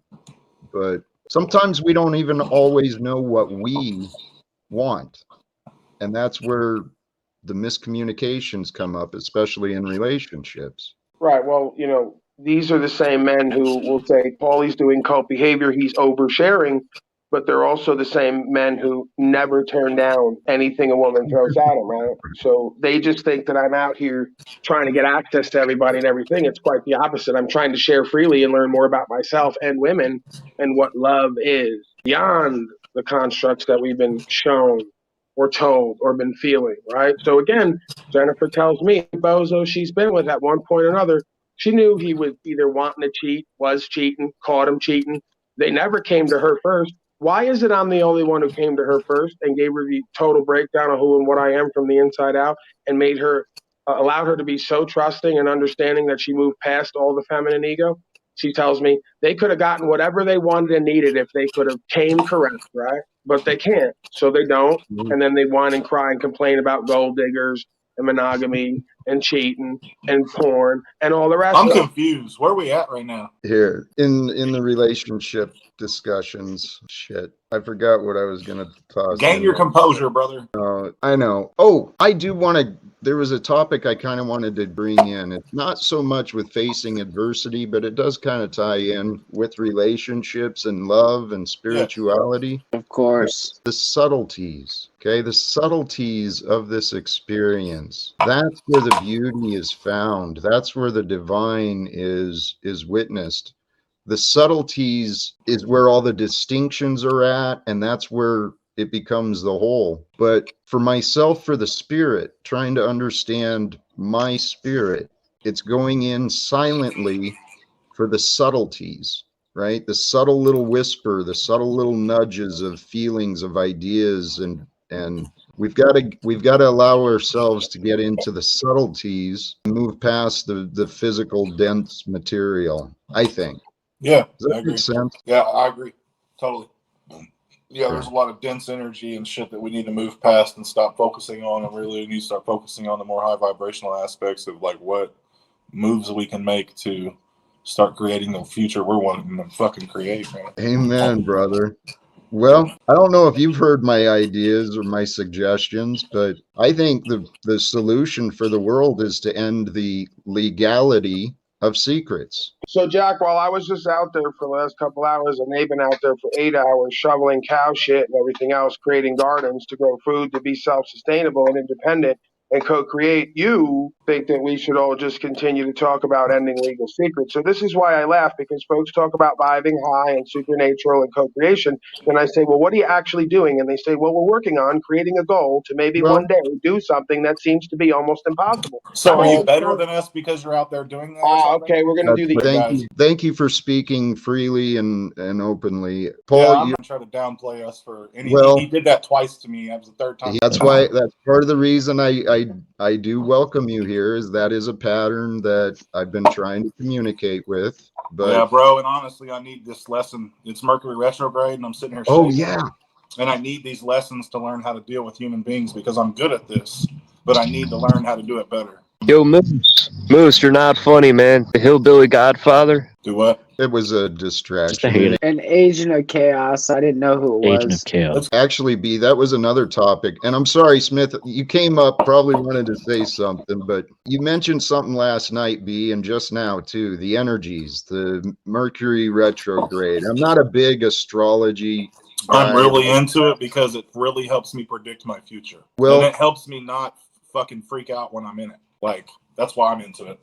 Well, what I'm saying, yeah. We all deal with experience in this reality, right? Like, all of you, I could tell you something and you just believe me. That'd be stupid.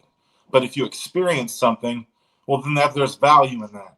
So if I tell you for the next 5 weeks, people are going to be arguing with you, or you're going to be watching people bicker and argue with each other and fall out over bullshit, like he just got offline over me calling him out for trying, like what I'm getting at is, I said to him some stuff from my heart to Jack, and he rebuttals back with, well, all these people with their high vibrational talk bullshit, they're out here talking about doing shit, but I'm out here being in the garden and out here and shoveling the shit for 13 hours. I'm better than these. And that's the message he's sending.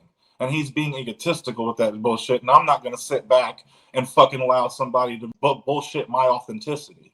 He's the one that's an ego. He's the one in spiritual fucking bullshit. His whole spiel about those women, fuck that, treat women better than that man ever spoke. Don't do what he said. Nothing he said about women, listen to none of that. Well, words aren't coming from a loving standpoint, well, from his soul. He's coming from his ego and how he sees the world. Right. And that's okay. He's not a bad person for that, but if he's pushing spiritual beliefs with it, then he comes off as wrong, a shiesty character. That's if you heard it, Paul. I said, when I say ego, I do not mean a bad thing. I mean that it's your personal beliefs. It's how you grew up seeing the world with your own eyes. Right. So, I didn't grow up seeing the world that way. So you project it again. That's your ego. Well, the result. Yeah, I'm completely different in all ways as I used to be. So I didn't grow up any of the way that I am now. If you know anything about me, I've had a complete transformation and transcendence. I don't know anything about you, bro. You're experiencing that which you offer to others. Is it uncomfortable? Getting prejudged and, immediately discerned, called out on your behavior? Not really. I just think it's constantly unproductive because you constantly can't handle it. You know little about me then. Okay, how long do you want me to sit here and go back and forth with you? Because I'll give you continue on your day. Do you think I can't handle you, Chubby? Of all people, places, and things? I can't handle you. Yes. Oh. That means I lost the argument. I didn't know that we were having an argument, and argue means to make the facts clear and presently known, which I tried to do. And then you said, "Am I better than you?" Because you're incomplete. Hey, I'll be honest, Jack. I'm gonna get off the live if he doesn't get booted off here. Oh, there you go. So he just disrespected me and called me a name, so I'm not gonna. You know what, brother? I honor that, Paul. You're welcome back at another time. No, I'll chill with you. Here, I introduced him when he showed up. Oh, I love him. It will. Everyone is growing. I'll be friends with that guy. You guys talk about too much, but you clearly seen that I tried to talk about when I said high vibrational, it's a trigger word for him because he doesn't think that he probably became against the New Age community and how they talk, and he heard those trigger words and just didn't like it, and wanted to be like, hey man, I'm out here taking action, and all these people are over here talking about they're gonna take action and they're not. I get that, but he's not gonna do that to me. Does that make sense? Amen. Hey B. Real quick, just to throw something good in, because I don't have bad things to say about everybody. When you go back and look at my first interview when Paul was there, love his work. He's a good dude. He has some good ideas. I feel like I could always do a better job of being myself. I just think he could go about it in a different way. Yeah, that's all. That's it. I'm not gonna snowball. I'm not gonna pile it on him. I just want to say went about it in a different way. That's all. Love you, Paul. If you're still watching, I've been a fan of yours for over 3 years. That's it. Yeah, that's all I got. No, brother, he's a gifted man that God is using. And as an instrument, man. So many people in the spiritual community fall out, and it's just over silly beliefs, and they're out there doing God's work too. Yeah. Doesn't mean none of it. It's all triggers and shadow work, and it's all necessary for love. Jack, why is it that people that we tend to agree with, we have a falling out with, like agree with a lot of things, and then on some things we don't agree on? Why do we have a lot of falling out? I've noticed that pattern in some of my life with people that I passionately. I really do. It's so much of a mirror that it's too much to take. Here's the reality. This is the shift. This is a divine creation. Each of us are on our own individual paths of ascension and consciousness, our own individual path of development. So God uniquely, perfectly brings into our experience the right people we need, the right challenges we need, the right lessons we need, because God always gives us what we need. So whatever comes into our day, whatever comes into our moments, we get to choose what we do with it. Paul joined us. I love him. He's welcome back in the future. I can explain to you guys what happened with me because I've already worked it. Yeah.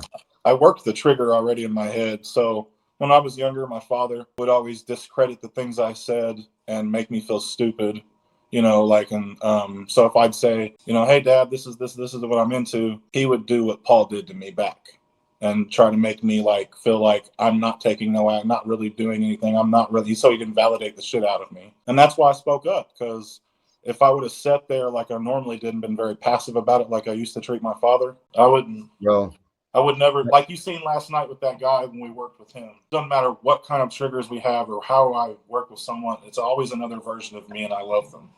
It does, you know what I mean? We need masculinity. Yeah. We need righteous masculinity, not this bullshit abrasive. I'm beating you up because it's gonna make you better bullshit. Yeah. And actually, swear to God, this is my life. Welcome to this. I shared this conversation earlier, a pattern that I've been seeing. It blows my mind. Whether anyone believes me or not, I know that the world would be better if secrets were no longer legal.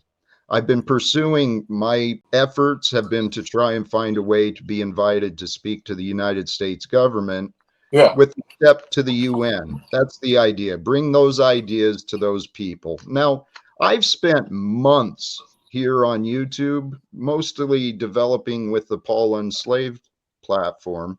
And it seems that many people have found their purpose at this time on earth, not to help me, but to beat me up so that I can, if I eventually get there on my own, that I'll be prepared. And it's like, this is absolutely nonsense, man. I'm like here preaching. I'm not preaching. I'm here offering my observations, my experience and inspirations regarding God, love, the divine. And I got people who spend hours a day making fun of me, talking about me. Yeah. No, I'll be, if that's how it is for you, it's like that for me, because this is nothing new to me, him treating me like that, or other people treating me this like with disrespect because of the person calling me a narcissist in the comments. I get this so often because when you shine bright, and this is not me being egotistical, I just do know that I've been working on myself 8 years. I've been alone most of that time, so I really know me. I know who I am. I know my shadows. I can tell when I'm triggered because my body shakes. So now I know how to pay attention. So I know when I'm working through something, and I know how to handle things. And then I can look back on myself and become accountable to my own bullshit. How I could have been more loving to Paul just earlier. I could have been more loving how I handled that, and I will next time. But that is a lesson I needed. And so all I'm getting at is that I know the words I said. Paul has returned. I'd like to bring him back. Brother, hey, Dad, nice to be. I love you, man. I really do. I was just giving everyone the opportunity to love me the way that they should have been this whole time and haven't been. Isn't that nice of me? We worked it, bro. We worked it. We love you, homie. I'm out here trying to create a destiny and a future on all levels for all you slovenly slaves who won't leave the house. You could thank me now or later. I had a friend at the post office. He was always telling me for years and years, get prepared, Jack, get prepared. He was building his bunker and stocking it all up. Get prepared, Jack. He also told me that he'd keep me out if something happened. So I guess he wasn't really a friend. I don't know if everybody follows it, but I'm pretty sure the Bible says that the wicked men will try to hide themselves under the mountains and God will find them, because it's Joey Burrow Biden. It's his bisexual den underneath Denver that they've hollowed out. If you know what I mean. There's some crazy shit going on in Denver and Colorado and all around. They've hollowed out the mountains and they've built their den under there. This is the thing. This shit, we know this stuff's going on. We know that they're flying planes and manipulating the weather. We know that there's all sorts of stuff is going on, and we can't even figure out how to feed the people in the streets. What the fuck are we doing? You're muted now, Smith. I don't know what happened. Right, we need to focus on feeding ourselves first, don't you think, Jack? Like toxified products and, all the rest of it. Maybe we just start to replace everything we say we don't like instead of try to hold it up or tear it down. We just become transcendent and outcompete, right? The celebrities, the entertainers, the informers, the fake ass gurus, the fake ass preachers, the fake ass farmers, all the rest of it, fake ass doctors. I mean, do we not have every representative aspect of the community somewhere along the way when we do these things, right? Wizard has healed himself and become his own physician, right? I'm out here with others growing our own food. We both worked on legal lawful to secure our rights, property, freedom, and destiny. So we can all be who and what we need to be for ourselves and each other, and that will be the community that you'll want to be part of, folks communing with a higher level of consciousness and awareness. It's going to do to me. I'm living a fulfilling lifestyle where I'm solving my own problems to solve the world's problems. You can't solve the world's problems if you don't solve your own first. Well, So it and if you starts don't on take the ground. Right. If you don't take your mind off what you believe to be your problems, then you don't really notice the problem. It's a perpetual excuse. No, You that's always the have thing, another right? problem that takes priority. We don't have our own set of problems that are different from everyone else. We have the same basic needs, right? Even down to loving and being loved. We have the same pretty much basic fucking needs, thoughts and emotions and actions that come together to create who and what we are and who we live around. What you put out is what you get back. You could tell what someone's going to get by what they do. Right. So most of our fears and worries are for nothing. They're time distraction. Right, and there are fears and worries that are real and legitimate. So you better look at those and stop worrying about the ones that aren't. Who says? Well, how have you been eating? Well, you said fears are real. Who says? Yeah, like the fear your food and water is toxified and might kill you. That might be a positive fear to get you to grow and create your own shit.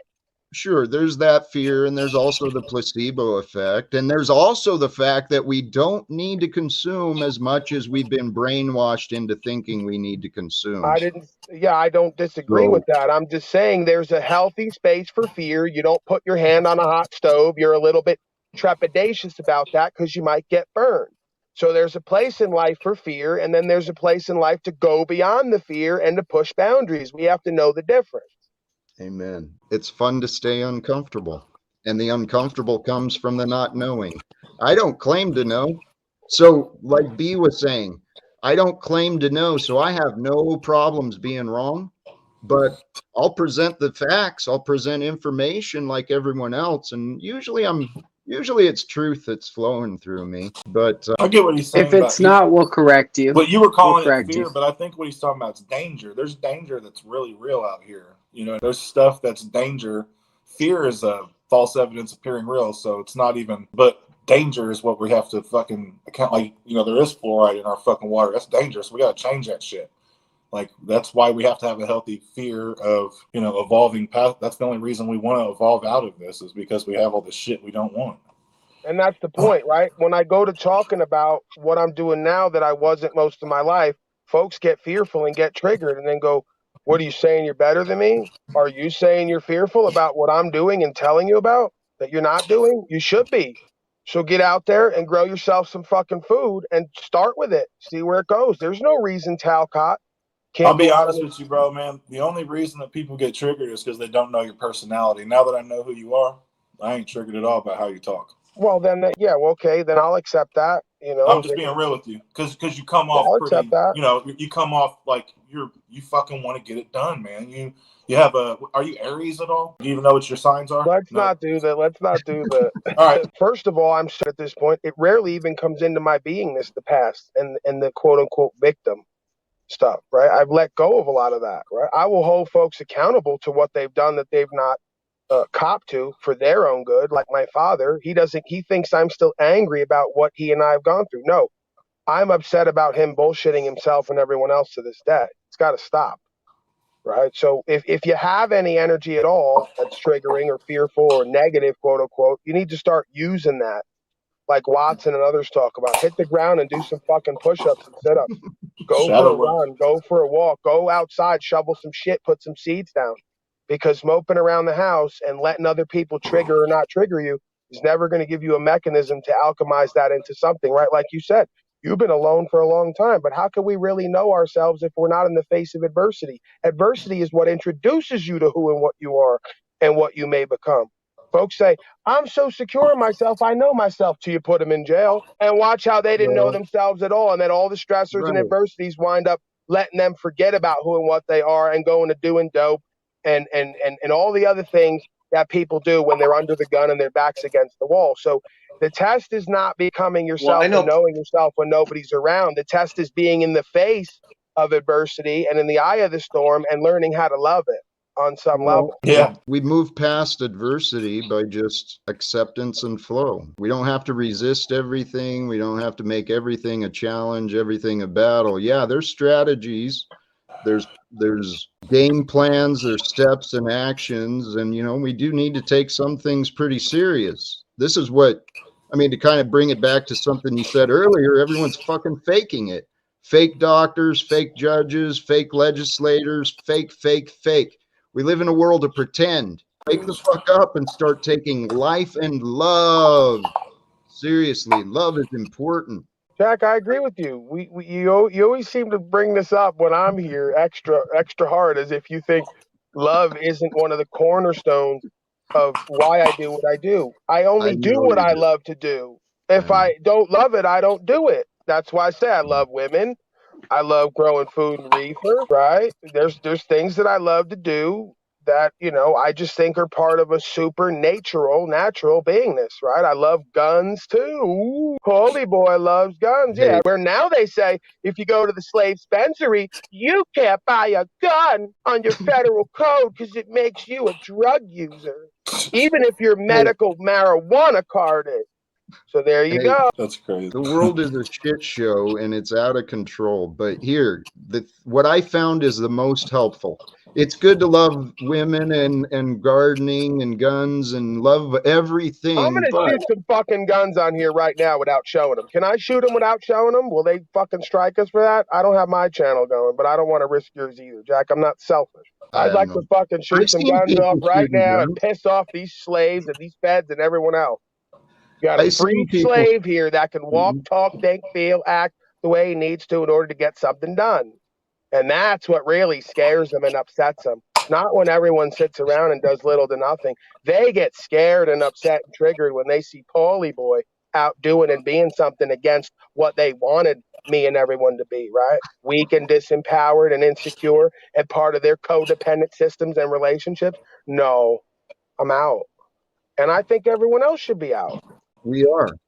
Well, that's not true, is it? Because as long as other people believe you're still in it, you've got that perception you got to overcome. And that's kind of where I'm coming from, man. Everyone's got this, this is a problem of today. People want to come to conclusions real quickly about each other. The past and the current, and actually the guns, the ladies growing, all of this, everything we love, they're just tools for the experience. Love the experience. Love experiencing you in the different situations. Jack, go back to truth. I love when you were doing this rap about truth being God, because that was the ancient God, Taru. This is what motherfuckers would serve from all over the world, right? Is that God that symbolized that we have conscience, and if we serve that, we'll be better off than whatever our body is doing here and there, right? We have that game. We could play that game. The body is on the world stage. It's playing a part, right? It's a lot of the shit our body is doing. Creation is having us do it. It's doing us. And then we're demonizing it because we don't have control over it, right? You need to learn to flow with that supernatural creative force. And yeah, sometimes it's going to look like Paulie doing a cult, because there's going to be multiple women that love Paulie and he loves them, and they're also willing to have sex with him, even though he's a pink gorilla. I know that's scary and triggering, but I'm not doing a cult. It's true value systems as a mammal. We have a mammalian component. I didn't say we didn't have an eternal spirit or whatever. What were you saying? I just wanted to rebut to that you shouldn't be in love with the flesh, that he's a man of God, so let's be godly. That is 100% anti-belief what you're spewing there. You just said that I'm in love with the I've read the Bible. I said I see self as self. So really all relationships are two selves in love with themselves, because there's only one self. So all relationships are really narcissistic. You said you love to all throw that word around. And you're talking about some other God from wherever. I don't even know what you're talking about. You are a free lover, free mover, free shaker. No, I'm not a slave. I just work 60 hours a week because I want to provide for my family. That doesn't make me a slave. I'm not on YouTube panhandling for money. There's not about seeing a beautiful woman who's respectable and honorable, who lives by principles and wanting to eat her pussy. See, now I'm really going to trigger you. There's nothing ungodly about that. Okay, I know your mama's spirit is kicking up because it told you that women don't like that and don't enjoy that, but they do with a man who's honorable, respectable, trustworthy, and powerful. They do quite enjoy that. I didn't say we're doing a porno. Oh, I'm such a godly man, but I'd extract your teeth if I saw you in person, bro. There you go. Okay? You're a godly I'm a man, godly but you're going man. to do violence to me. So I'm in love with the flesh. You're going to do violence to me because I see self as self, and I enjoy making love to women who aren't going to bring about children they're not going to care for and aren't going to give each other diseases. Well, let's go back and hear the way you're not going to do. You wouldn't come near me if you were in the room with me right now. You'd have a whole different tone. And if you come near me and try to do something to me, I'm going to leave you there like I will every other sack of shit slave who threatens me over the metaverse. So you just indicted yourself again, like they all do. You just threatened violence on me over an interstate federal telecommunication device. You're a moron. You should tell on me, bro. You should I tell. just stood within my rights to extract you from this reality if you come anywhere near me. So go ahead and try to extract my teeth out. Apparently, nobody can get it done. You should tell on me. I'm being abusive like your Nobody can daddy get it was. done. You know who could get it done? Well, I don't test them. The servants, they'll get it done. Your masters, your daddies who run your life, oh, they'll come lock me up and crack my teeth Let's out let on somebody the with some ground actual and laugh wisdom at me. talk. When it comes to scripture, if you want to placate to these man things and the physical aggression, Genesis 2:7 again, God formed man of the dust of the ground, and when he breathed the breath of life into his nostrils, man became a living soul. So while you stand there and still profess that you're a man, and deny the duality of the ego, forgetting the principle, which is the spiritual, and falling to the manual. I agree with Paul. By sitting up here and placating that you're going to present any kind of physical damage, it's not a matter of telling on him. You already told on yourself, and now he has full arm's length, at arm's length, to do what he needs to provide for himself in his own sufficient living. And that is I just asked if he needs a tooth extracted. Okay, thank you. There will be no threats. There's going to be, I know there's no intentions of pursuing, so let's stop wasting the time with this little egoic nonsense. This is the first time that I've ever Jack, you know, there who wouldn't say that, and I wouldn't be one of those people talk about doing stuff too, because some folks might not only be ready, they're willing. Hey, you know what? This is all ego and stupid. It is now. It sucks because we're sitting here trying to have loving conversation about growth and empowerment, and we keep ending up in these stupid ass arguments because everybody's in their fucking ego. Like, nobody see that? Or am I the only one sitting here? Sometimes you gotta let people know. I know, I get what you're saying, and I ain't I think what we all need to do, but if we want to play ego games, well, let's play. No, we are playing them. Yes, let's break them. Right, but he's doing little to nothing, and I'm still doing what I need to be doing for me and others. Not right now. Well, this is just a presentment on a metaverse. This is entertainment for a lot of folks. They're at the dinner table laughing and joking about this. This is a joke to a lot of people, including your man. They're laughing. The problem is I'm not here trying to bring entertainment and make people laugh or give them things to laugh at other than the humorous aspects of the truth. The crap in their own right. So well, people laugh at all sorts of things. People are people. I'm just saying they can. I know. I get what you're saying. The thing is this is part of what has kept this society bread and circus, right? Yeah. Keep the fucking slaves distracted, keep them engaged, watching arguments and conflicts. Holy shit. You can steal their banking system. You can put chemicals and all sorts of shit in their food. All you got to do is give them a little entertainment. Yeah. You can switch the world with China. All you have to do is have a distraction going on. Right. Or you could just be completely distracted in your life by a bunch of nonsense and never actually get down to doing or being anything. Who do you think is doing that? I'm going to ask you. I think the majority of folks on these panels are doing that. Do you think one of us right here, right now, is doing that? Oh, I haven't gotten enough into your details. Yeah, but I mean, I could suspect, but why would I do that? If I suspect, then you'll say I'm projecting, right? we could just, again, if Jack's willing, we could just. Oh, you could project onto me if you wanted to, yeah. No, yeah, I would rather not. I'd rather, like when I get into that healthy space of competition and say what I'm out here doing today that I don't want to be doing, because I don't want to be a fat fuck shoveling shit. I don't want to be doing that, but I guess it needed to be done, right? Even for a star like me. Because nobody asked me to go over there. They were going to take care of it. And I said, no, Paulie Unslaved needs to get his fat ass up and go be part of this and work and get out in the light and do what needs to be done. So oftentimes we do what needs to be done, not what we want to do, and we don't ignore what we don't want to do. But did it feel respectfully, Paul? Yeah, and that's where I go to where I'm saying that's just where I take a little bit of offense. And I'm, like I said, I'm not trying to be offensive here when I say this. Don't take it like Paul doesn't want to be out there shoveling shit. Take it as be thankful. Some people don't have legs. Food and reefer, you're now some telling people me how don't to have live. a job to work. Right, I get that. Are you 65 hours a week at? Like, I'm thankful for it. What is happening? No, did you hear anything? Do you work a job? I am some people. We could turn it around, bro, easily, if you wanted to stick around. But if you're done, you're done. Jack, it's cool. Jack, can I have 10 seconds? And it's not a decode. I just wanted to say the point I was making is that to not take it as like it's a chore, it's a this or that. I don't look at going to work 60 hours a week as I'm a slave. Now, if you're going to work and you're being paid a slave's wage or whatever, I get a decent wage. I work as hard as I can for my family, and I take pride in that. And there's no shame in that. And that's what men do. And I'm not saying I'm not even trying to be a dick to him, but it doesn't go do this. He's like a bull in a china shop. He's a very specialized, unique kind of wine. Actually, B. Yeah. If available, I'd like you and I to have a conversation.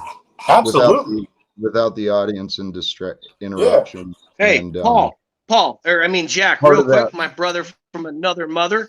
When are me and you going to have a conversation? Someday. Someday. Hey, I'm a Reiki master. Can we all take like 1 minute to slow the shit down, take some deep breaths, close our eyes, and clear our energy? Is that cool? You know, my favorite thing is when I go on. Jack and Wizard both do this, and I love it. I'll say whatever, and they'll go like this. They're awesome. Yeah. It's a good vibe. It's a good energy. So we're not doing any of this black magic Reiki. I'd like to thank you here. Yeah. Wait, I actually do find value in the energy work. I know that there's a lot of information regarding the Reiki practices. And so if you aren't interested, you're free to leave. I mean, stressing out over the fireplace backdrop. Is that in fact now confirmed a cardboard cutout, or I can see detail? There's no way that's actually the case. It must be a foam, CGI.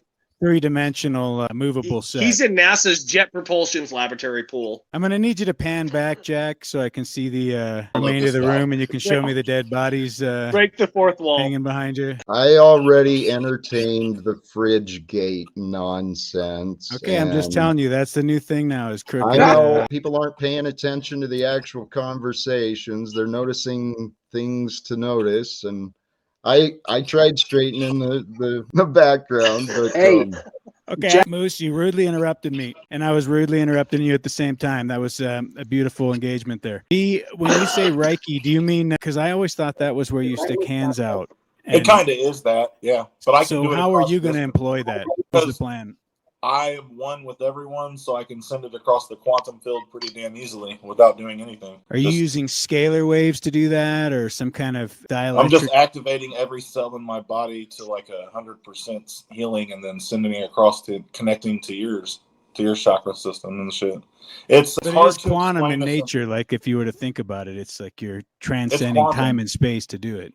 Exactly. That's exactly what it does too, and that's what it's meant to do is transcend time and space. So yeah, it's quantum as hell. But yeah, so I mean, people claim to do all sorts of things with regards to this stuff. They'll use different devices too to exponentiate it, to amplify the intentions.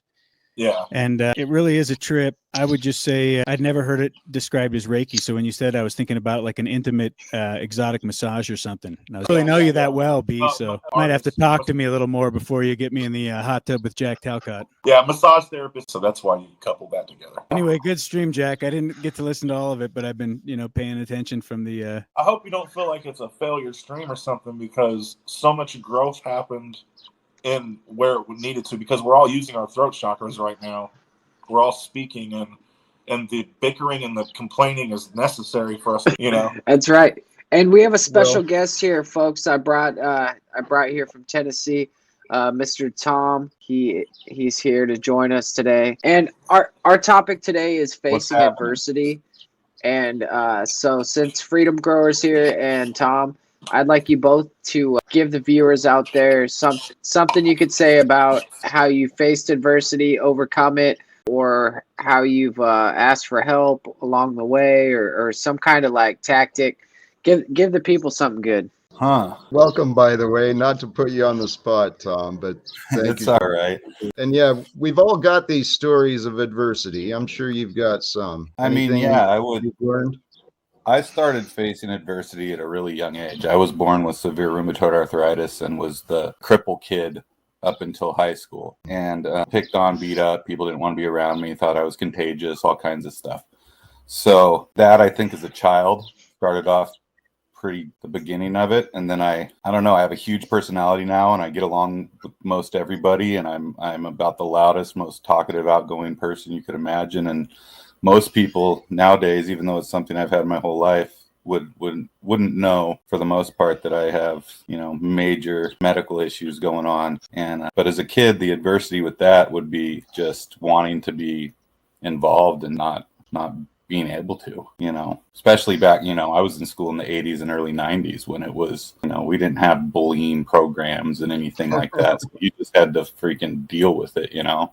And when I was feeling good, I'd beat the kid up that was making fun of me the week before, you know. And that was how you did it when I was growing up. Yeah, adversity is often what's going to give you character. So, I mean, embracing it, taking the bull by the horns, and learning to grow from it, and realizing that you don't grow without adversity. So, I mean, it's kind of how this reality works is if you want to learn a lesson, you're going to have to face a challenge at some level in some capacity. So if you resist it, then you resist your own growth, you resist your own development. So why not that's where the faith comes in. You know, Jack, you talk about faith a lot. I say that's really where faith is important, is you trust the Most High that it's all purposeful. And if you approach it with that kind of mindset, that you're going to come through it stronger, more prepared, more capable mindset. And as long as you approach things with that attitude of gratitude, even the stuff you don't want to confront, knowing that, and I mean this, like anything I look at in the past that's challenged me, it's taught me, you know, I've either overcome it or I'm in the process of overcoming it. So when you live that way, you realize it's just energy for you to transmutate. And we all have the power to do that. And we kind of have to. It's kind of, I think our obligation is to start working with the energy and moving it. You're speaking my language. Hey, absolutely. Yeah. Faith and adversity. And I think he said something. The word that came to my mind when you were talking, Dick, was the resistance. Resistance does build us strength. You know, when we work out, we're adding additional resistance to make ourselves stronger, but we can do that emotionally and intellectually. We can push past our resistances in trying to understand even the little complicated parts of our lives. We can get comfortable pushing into the resistance. That's where I've started going with myself. Yeah. I mean, some of the stuff you've went through, you know, for any man to have to lose his family, his wife, almost lose his house, you know what it's like to have your whole ego destroyed. And anyone that's went through that at any capacity that's come through it, I would think you would say, I'm not going to speak for you, but for myself, like you realize that's one of the best building blocks of who you are, is when you struggled the most, because it made you dig deep and find out who you are, what you stood for, what really mattered. And you started defining yourself through your decisions, because that's really all you had was your free will at that point. Or at least that's the way I've seen it, you know, in my journey. And so adversity is like, that's the greatest thing, right? That's what defined you. That's what gave you character, is because you faced that challenge and you came through it. And now you're a better man for it. And you've got that testimony, and no one can ever take that from you because it's experiential. You know, you got it firsthand. I think that's why we get these lives. That is good shit. Amen. That is like real good shit. Thank you. Amen, guys. Hey, I got to jump in here real quick. We're coming up on the 2 hour mark. And Jack has made it very clear to me that he wants to keep these streams pretty much on the 2-hour mark. So we're going to go around the panel, and we're going to, if you guys have any last words or anything, please keep them brief. And thank you guys for joining us today. Tom, sorry, but you're welcome to come back tomorrow. Yes, and actually, let me not overlook that. So I know many of the other faces. Well, B was new, but he hung out quite a bit today. If you'd like a little time, what are you doing now? I understand you're involved with some organizations and stuff these days. I'm actually getting ready to fly out west on the 28th, and I run a cross-country bicycle tour where people ride their bicycle for 53 days from California to Boston. On purpose? That's my business. Yeah, they actually pay a significant amount of money for it, believe it or not. And everybody in here is a little too young to go because my average age this year is 69.5 years old. Wow. When is that? You said you're flying out to...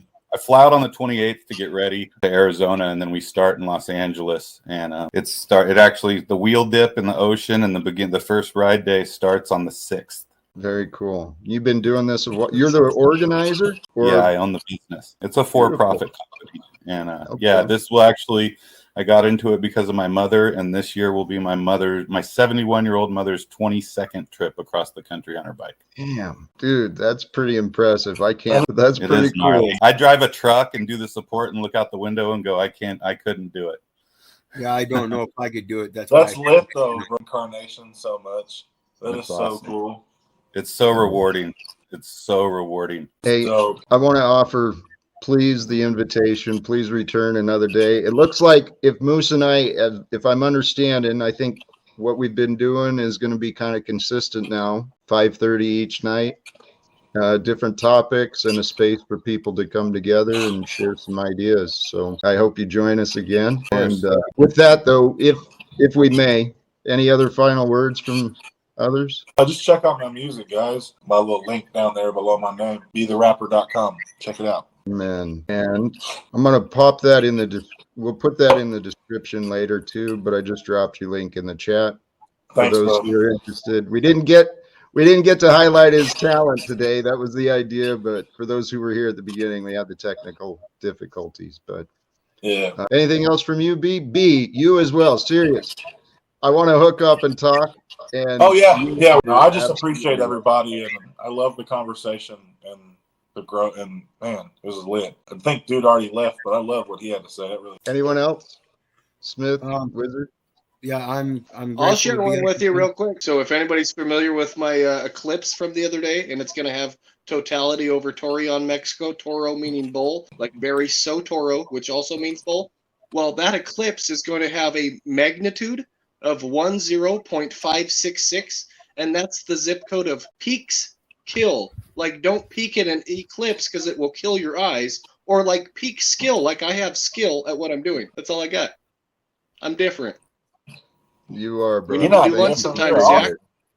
God puts people in your life for a reason, Jack. Here I am. Same city. I know. God bless y'all. I know. Let's get together for a lunch or something sometime, all right? So, Wizard, are you there, brother? Yes. Thanks again for letting me up. I'm always grateful again to have the ability to work together and try to come through our differences. Always loving and appreciative. While we were up here, I apologize if I looked like I was a babbling idiot in the background. I forgot to turn my video off while I was doing other videos on Facebook. So look, check out the channel, and I put up four short videos that should wake people up. They're short ones that you can share instead of the hour-long ones that I generally do. Check them out, and you'll have a laugh, I'm sure. So, all right. With that, you got anything? I just want to say thank you, everybody, for coming out tonight, supporting the show. If you didn't hit the like button, you could hit the like button. It's free. Doesn't cost anything. And that's all I got to say. Thanks, guys. Thank you. Thank you for joining. Paul, we're going to figure out better ways to communicate. I know we will. All of us will.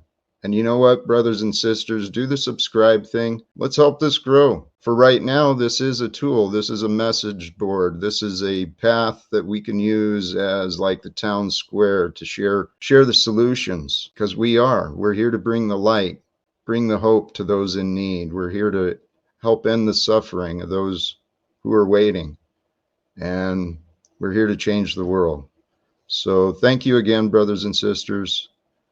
Choose love always. Hello again, brothers and sisters. Welcome back to Chats with Jack. Tonight, give me for a little air there. Starting out differently than I'd imagined here. I had a little hiccup on my end here with my laptop. Got it square. So tonight we're going to start out beginning with some intentions. My intention tonight, as guests show up and as the evening is revealed, is to share a space for conversations, for fellowship about important things that affect all of us. And so what I'm hoping for is that we'll be guided today collectively, especially with the topic of spirituality. My hope and intention today is that, well, words will be offered and shared. You know, maybe the right words for whoever tunes in today and later. Maybe the right words will be received by you, by them. Those words of encouragement, inspiration, maybe the different perspective brings into clarity some of the things you'd been previously considering. So my intentions today are to share some fun, right? So we can discuss fun things and important things with each other. Welcome. We've got with us our guests already. We've got Deadpool Kidro Media. We've got Moose with us already. And I believe the link to join is pinned in the comments. Mystical teachings, some of the shamanistic ideas, and I kind of looked at the evolution. I did spend time kind of studying and trying to better understand the evolution of humanity, who we are. How did we get to this point? Yeah, brother. Hey, Jack. So how has your spirituality evolved over time? Have you always been a spiritual person, like since you were a child, or did you just become spiritual recently? Hey, thank you for that question. No, actually, my journey completely has been a paradox. When I was young, I was exposed to literature, books of many different faiths, primarily Buddhism, Christianity, and many other things. But I was exposed to a lot of different religions, and in my personal experience, I saw a lot of quote unquote Christians, a lot of hypocrites who, I saw no value in spending my time in churches. So growing up, I really didn't have spirituality in my life, but I always tried to be like the example. You know, I always set my standard for myself like Jesus, and I kept failing. 2018, that's when my life changed. It's when I consciously made a choice. Jack, you don't like your life.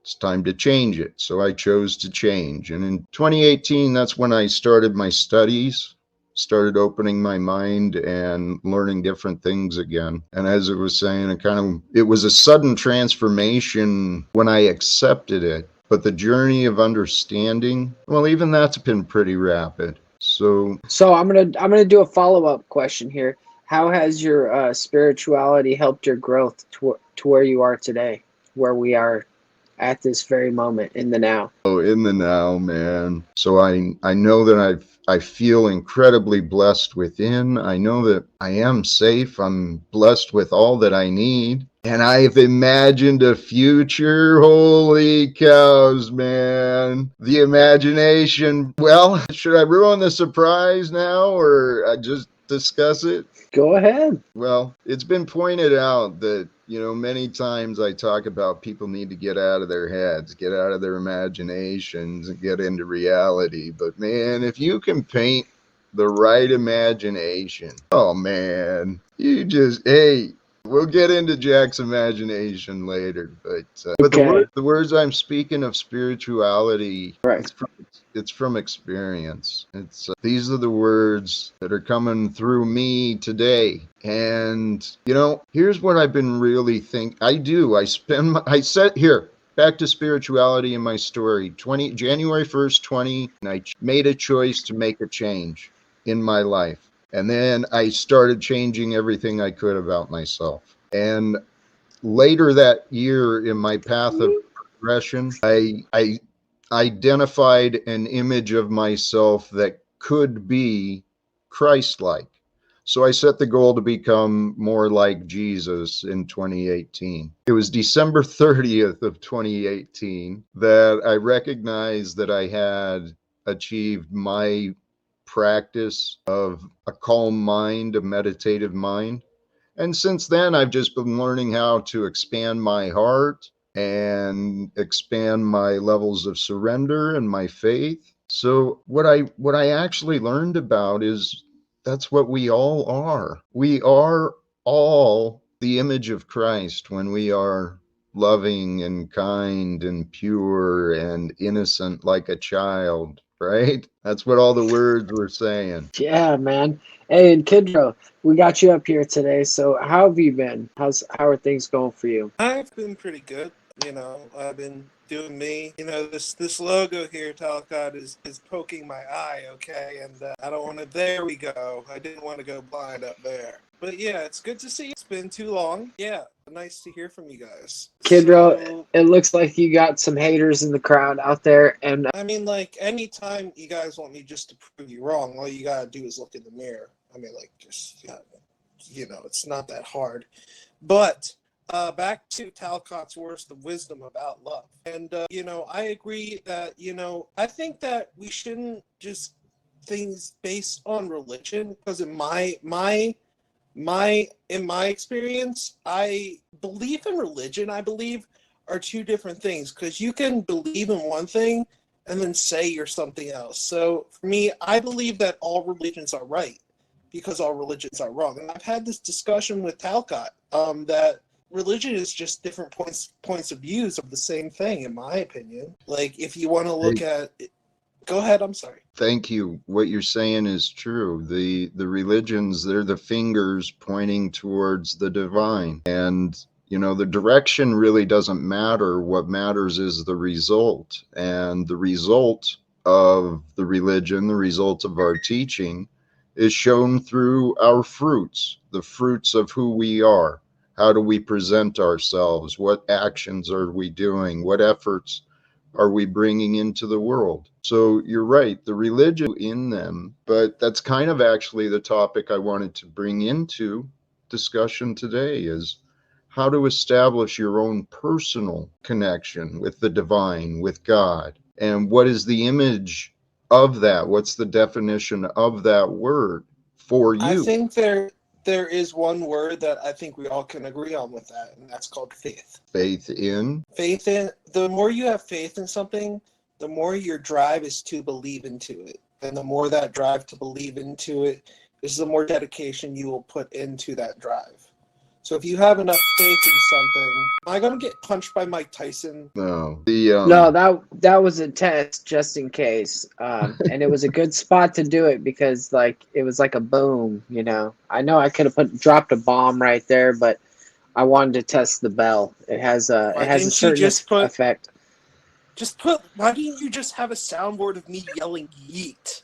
That would be a much, much more appropriate thing. But I understand you're in your ego right now, Kidro, but here is Mr. Jack Talcott's broadcast, and we're serious. All right. We're serious here. I'm just putting. But back on a serious note, like I truly believe that and our religions are wrong, then everything is just a different point of view. Like, okay, I'm gonna make a big this is my theory. Okay, my theory is that when I'm not a person that is super religious, but the belief is a question that many people claim, but you can know, and knowing is the key. So I didn't mean to interrupt you, but you were bringing up religions and you said you do believe, but have you ever considered what would prevent you from knowing? Hey, Jack, can I interrupt you real fast? I think you should check out the chat, maybe say hi to some of the guys who've come back repeatedly, maybe thank them for a moment. We're gonna cut to you for a second. Kidro, sit back for a sec. All right. Hey, yes, thank you, brothers and sisters. I appreciate all who are sharing their time. Rodney Kitley, Oh, Paul Laporta. God bless. I saw your name in the chat. Smarter Than a Potato, our singer. Sunshine Time, Linda Wolf. Jeff Hates Pigs, Rocking the Boat. Abnorm. I Am the Dow. Interesting commentary at times. B. Bradley. Hey, God bless, brother. Amen. Good to see you again. Many names, many are returning. I know I saw Provo in there. Hey, Provo. Serious respect, Provo Kid. Respect to you, brother. I hope to have conversations with you again. You're welcome to join, invited and otherwise. But amen. Is that what we were doing, Moose? Now that one, I don't know what's going on there. Yeah, I didn't like that one either. But anyways, what it was basically saying you dropped the bomb, you did it. You did exactly what we needed to do. Thank you guys for coming out today. We appreciate you. We welcome you up to the panel today. Today is kind of a panel madness.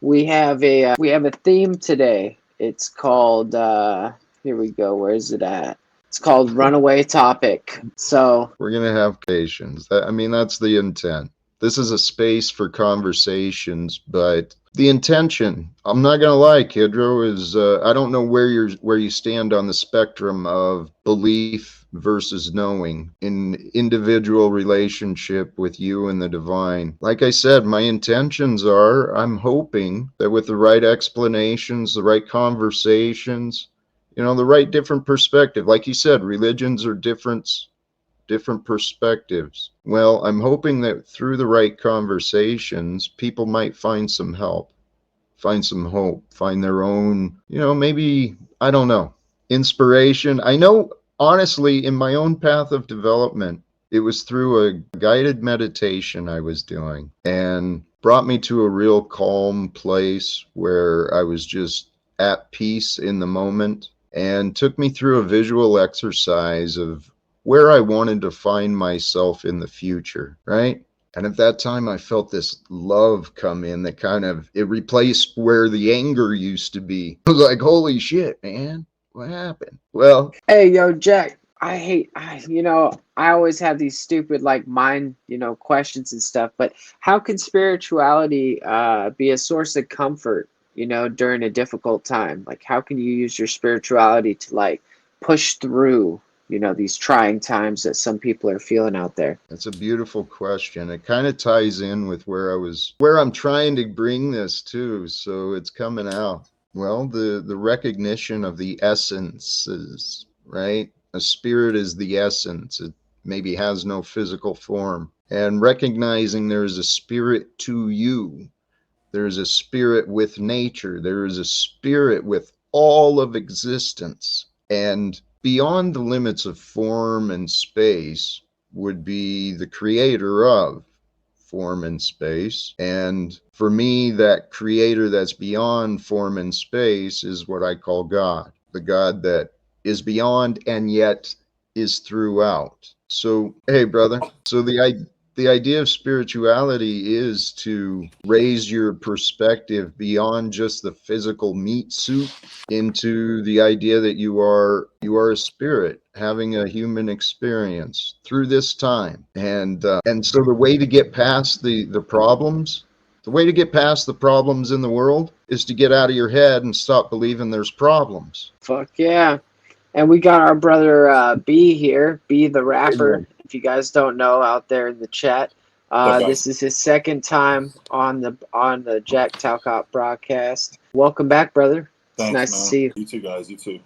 I just wanted to pop in, listen, and see if I couldn't offer any kind of insight. I love what you just said. I totally agree with all of that. Like, what is going on?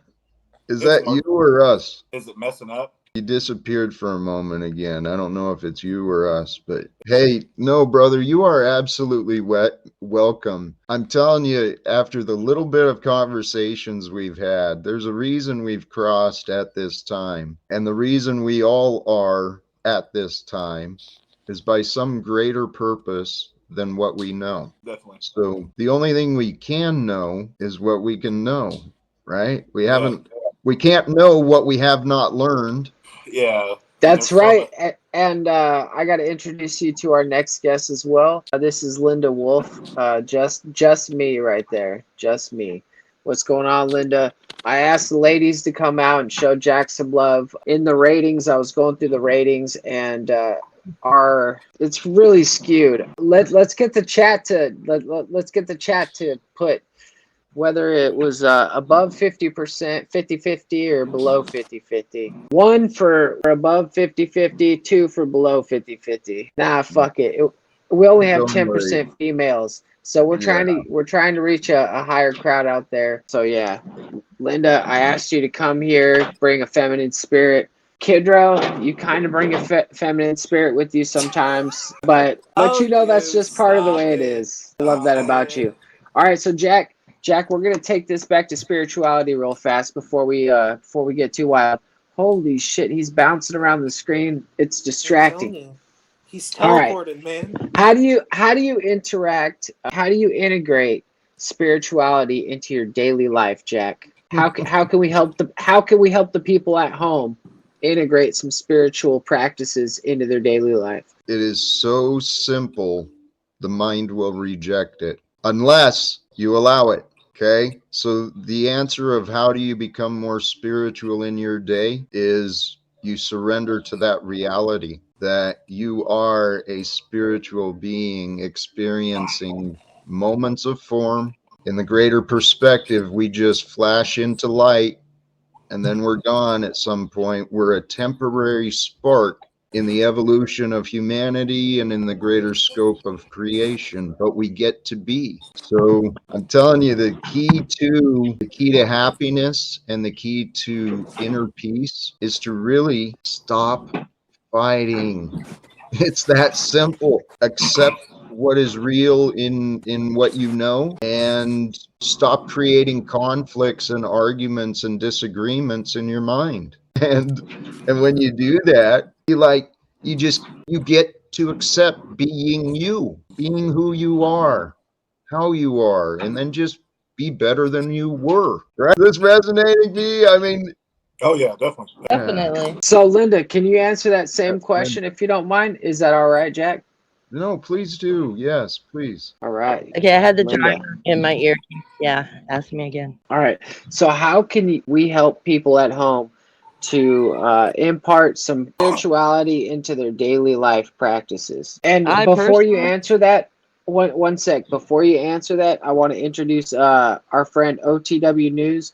OTW News is he's been streaming for like 8 hours today, but he has graced us with his presence, so I want to bring him up here. Linda, go ahead and answer before OTW speaks. You'll get a chance to speak after Linda. I was gonna say I like to give. I open my day with thanks that I woke up. I just interject it as I can. I thank him for when I drink. I thank him for the small little blessings I see around me. So I guess I leave an open channel. I leave an open channel.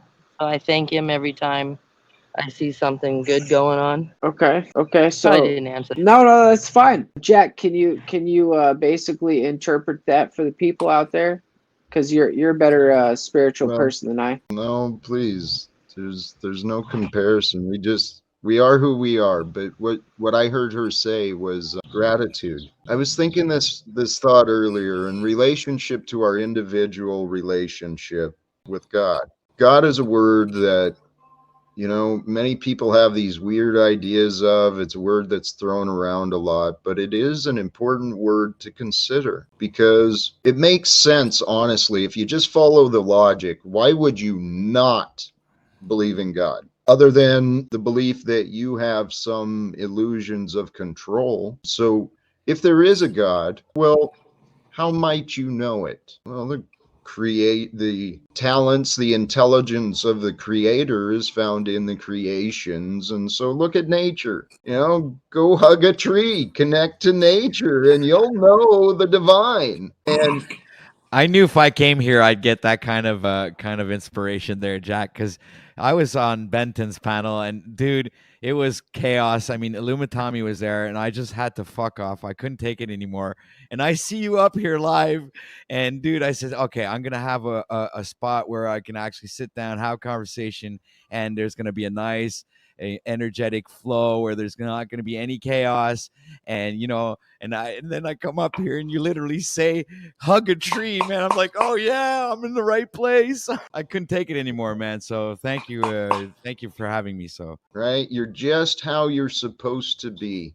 You've learned what you were supposed to learn, and you've done everything you were supposed to do to get you to today, right? I'm Canadian, Jack, so I'm into the cupcake love a buddy, hug a buddy thing. I'm from cupcake land. So sometimes I'm an asshole, but I always come back to my natural state of being. Definitely. Hey, I just want to address the chat real fast. ATBAFE, he's asking, is Jack no longer going to be selecting which comments are shown on screen or engaged with? What do you think? And then his other question is, did Jack agree to your asking him questions? Did you agree to me asking you questions? Yes, we've spoke about some ideas for how we do this, and yes, questions to help bring out ideas as part of it. We're picking up our rhythms, and as far as the question is, I saw the question about am I ignoring chat or using it. I've given away much of the direction, but this isn't my show anymore. This is ours, right? When we come together, this is ours. We're co-creating however this results. Moose has just been kind enough to offer his attention to like the chat and the organization of this, that so I don't really have to. Yeah, well, I commend Moose for doing that, man. I think it's awesome that you guys have united and to join forces. And I really like what Moose is doing, and the concept that you guys are actually coming up with is actually really interesting. And I can't wait to see this move on forward and how what the future holds for you guys. I like this. You guys got something going on. I appreciate that, man. I appreciate that. Please go ahead. Hopefully you don't drop out in between. You're popping in and out. It's been interesting. Me? Go ahead, brother. Yeah. Never figuring out I'll come back. to do that. That's silly. Is it weird? Am I cutting out whenever I'm talking? No, Jack's a targeted individual, and they're just disrupting the stream on purpose. I don't know. I'm saying nonsense. But yeah, that's just what I do is I stay focused on the fact that every day I wake up, like, where's my thinking at? My thinking is what's creating my reality. And if I'm not pushing myself and what I'm thinking, I can start to have a crappy reality evolve out of that. You know what I mean? So that's all I got. Hey, brother, thank you. That power of thought. That was me. Sorry. Like being a professional broadcaster, broadcasting 8 hours a day. I mean, you can't be slipping like that on this show. OTW, Patrick, I appreciate you so much, man, but only I can do those things. I slip every single show. It's like ice skating, and I'm going towards the net, and all of a sudden I'm like, fall over. We can move past it. No worries. Thank you for your forgiveness, sire. Well, hey, my God, I just saw your ego be like fucking. Oh, I think I rubbed you in the right. Is that me? Well, now I'm wondering, was that you, just me, with the feedback? No, it wasn't me. I know it wasn't me now. It was maybe I think it was Linda. That's who I was referring to. All right. Okay. Hey, I'm sorry about that. I didn't think I knew it wasn't me when I was freaking out there. Yeah. So yeah, I thought that I was like complimenting you there. There was no negative. Now you look confused, but I wasn't saying anything negative. Right. I'm not sure I don't know what you're saying. That's part of my bewilderment. I'm not sure what you're doing. Yeah, well, it was probably getting distorted because of the echo and everything. So maybe we can just move on from that and not dwell on that. Hey, no, absolutely. Not even important. Hey, no, actually, I think where I was trying to go was the perfection of where everyone is, right? That's part of learning how to settle your mind. If you want inner peace, you must seek and find acceptance and where you are at the moment. And then, man, when you can find that inner peace, and that's where coming in, go hug a tree so you're connected to nature, that you're part of this reality. Because like B was saying last night, I think it was him, and I think it was last night, about everything is real and unreal. It really is. We are all unreal. Brings us back to, if you think you are separated from God, so if you think you are separated from God, well, then you're going to feel separated from reality. And the reality is when you, dude, we convince ourselves to believe so many lies. So many, it's so you crazy, man. Things are getting wild out here, Jack. All right, we're gonna go back to some questions. We're gonna try to get this this thing going. We have the Goblin King here for the first time, but I'll take the new invitation. Hey, so what are your thoughts on God and spirituality? Yeah, like we're looking for some kind of tips on how people can use spirituality in their day-to-day life, their daily practices they could possibly do. What Jack was just saying, I just like to elaborate a little more on that, because it is it's not like the ether, it is the ether, and it's the light that's inside yourself, and we do come from a source, which is it's like a shared dream state in a sense. And so if we push out negative feelings, negative frequencies, we reflect that on others, and then that, and on the other side of that coin, there's the positive too. Go ahead. Hey, yes, I love what you were saying. I allowed my mind to drift to a note I made earlier, something I was thinking about. How I spent most of my life was without God, honestly. Never really came into my mind. I never had the time to investigate or really to figure out what was real. So I lived a life without God. So the thought came to me today, if you don't even think about something, it's not in your experience. And if something is not in your experience, you can't be connected to it. But yet we are. I said this wrong. Where I was thinking about it earlier is that I know many Christians, people who call themselves Christians, who claim to have a connection to Jesus, claim to be following and believing in, and claim to have these connections to God, yet they walk around and kind of, well, to be dishonest is to be ungodly. I'll just Well, I must ask you, Jack. Christianity is a denomination, right? Which means you're denominating. So that's another divisive paradigm in a sense. Hey, Jack, we gotta go over this, man, because there's some people that have been watching, some longtime viewers, and this lady wants to know. She says, seriously, Jack, you went from a hostile deal with Moose not even a week earlier because he was trolling you daily, to now he's trolling you as your producer. So, okay, so first off, have we not grown like 250 or something subscribers since I've started? Yeah, pretty darn Thank near. you. Almost a 50% increase overnight, I think. And we started 2 days ago, so I don't think. Well, I appreciate the trolling that Moose is offering me these days. So I mean, I'm doing the thumbnails, I'm doing the descriptions, I'm helping with the social media sites. You see me up here, and I'm trying to ask questions, trying to make sure that the stream is on a track somewhere. Yeah, so that's all I'm saying.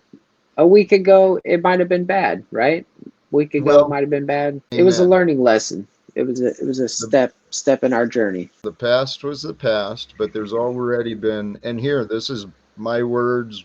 This is what we are growing together, Moose and I. The last few days have been the results of he and I, and I'll give quite a bit of credit. All behind the scenes, I didn't really do shit. So damn. Well, Okay. You're at what, 772 subscribers, man. That's impressive, Jack. Very nice. You've actually surpassed me now. Holy cow! Please do. And yeah, OTW. I appreciate what you guys are doing, brother. We are all of us have found our way through time to these points in our lives. And OTW, I want to encourage you too. I'm inviting all who want to be a part of that, become a part of it, right? Because that's who we are. That was kind of one of my points I wanted to get to today regarding spirituality, is a connection. But OTW, brother, let's have some conversation. The Goblin King, you too, brother. I know we I'm here. resonate. I'm just sitting back. I have a hard time with the delay with talking. That's why I don't talk much when I come up. But like I said, I appreciate what you're doing.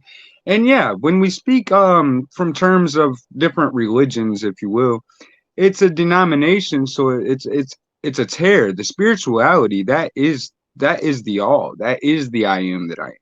You know? Hey, Amen. ask you a question, Mr. Goblin King. Go ahead. Do you play Magic the Gathering? No, sir. Oh, okay. I thought that's where you got your handle from. Nah. I've been rocking with that for a long time. I dropped an album several years ago after that, and I just kept that. Go ahead. All right, interesting. Sorry, I didn't want to derail. I just was curious. So you wanted to talk about spirituality there, Jack. What type of like where do you want to go with the spirituality? Because I think there's different avenues and different directions that we can maneuver this. Because I think you've heard me speak a lot, so you know that I have a unique perspective on what spirituality is, and and it does resonate a bit with how you like the way you see things, and how it has since the beginning with that, since we've met. I've obviously had my issues, and you could even entail law of attraction and the laws of the universe, if you want to speak in terms of vibrations, electricity, magnetism, and vibrations, right, and sound. So I think the spiritual aspect of things are directly connected to those frequencies. So that's why they would be like something that's not tangible in the in this material 3D realm that we live in, because it's resonating at a frequency where it doesn't need solid matter to express itself. So I yield. It's all true. Yeah. The religions, they're different perspectives on the all, but to me the whole purpose and intent of spirituality is the fact that there's a unity. There is a consistency and a connection to all things that were, all things that are, and all things that will be. And so in recognizing the unity and the connection of all, well, then, Jesus reinforced really like two commandments, right? Love God, all your mind, heart, soul. Live for God and love one another. Show your love for God by serving, nurturing, and caring for God's creation.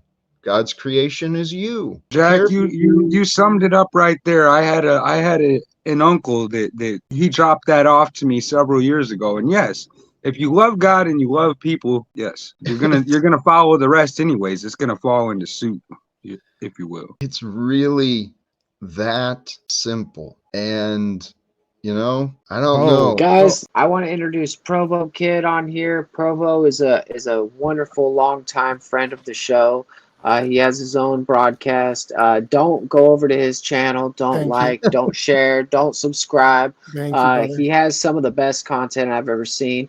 Thank you for coming up here today and gracing us with your presence. Is there something that you can teach the viewers out there at home about spirituality, putting it in their daily practices, trying to help them day to day, man? You know what? It's this idea of prayer.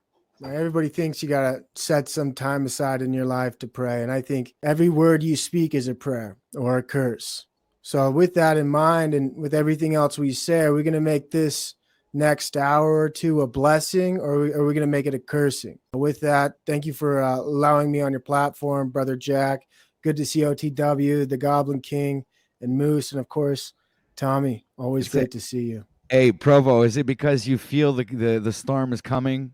Like, it's I'm sorry, I just had to point that out, because you were like, you were advocating, not advocating, sorry. You were like, I think you were, I can't find a word. It's just leaving me right now, but I had this feeling that you were sensing chaos coming this way. So am I right or wrong? Well, actually, I was hoping to catch a good vibe wave, dude. I could see the energy was positive, and I like a little pick me up in my day, and that's why I come to Jack Talcott. I don't come to Jack Talcott's channel to bring me down, to lower my vibrations. It's usually I'm trying to catch a wave. So I was hoping when I joined the panel that I was going to catch a nice wave of positivity and good vibrations.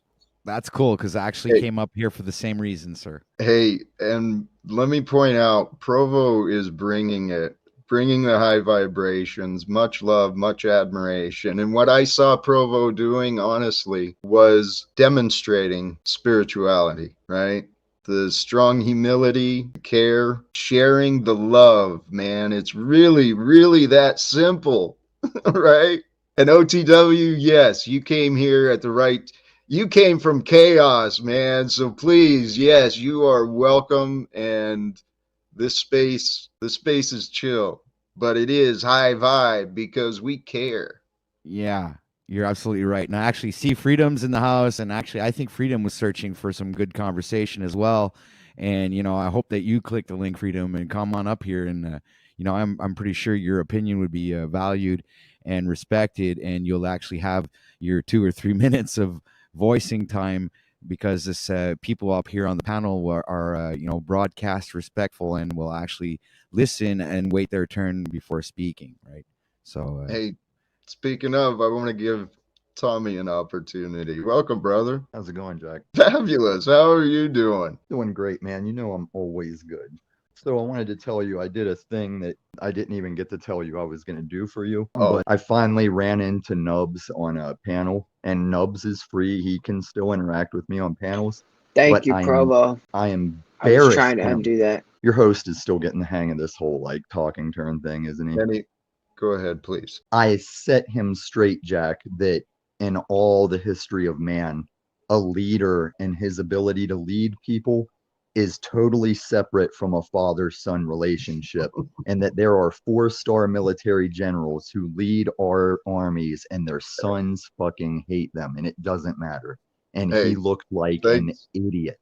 Thanks for presenting the case. Good to see you again. There he is. He heard me. He's down there. All right. Our friend Dick is here. He oftentimes brings a waft of doom and gloom when it comes to the AI and the electronics and how they're taking over the world. But today, Dick brings with him a waft of spiritual cleansing, because he has had his very expensive tea that he bought from China. Dick, can you tell us about this tea? Nah, I totally screwed myself up. Actually, I can't drink any tea at the moment. I've drank entirely way too much tea and caused myself some kind of release of stones within the urethra. I think I'm passing stones. Something terrible. It's awful. I'm not trying to play the victim here, guys. I did it to myself. I'm sure Lumatami will have a lot of fun with that. What does that mean? So I'm suffering, but I drank too much tea, and I think you can overdo it. I'm exploring the whole world. I'm deep into oolongs and Chagwin Yang and all these different terms I haven't heard of before, and it's an exciting adventure, but I don't want to bore the whole channel with it. Well, yeah, us neither. Hey, Jack, can I address something? Your panel was the place I had always wanted to meet up with our mutual friend. She never comes on panels, and she showed up here today to let us all know that she's leaving forever, just like she blew up my phone today to tell me she's leaving forever. But there's a discussion I need to have with her that I can't have with her over a text, because it's like that Seinfeld where Elaine tried to phone tag over her friend's passing. All right, Tommy, this show only has 2 hours, so we got to actually keep it real concise. Who are you talking about? Who are you talking about? AT Bafe has been through a horrible story that I cannot just text her about, that she meets my heart. Well, our hearts can join. I don't think she wants to talk to you. She's in the chat. So this person is... This person, my dog, hates me, will say they love my dog. And this person was attacked by a gang of dogs. They killed her dog and injured her deeply. And I cannot get the details of that by just bullshitting her over text. But if she comes up to talk to me face to face, these mooks are going to ruin. Tom, this is not the place for that. I definitely want to send out positive vibes. Yeah, she subscribed, but we couldn't talk on Goblin's channel because he's usually. Hey, Tom, am I the problem right now? If I don't know what's going on, and I don't pay attention to a lot of the drama around the various platforms or the drama that everyone chooses to bring around. And I think we've all seen Tommy bring some drama with him, but I thought I've seen familiarity with this ATBAFE and some interesting comments today. But if you're having a golly geez, if there's some truth to that story about experiencing a tough, challenging time right now, please. I mean, we all need some care and support. I'm hoping that is what his Jack, intentions were. I think that's what his intentions were. And this ATBAFE person, I think they do need our love. You know how we were talking before we even started the show about how there might be some extra trolls in here now that we're starting to grow. ATBAF says many people are pointing out that it seems like it's not Jack's show. They feel like they're being ignored. I don't understand how they feel like they're being ignored. I think that this is an open panel platform. If they want to talk to you, they can come up here and talk to you. If you're looking at the chat all the time, how are you supposed to do your magic? How are you supposed to sit here and flow? How are you supposed to discuss and look everybody on the panel in the eyes? You know what I mean? Well, and please, for those who have been paying attention and you're seeing changes, I'll receive the criticism and I'll accept responsibility. But yeah, part of this is honestly, I don't like paying attention to the chat. I mean, I do it when I'm alone because that's part of participation and part of growing. But honestly, I'd rather just pay attention to what's going on here. And so with someone else helping manage the comments, and you'll see different patterns. So Jack, I'm trying to like be a positive voice in the chat, and I do see what people are saying, and it'd be almost interesting to hear their thoughts if they saw you in your most organic phase of producing, right? Like where you are now isn't where you were when you started, and where you're going to be isn't where this show is now either. So like this little time capsule, this moment we have sharing time with each other, this is a unique opportunity for us as content creators, for you as chat, because it's not going to be like this in a month. Jack probably will have different people. He might have a way bigger audience. Jack might be monetized. Jack might be cooking on Patreon. I have no clue. But I Jack just might not need a producer, you know. Right. He might. You he never might know. evolve. He might blow up to be the next Tony Robbins. But the thing is I don't see any resistance points. I mean, I think the trajectory will only increase, and I say that legitimately. And I did say that a long time ago, that I always thought Jack would garner a substantial audience. Yes, I believe so too. There's things about, you know, his fundamental views on how to solve problems that we kind of cross-grain, run sideways on, but his presentation, you know, it's affable, it's amicable. People like it. Thank you. Yeah, and I think you've already been through the worst, man. It's like you've been through the 40 days in the desert already, man. So you're gonna, that's it, man. Before you say that, Jack, this question it's been hounding at me. It's been hounding at me all day. All right, can your spirituality be a source of creativity? Repeat that one more time. Can your what be a source? Can your spirituality be a source of like your creativity? Can it help you, like, because I feel like it's helped evolve this channel.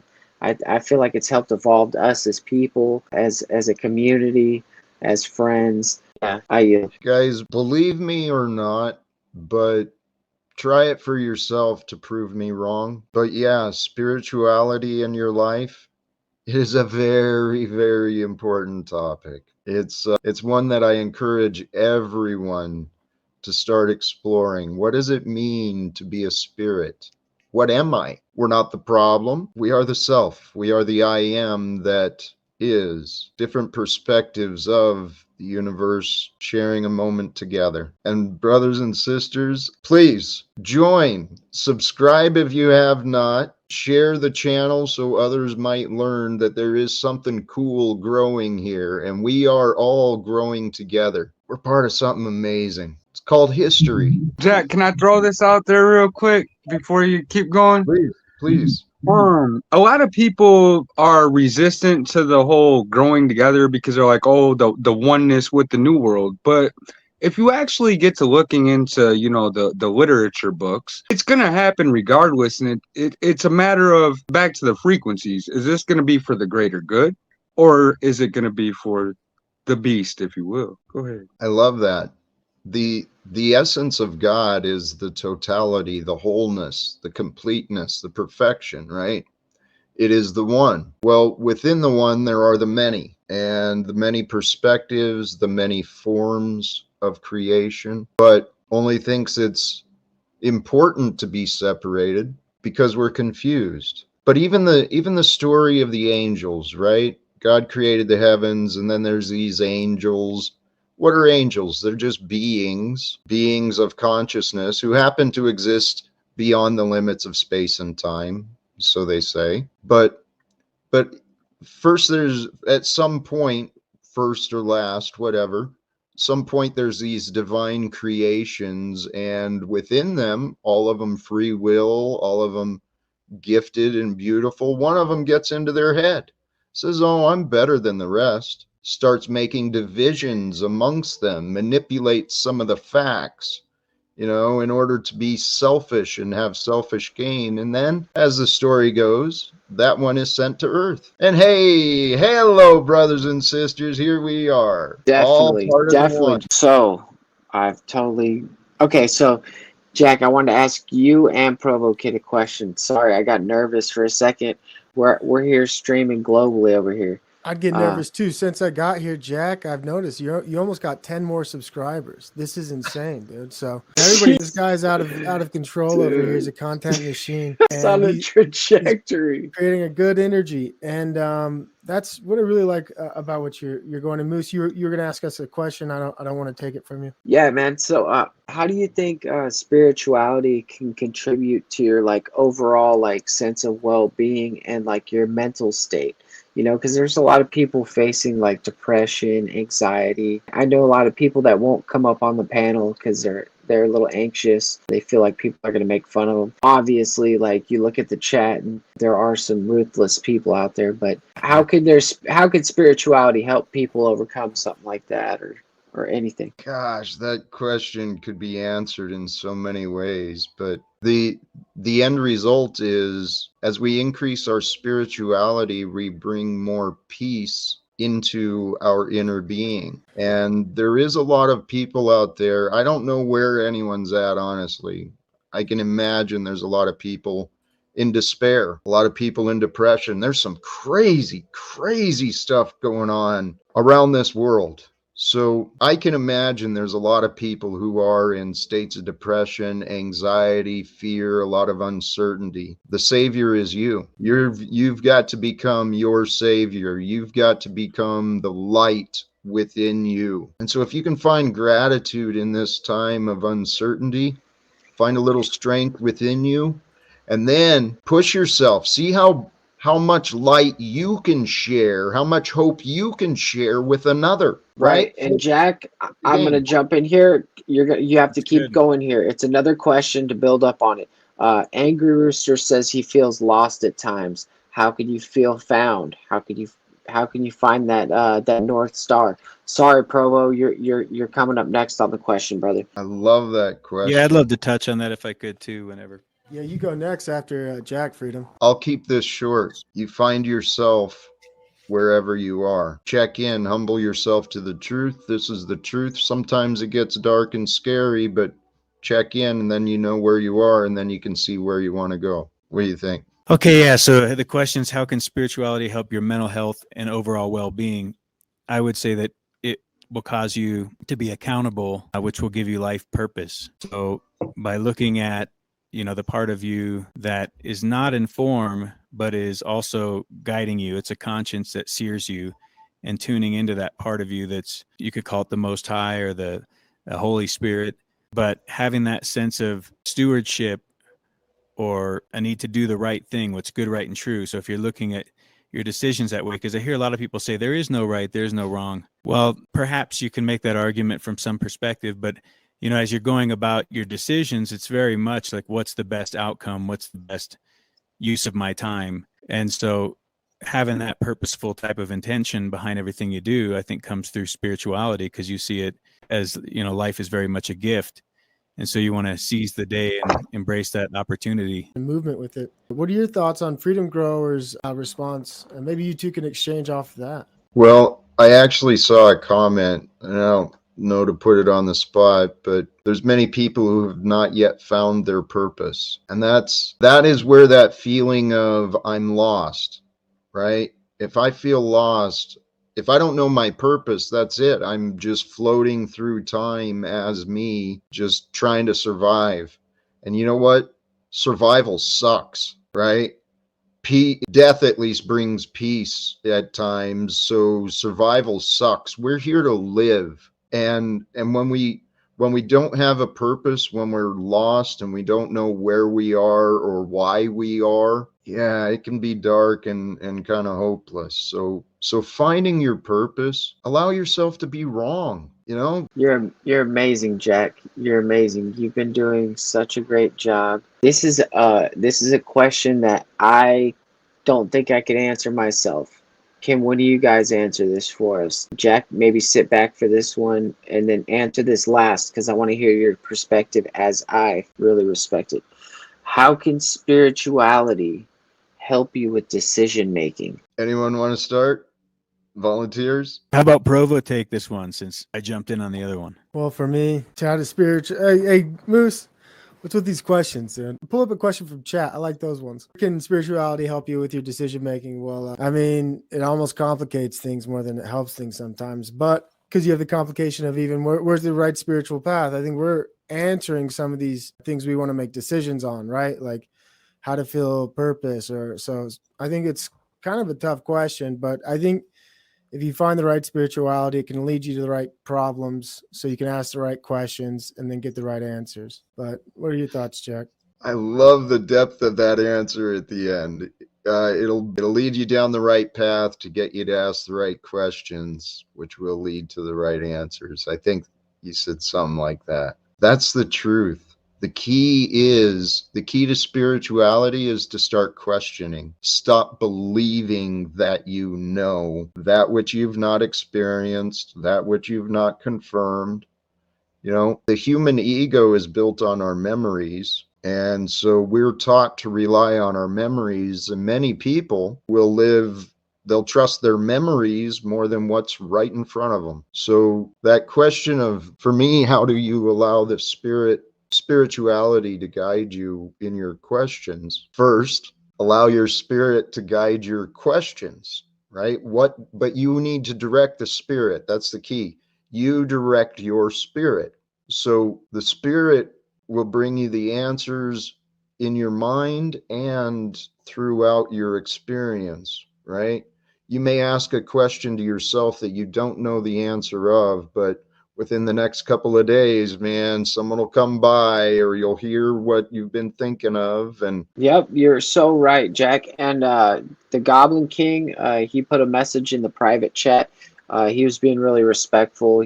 Didn't want to say it. He said, Jack, can I add to this question? Of course you can add to this question, brother. I would love for you to jump in right now. Go ahead. I guess that's all I was getting to. Go ahead. I think I get what you're saying. Part of the spiritual path, spiritual development, it's just like, well, growing into who you are. So as a child grows into an adult, part of that is developing self-control. Well, where humans have been manipulated is the self-control aspect that's developed. It's been handed over. Children are taught to give up, to establish, rather than self-control, they give their control over to authority. But the path to human development, maturity, success, succeeding in a diet, succeeding in your exercise plans, it requires self-control. And so using Nietzsche's description of the Ubermensch, whatever it was, there's been many philosophies, many explanations about the idea of man overcoming the beast. And so there's a lot of truth to that. To become of a greater mind, you gotta unlearn what has been taught. So stop believing in what the past brought, stop believing in the memories, and start trusting yourself moment by moment. Right now, from now on, I'm a person who can be trusted. And then be honest, on it, humble yourself to humility of truth about what you can do, what you expect, and be honest. When you're honest without excuses or blame, well, you're someone who can be trusted. And if you're someone who can be trusted, you should, in theory, have less conflicts and disagreements. I say that in theory because of my life. Hey, and who and what we are children. We don't know as much as we tell ourselves, right? Children are innocent, they're pure, they're honest, they're trusting, and oh, they're so loving, right? And we are the result of the limits of our imagination. Because if we imagined ourselves accomplishing more, we would have achieved more, but we are where we are, and we're all perfectly where we're supposed to be. But saw the sign of get into Jack's imagination. That's kind of where I'm taking us, if you will. I see us in the future very soon. Jack Talcott, congratulations. Sorry to interrupt. You just hit 800 subscribers. How do you feel right now? I feel so blessed, so humble, so... It's an amazing moment. Brother, as a content creator, it's great to see other people hit these milestones, and I'm happy to be here with you, dude. It's just a happy moment, dude, filled with joy. 800, dude. Everybody give a big shout out to Jack. Amen. You know what? Thank you for those who have supported, shared. I gotta give credit to those who influenced me. Paul Unslaved among the top, and Provo. I mean, there's been so many local in this smaller realm of YouTube who have influenced me. But I've been blessed with the knowing that many others have not yet received, and it's by the grace of the divine in my seeking, right? I found inner peace, and so through that inner peace, this channel was grown, and we are growing this into something amazing. And I see. Amen, brother. Hey, I got to cut you off though. We got Mr. Laporta down there, a longtime listener, big supporter of ours. Mr. Laporta, if you would, please come up here and talk about our talk today is spirituality. But if you'd like to take us somewhere else, sell a book, a product, or something, you're more than welcome to do that. But we respect you, brother. And Dick, if you want to take it somewhere, you look like you're chomping at the bit to say something. Please step up to the mic. Feel free, brother. Oh, you just posed some good questions, Moose. You got me contemplating and considering spirituality in reference to decision making, and I think there's been some good perspective shared here. So I'm just kind of soaking it all in, and I don't know that there's anything I could add other than to say it's just the mere fact that we have a conscience that sears us in the first place, that to me points to some type of creation relationship that we have in spirituality. Other people see it differently, and I don't care to argue with them. I mean, see it however you will. Practical, you just have good ability to make decision making, do it with stewardship, and do it as genuinely as you can. And but yeah, to me it's all spirituality, because where does it all happen? It happens in the formless. So if it happens outside of the meat suit in some space that I can't actually put my finger on, then it's happening in spirit. Amen, brother. Praise God. Paul, welcome, brother. How are you, Jack? I feel blessed. Absolutely. Today was like was shown. Today is a milestone. I've really been feeling turning the corner, so to say, right? And brother, you've been a supporter and a voice of encouragement for a while, and I want to thank you for that. I appreciate that. Thank you. You deserve it, brother. I mean, I came over here because I do lack spirituality, and I thought maybe I could probably, and I do learn things from you. Thank you, Moose, for inviting me up there. I do appreciate the Moose, as he knows. No, I'm good. I'm sitting back and enjoying the conversation, sir. I'm actually interested. You know me. I'll jump in when I have something to say. I just wanted to say peace to the gentleman that just joined. All right, man. So I just want to say, Chris down here, he says 3 days ago, Jack had 499 subscribers. Provo just said we hit 800. I'd say me and Jack are making a good pair. We're making some traction. Whether you feel that's fake or not, whether you guys are having a bad time down there in the chat, I'm sorry for you, but we're honest. Like Paul and Slade would say, we're on a moving train. We're not stopping for anyone. You can hop on if you guys like, but, you know, I'm sorry. We're not trying to hurt your feelings down there. Well, keep in mind, Moose, if those are all in fact AI bots, that just means that the augmented intelligence is watching closely. So it's paying attention and it's learning something right now. We're going to have an influence one way or another. And seriously, thank you. It does feel like Correction, we're turning guys. a corner. 801 subscribers. Perfect.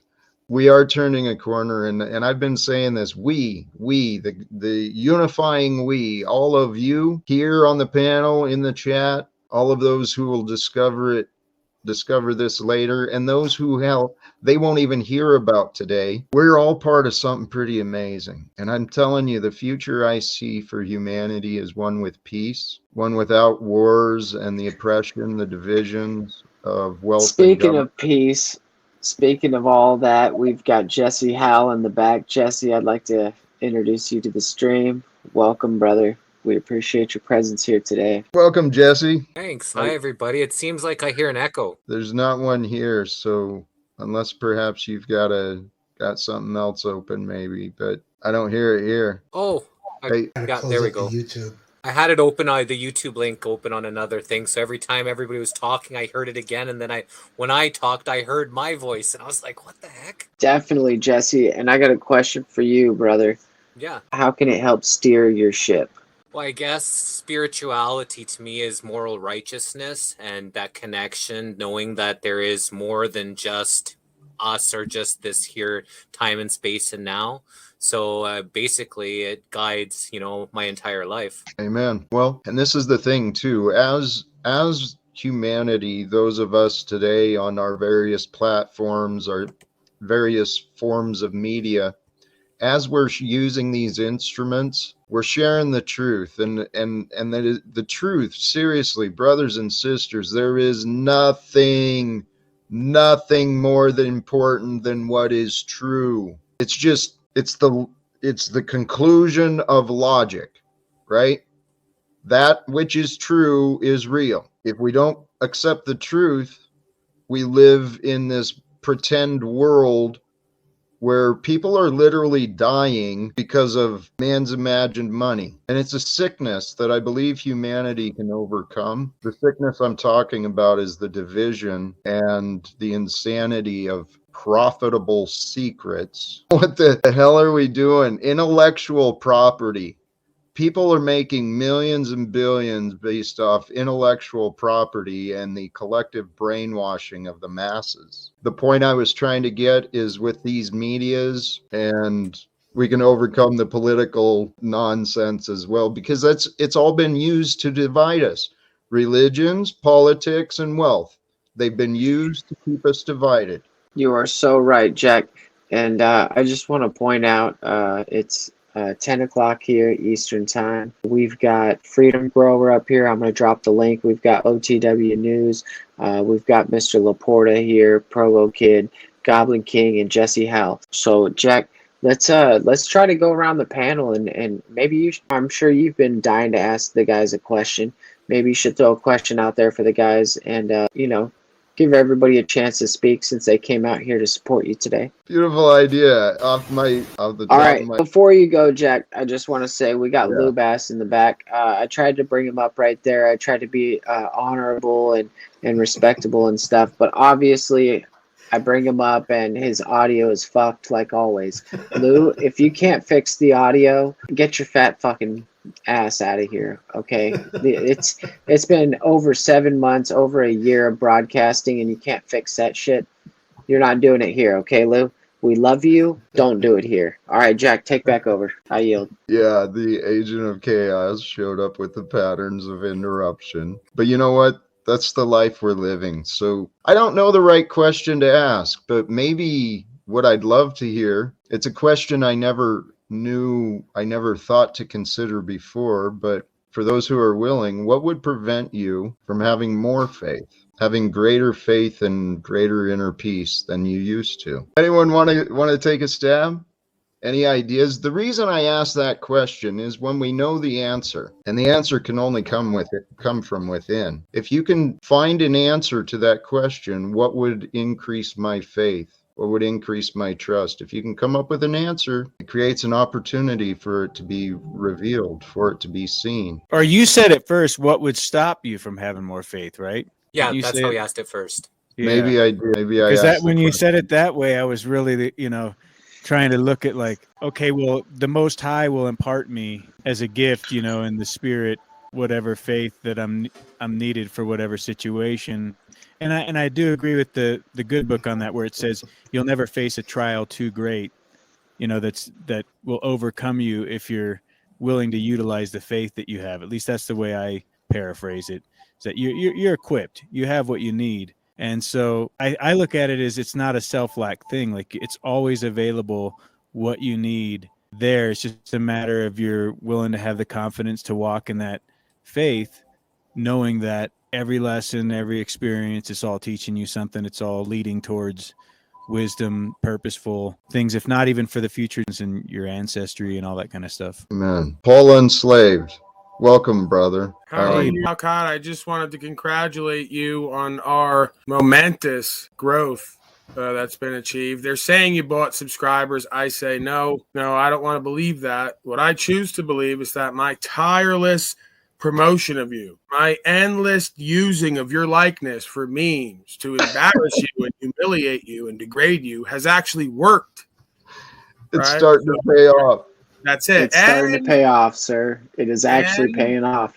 Thank you, Moose. And the constant tutelage that you've been under with me just day after day explaining to you, Jack, we got to show up for ourselves and everyone here at least a few minutes a day. If we show up, we stay consistent, and we create a habit for success, you will see the growth come about, right? There's no other way it could happen.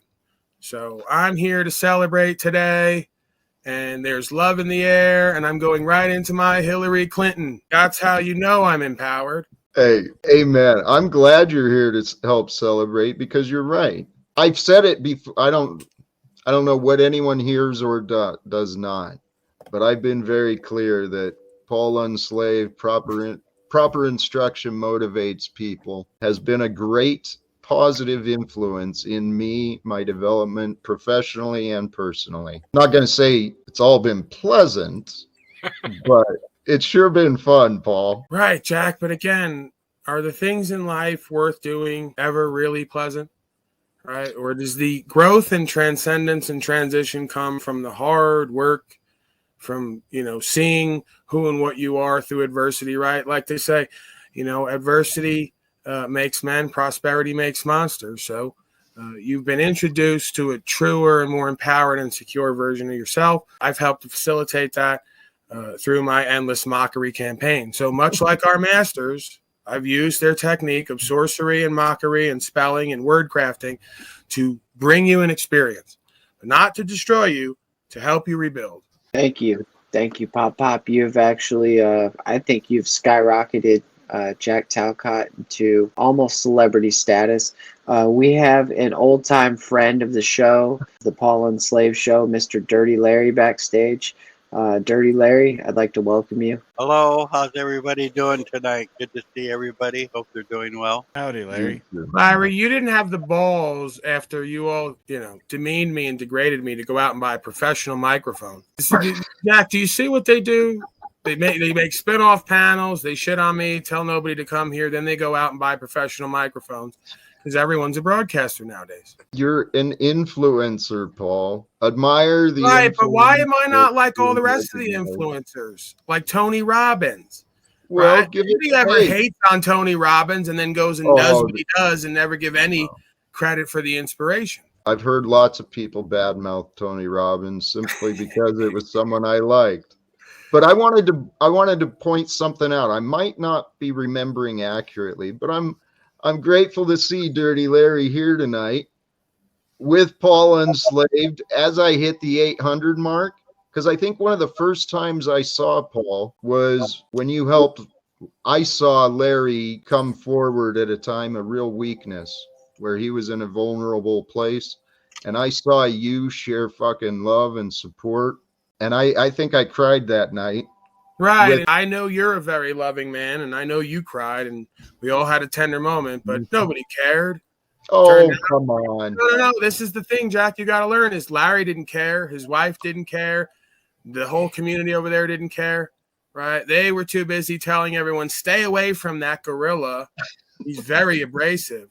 Right. And I've never heard since. I've never heard about that moment. No one's ever brought it to me since. I had to hear it third party. It's very upsetting for me to have to watch and witness and listen to folks who I thought I was caring for demean me because of my approach with other folks. Well, I'm sorry you saw and heard what you saw, and I'm sorry that if things were said that they were, but we're here today, right? Right. Let's not take any accountability as usual. Let's not make right for ourselves and each other. Let's not stand on the truth and reconcile and resolve. Let's just move on like it never. Wait, Paul, affiliation between Dirty Larry and Paul, because I myself have come correct to the great Unslavious one. Do you have anything you want to say to maybe patch the hole, mend the fence, build a bridge? I have no hard feelings. I'm not sure why anybody else does. Right. I mean, no one's ever really sure why I have contention with certain folks, and maybe it's because one of the things I identified with you when I was speaking with you is that you had a significant other who was a little bit too active in your life for my liking. But I'm rude. I'm very rude. I know, Chad. I don't know how they're too active when I see them once every 2 weeks, but you can want that's fine. Right, but to have a woman sit up next to you and demean me and not to pipe up and defend me when she was one of the ones who said she saw how much I cared for you, it's just bad juju all the way around. Well, hey, Paul, I'm not going to make any arguments on anyone's behalf, but a pattern I've seen and experienced is you don't make communicating with you the easiest, particularly when it's your behavior that's the topic of subject. Right. So, well, these folks weren't choosing to communicate with me. They talk about me in front of the world. Well, so hey, I'm just gonna say how we can make this right, Jack, because I know how we can make it right. Larry, all you have to do is just apologize. Say, look, man, I didn't mean to do what we did, kind of thing. I'm not looking for him to apologize to me. My feelings, although I said earlier, I was doing sort of a bit, right? I've tempered myself. I put on the armor of God. If you think that me love and care for others and helping others is going to reflect back on me when no good deed goes unpunished, I was just saying to mend the bridge. That's all I was saying. I think it's incumbent upon Larry to stand for himself, speak for himself, and stand in his relationships with all people and check people when they need to be checked, right? So that I don't have to check women who don't like to play their role in position and like to yap. Let's check yourself for this moment, please. Right? Okay, because let's recognize. Runaway topic. All right. I see what you're doing. Hey, this is not the time nor place, nor are you his prosecutor or judge. It's the same rap. Totally derail the subject because I want to address something. You need to unblock me, brother, from your chat. Well, what you thought when you donated to me that I would immediately turn over the chat blocking and banning. But why would I want Talcott chat version when I can get the full on? Right. Well, bareback. I want bareback Talcott. I don't want an insulated. Here's the problem. I can't even get your attention if the link's not there or you get going on. I can't even get your. And you know what? So that I recognize some of the harassment I threw you. A little bit. Let's not call it harassment. Okay, it was righteous. Yeah, it wasn't. That was at the time where you labeled me the Antichrist itself. Well, so it would make sense why you would come up with such force against such an Antichrist. So let's move beyond that. All right. We'll see. But Paul, here, I love you, but I'm going to ask you to please reflect on you. Right. You don't make it real inviting for yourself to receive constructive criticism. Okay, people run off. They just don't have your confidence, security. Okay, right. But I would listen to any slave out here for more than 5 seconds unless they have something to show me. What makes anybody think that I would do that when I've had slaves by my side, my father being one of them, tell me, you can't do that. How's that going to work? Oh, no. Oh, no. Here's Oh, no. why. So their best efforts to love me and help me have only been my undoing. Fair enough. So we love each other, but we let each other go our own way to learn our own way. And maybe one day we will reconcile under God's law. If not, let the infidel be the infidel. It's not my walk. But Paul, this is what I'm trying to get you to see. God's been preparing me to help you and your dad. Fuck, I didn't see that coming. Paul, Senior, serious. Let's set up a way for the three of us to communicate to see what can be done. You hit the nail on the head, though, Jack. He cannot communicate. He can't do it. Hey, he please, can't do it. Please, let's let the facts determine whether that's true or not. Right. All we have to do is create the opportunity.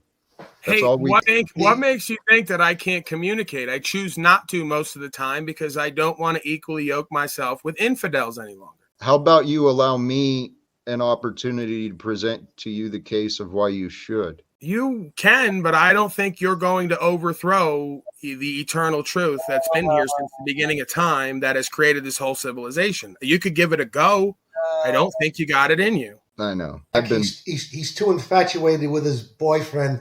Whatever his name is, Wes Watson, whatever that guy's name is. Watson too, man. He's a good role model, man. Let's not interject your latent homosexual lifestyle into this. You can't have it both ways. The other day you said I was with 100,000 women. Now latent thing, right? It might be sort of this might be sort of a way to like pad the fear and insecurity of all the things you don't want to show about yourself. So someone, of course, who's been with all these women would never be a latent homosexual. So you never know, right? I'm bisexual, right? Let's be fair. Hey. And that's okay. I support that. I'm just saying, telling me that you've had a bunch of women doesn't necessarily mean there are parts of you that you refuse to look at. Right? My evidence of such. Here, the greater point I want you guys to consider. All right. What would ever give my father the idea that I would want to have sex with Wes Watson? It's a very bizarre thought. Oh, please. If anything, right? I could see Rob Cleveland, but can you give the people at home one piece of advice that they can do every single day through spirituality to improve their life? Right. Stay away from all your infidel friends and family and slaves. But then I just broke that because I came here, right? I broke that rule for myself. But I do that sometimes because I like to extend my love and care and compassion, which means with passion for truth. But yeah, the best thing you could do is get back to yourself, right? And that goes for everybody. Is that bad advice for anybody? To get back to yourself, right? To find a new resource of power and value in yourself. How about everybody could benefit from that? How about I took a stab at this other question? What do you do for someone who says they feel lost? What would you suggest for someone who says, I feel lost, I don't know what to do? Well, I would ask them if they've ascertained for themselves objectively right from wrong, right? I mean, the more that you understand right from wrong objectively, the less lost you are in this world and the more you're just waiting for the next right thing that needs to be done. So how could somebody be lost when you have to grow food? How could somebody be lost when you have to figure out a way to be financially free and secure and independent of a debt slave beast system? How could you be lost when you got a bunch of misleaders telling you how they're going to help you stay safe by taking your rights, property, and freedom? You have so much opportunity to be found in purpose and meaning that it's laughable. So how somebody could be lost means they must not be looking at right from wrong and the pieces on the board and what role to play. Here, I actually love where you started with that answer. They got to determine what's right and wrong, because with that self-evaluation, every one of us has a different perspective on the world. We all know different things and we've assigned different meanings to different things. But if you feel lost, if you look at where you are in the world and say, all right, for me, what is right? What is wrong? In this world, day to day, what is right for me? What is wrong? Well, you got to know that. Remember I said objective? If I said what was right for me, I'd be sitting home all day, masturbating, watching The Price is Right, and eating Ben and Jerry's. True. So I still do all three of those things. It's just now I started a broadcast and I applied the law, rights, and freedom and principles to my civil disobedience. Some would say. I appreciate you pointing that out because I didn't say it clearly. What I mean by that, what is right for me? Just because someone else says that something is right doesn't fucking mean it's right for you, right? And what is right for you 5 years ago may not be right for you today.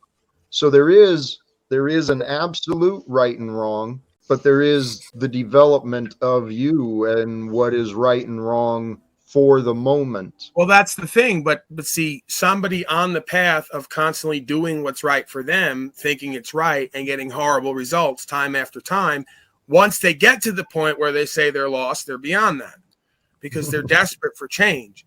See, most folks' ego and arrogance and past experience is their undoing. They think it's working. So I don't see anything really too extreme here that tells me that I can't continue to live the way I've always lived and not die without really having to rise to an occasion or meet a challenge and put my ass on the line. So again, I like you say, the best advice for somebody who hasn't realized they're lost and hasn't been found yet, like Amazing Grace, is just keep doing what you're doing.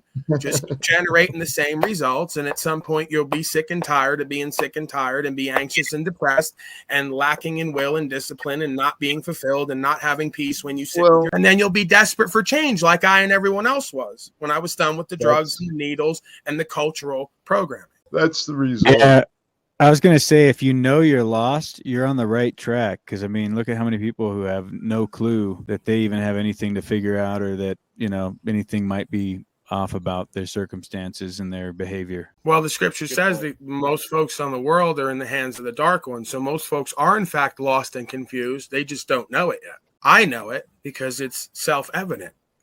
Well, I think what I heard you say, the point that I'd like to reinforce is look for the false comfort. Look for the false sense of comfort, false sense of security. What are you ignoring? You know, what can be changed? What can be improved? And what you said too, if people don't have a purpose, they're just floating through time and life. Well, life gets challenging. And if you're stacked with a bunch of challenges and you don't have a purpose, it gets pretty miserable. And when it's but Jack, don't you see the game we all play? They stack their life with a bunch of worldly challenges to avoid ever having to join the game. Hey, I got a wife, I got a child, I got this, I got that.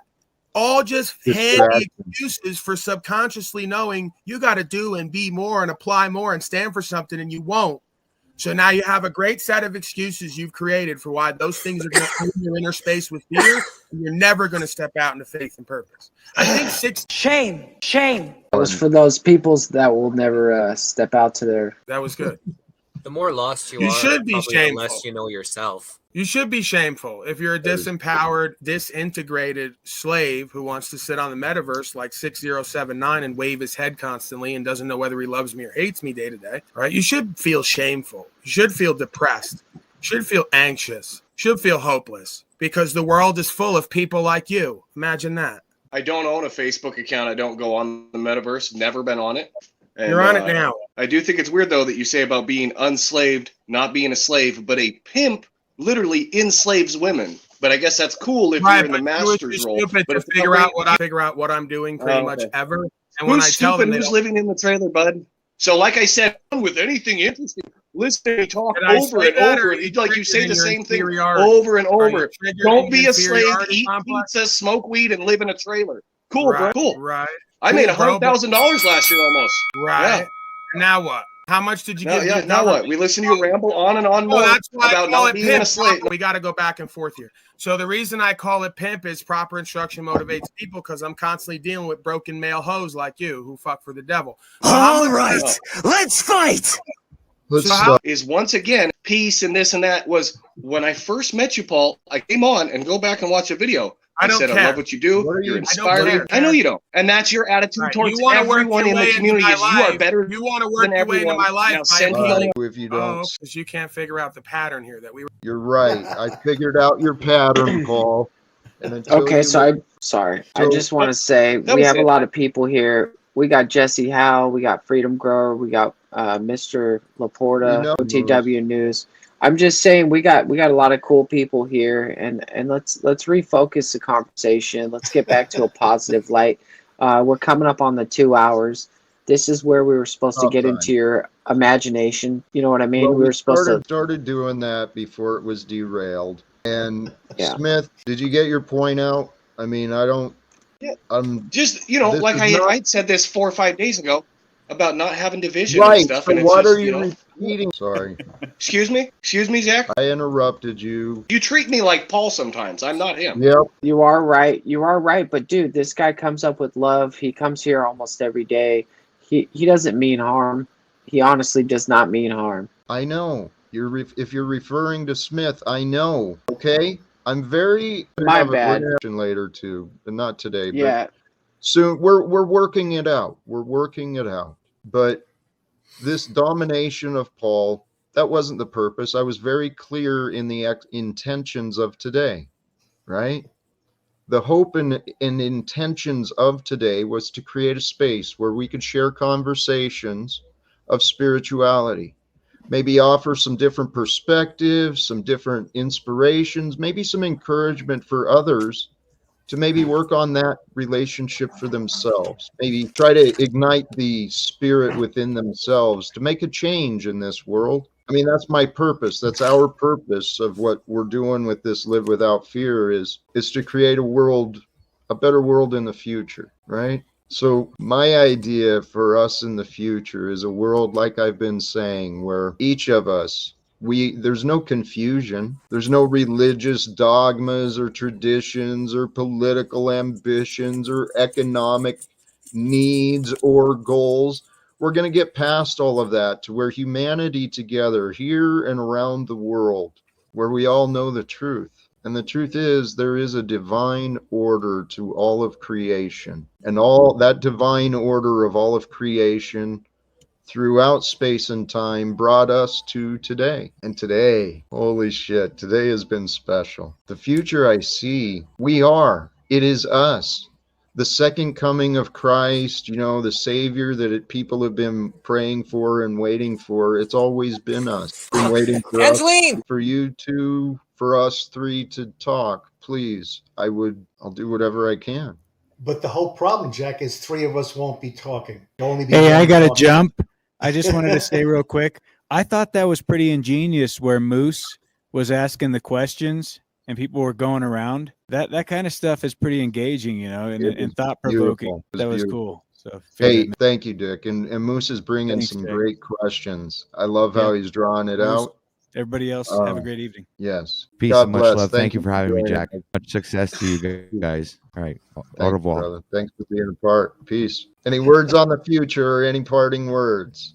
We're wrapping up. The new day, love yourself, and tomorrow will always be better if you let it.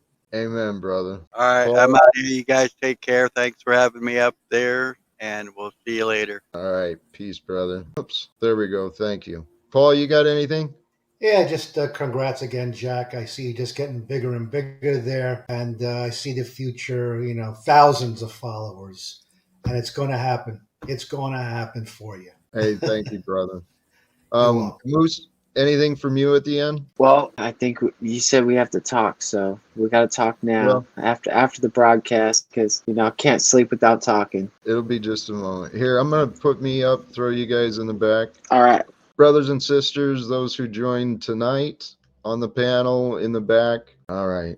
God bless, bro. In the back and all that is it? For the most part, yeah. Okay. All right. Well, you know, this is some way to like thank me and celebrate with me on your growth. You know, we Paul, so hard on achieving. I mean, that was some way to thank probably one of the main people who've given you a voice and a likeness and a platform and a viewership, at least to start off with, you know. So it's just kind of weird how I always find my way to the back, not the metaversal miscreants who really do little to nothing day to day in their own lives. well, you're right. I'm honestly, well, and I hope it develops as we do. Now, Paul, you're right.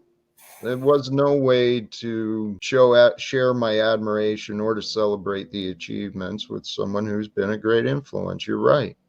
But damn it, Paul, you're the one who hasn't accepted me for what I'm doing already, who expects results. You're not seeing the beauty here. Oh, I'm seeing it.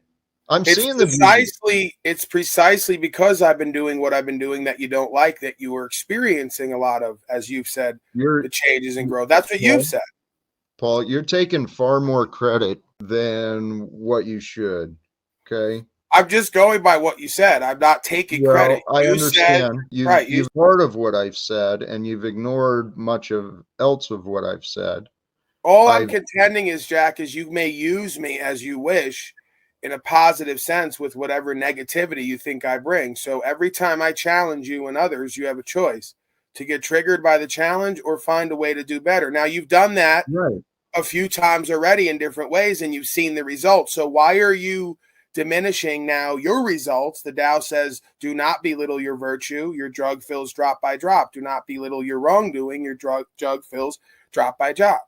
So I'm just pointing out that it is because I've pointed you to results and pointed you to goal-based actions and expectations on some level, not expectations that lead to failure, expectations that you can hit easily by applying yourself. So that's all I'm untrue. Okay. You didn't.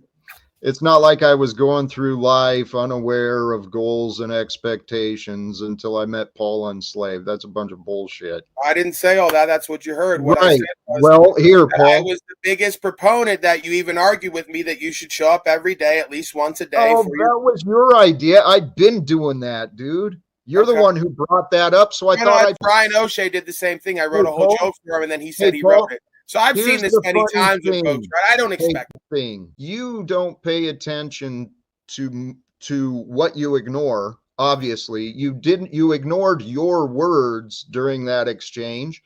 You failed to follow through with your words, proved me that you were a man not to be trusted as much. Oh, okay, so you misread this whole situation. I've been telling you that from fucking day one, dude.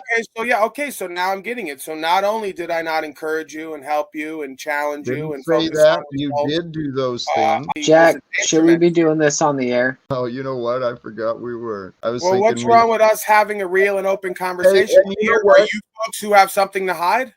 No. And actually, Moose, thank you for reminding that. But, whoops, he did that himself. Paul, as I've been growing here on YouTube, we have been developing together. I admit, I've pointed out my growth. I've seen your growth. But, Paul, here's the thing. You said a lot of things right now, but the point I want you to recognize is with or without you, I'm going to grow. I'm going to succeed. And I don't need a line of people. I don't need a gauntlet like fucking Ian gave to me of people telling themselves they're helping me by coming in and criticizing me and putting me down, particularly on my platform, okay? My channel. I get it. It's about the platform and the channel. What folks don't oftentimes get is that I actually go into almost an egoic space where I say the uncomfortable, awkward things that sound egoic for me because I want to see where everyone stands. And 9 out of 10 times, they show me exactly what they really thought and felt. So it's a great tactic, if you will, where I just notice things and then I say, well, let me just call this right out. Let me look egoic and like I want credit when I want to hear all the things I did wrong and bad that you never tell me when you're in the midst of telling me how great I am and how much you learn. So when I call people on, the things they say when they're trying to be politically correct and nice and kind and diplomatic and then truthful, oftentimes they regress and degrade into the area of what they really think subconsciously about themselves and me. And it's all the ego bullshit. So I get that with a lot of people, right? It's really easy to kind of show everyone for who and what they are by me kind of mirroring that because I mirror that, then they mirror it. And that's who and what they really are, right? So it's a good process. Kind of like me doing the Jesus cartoons as a joke and then you doing it seriously, right? It kind of shows who and what you are. Or the one who makes. I've been telling you for a long time, you and I are very similar. You say the words, you recognize the words that we are all one, right? Reflections of one another. I'm an honest man. I've told you the things about you that I hoped for you to look at and to change, right? And I know I'm not the only one. I'm sure your father has probably addressed things with you that he Right, but hoped. it's always the same type of people for the same reasons because they Right, can't handle ones who care about you. I know that. I don't deny that folks care about me. They don't care about the truth as much as they care about people, places, and things. That's why we can't That be is equally yoked. you. That is you. Well, I've If you not care shown that I can about, have created a whole list of opportunities for myself I and others. know, Paul. There's See, I'll be put growing away. food this year, and No, most of these folks on here won't. So, what hey, solutions are they Paul, who providing? cares? Stop comparing. I Fuck, know oh everyone dear. gets triggered over the All health. right, I've tried. God bless you, Paul. Thank you for being here to celebrate the growth. For those who stuck around, I don't know what to do. What do you do? How do you resolve and unify? Hey, I'm sorry to put everybody back in here, Jack, but remember we talked about this. We're gonna leave on a positive. We got to leave everybody on a positive because we got to, Amen. raise Hey, the vibration. that's right. The last energy we part with, I want you folks, whoever does stick around to the end, I want you to leave with positive and hopeful and inspiring thoughts, not the chaotic drama, brotherly love. And that's all it is. Paul and I are brothers. We love each other. We've had some misunderstandings and we're figuring out how to get through it. And you know what? God bless. God's using us as an example for you. So, for the future, what would be the words of inspiration and hope? Anything you'd like to impart? Something positive regarding spirituality, your own growth, anything like that? Just Jack, stay strong, man. That's all you got to do. Amen. Stick up for yourself. Stay strong. Don't let anybody rip you apart and rip you down, man. Just keep doing what you're doing. Brother, I love you, but I want to disagree. Go ahead. Okay? Don't fight for you. Fight for what is true. Don't fucking bend your principles. Don't change don't change you because you want approval. Stand in the truth, no matter the cost, no matter the consequences. Well, I stand true, Jack. That's why I want to get somebody's approval here because I do Brother, stand. So you're gonna vote again, right? Absolutely. Right after he just Hey. said he's going to bring homeless people to a concentration camp. So thank you, sir, for standing for what's true and what's right. That's not true. Hey, actually, senior, what is true, what is a fact, is that you and your son love each other. Absolutely. Okay, so now it comes down to that's a very important fact, in my opinion. Now there's other facts. You guys disagree with each other on some principles, some things that are external to the relationship. But I encourage you both, okay? As a father who would do anything to have time with his son, at least yours is fighting with you, right?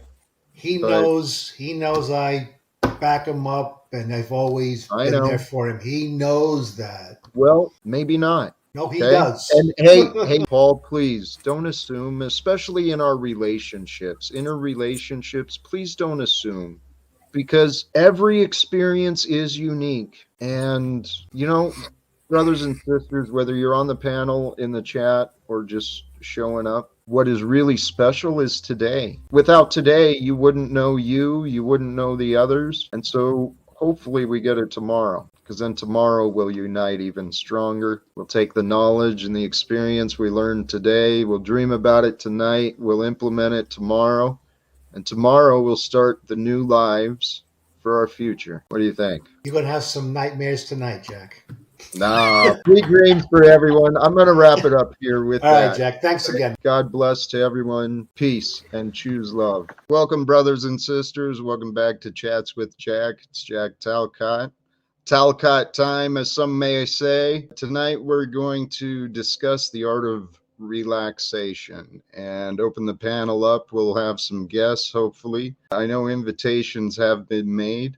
But for those who have been paying attention to Jack and to the stories I've been sharing, I make a lot of claims, but I'm pretty sure this live without fear, wherever there is, I'm pretty sure this live without fear. It's the right time for our world to understand what that means, how to overcome the fears, and how to relax, man. There is something to the benefits of relaxation. And maybe you haven't had a chance to discover those yet, but God bless, man. Praise be. I have.